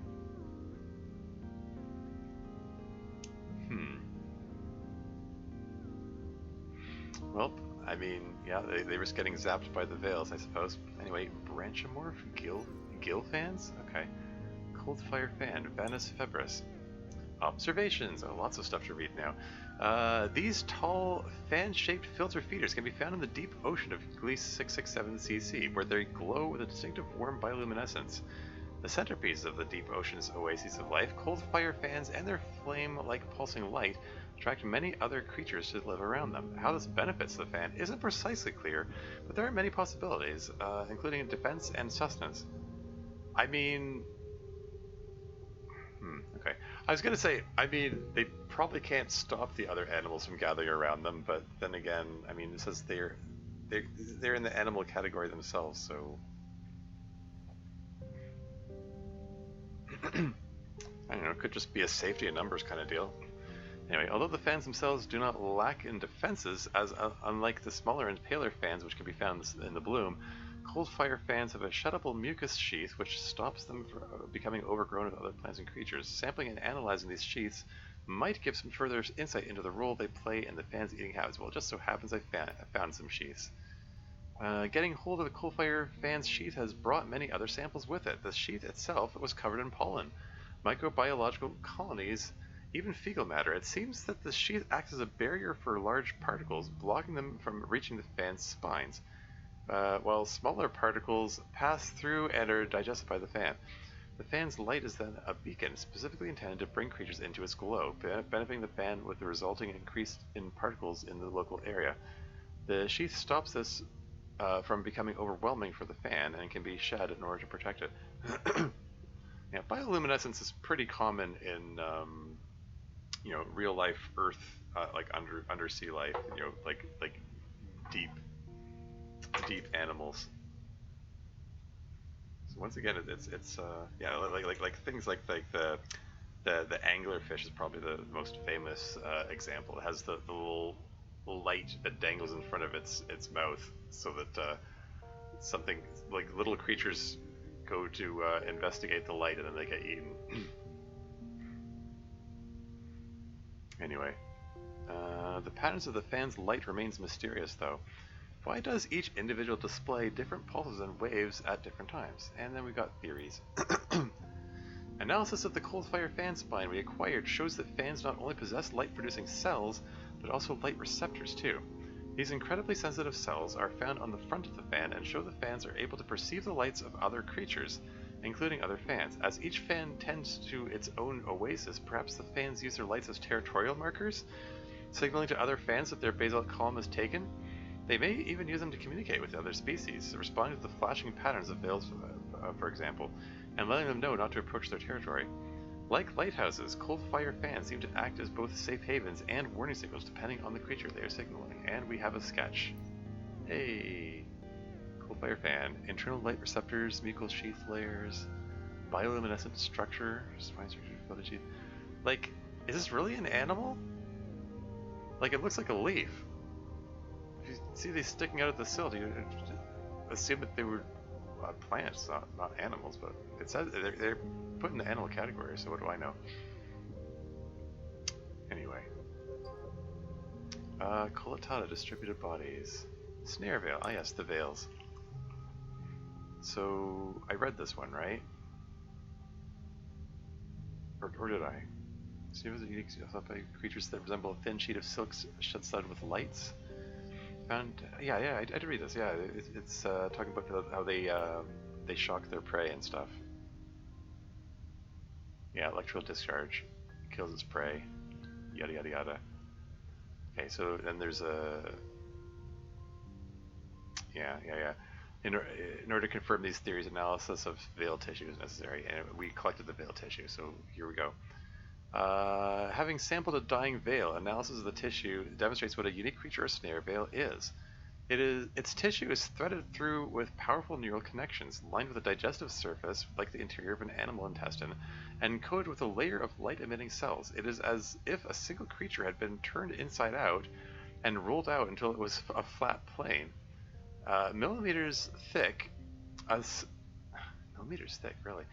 Snare veil is a totally distributed form of life with no centralized brain, stomach, or other organs at all. It is self-same in its entirety. Any other piece resembles another! Exclamation point. What we saw as a dying veil might have been purposefully separating itself, as each piece of the veil could grow another tangle. No wonder they have dominated portions of the seafloor. And we got a sketch. High density folded veil section, bioluminescent patterning. The interior section exposed electrocyte, neural web, digestive cells.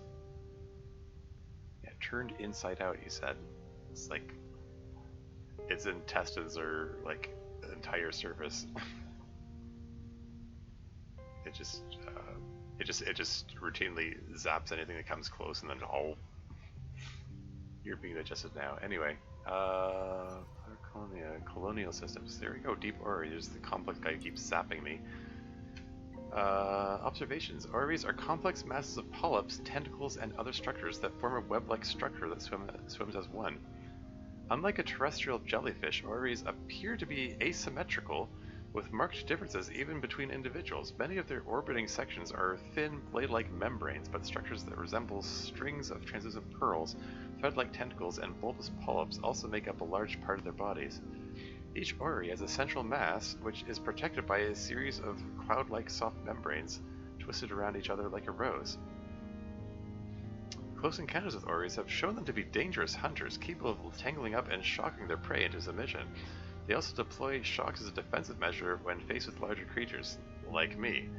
Perhaps a further study of their prey may help. Well, we didn't find any of their prey, so we don't have behavior thing, but we have theories, apparently.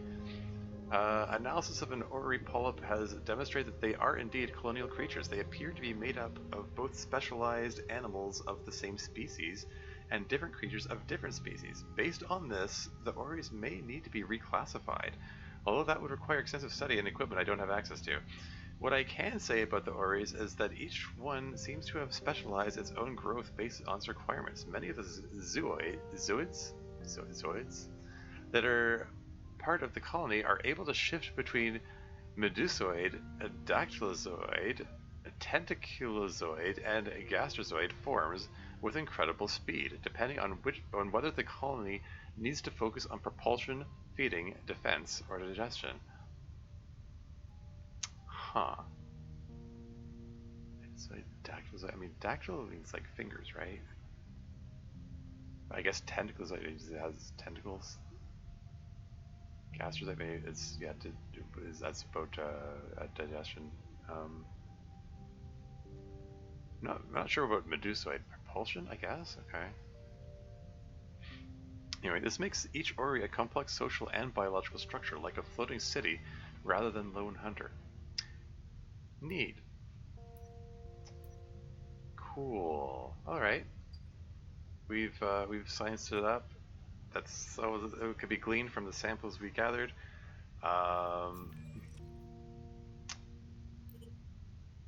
Yeah, this is probably a good note to wrap up the stream. So yeah, we found both of the rovers down there. We got a new goal, a new destination to travel to. Apparently, we got a new map. Man, oh man. Okay.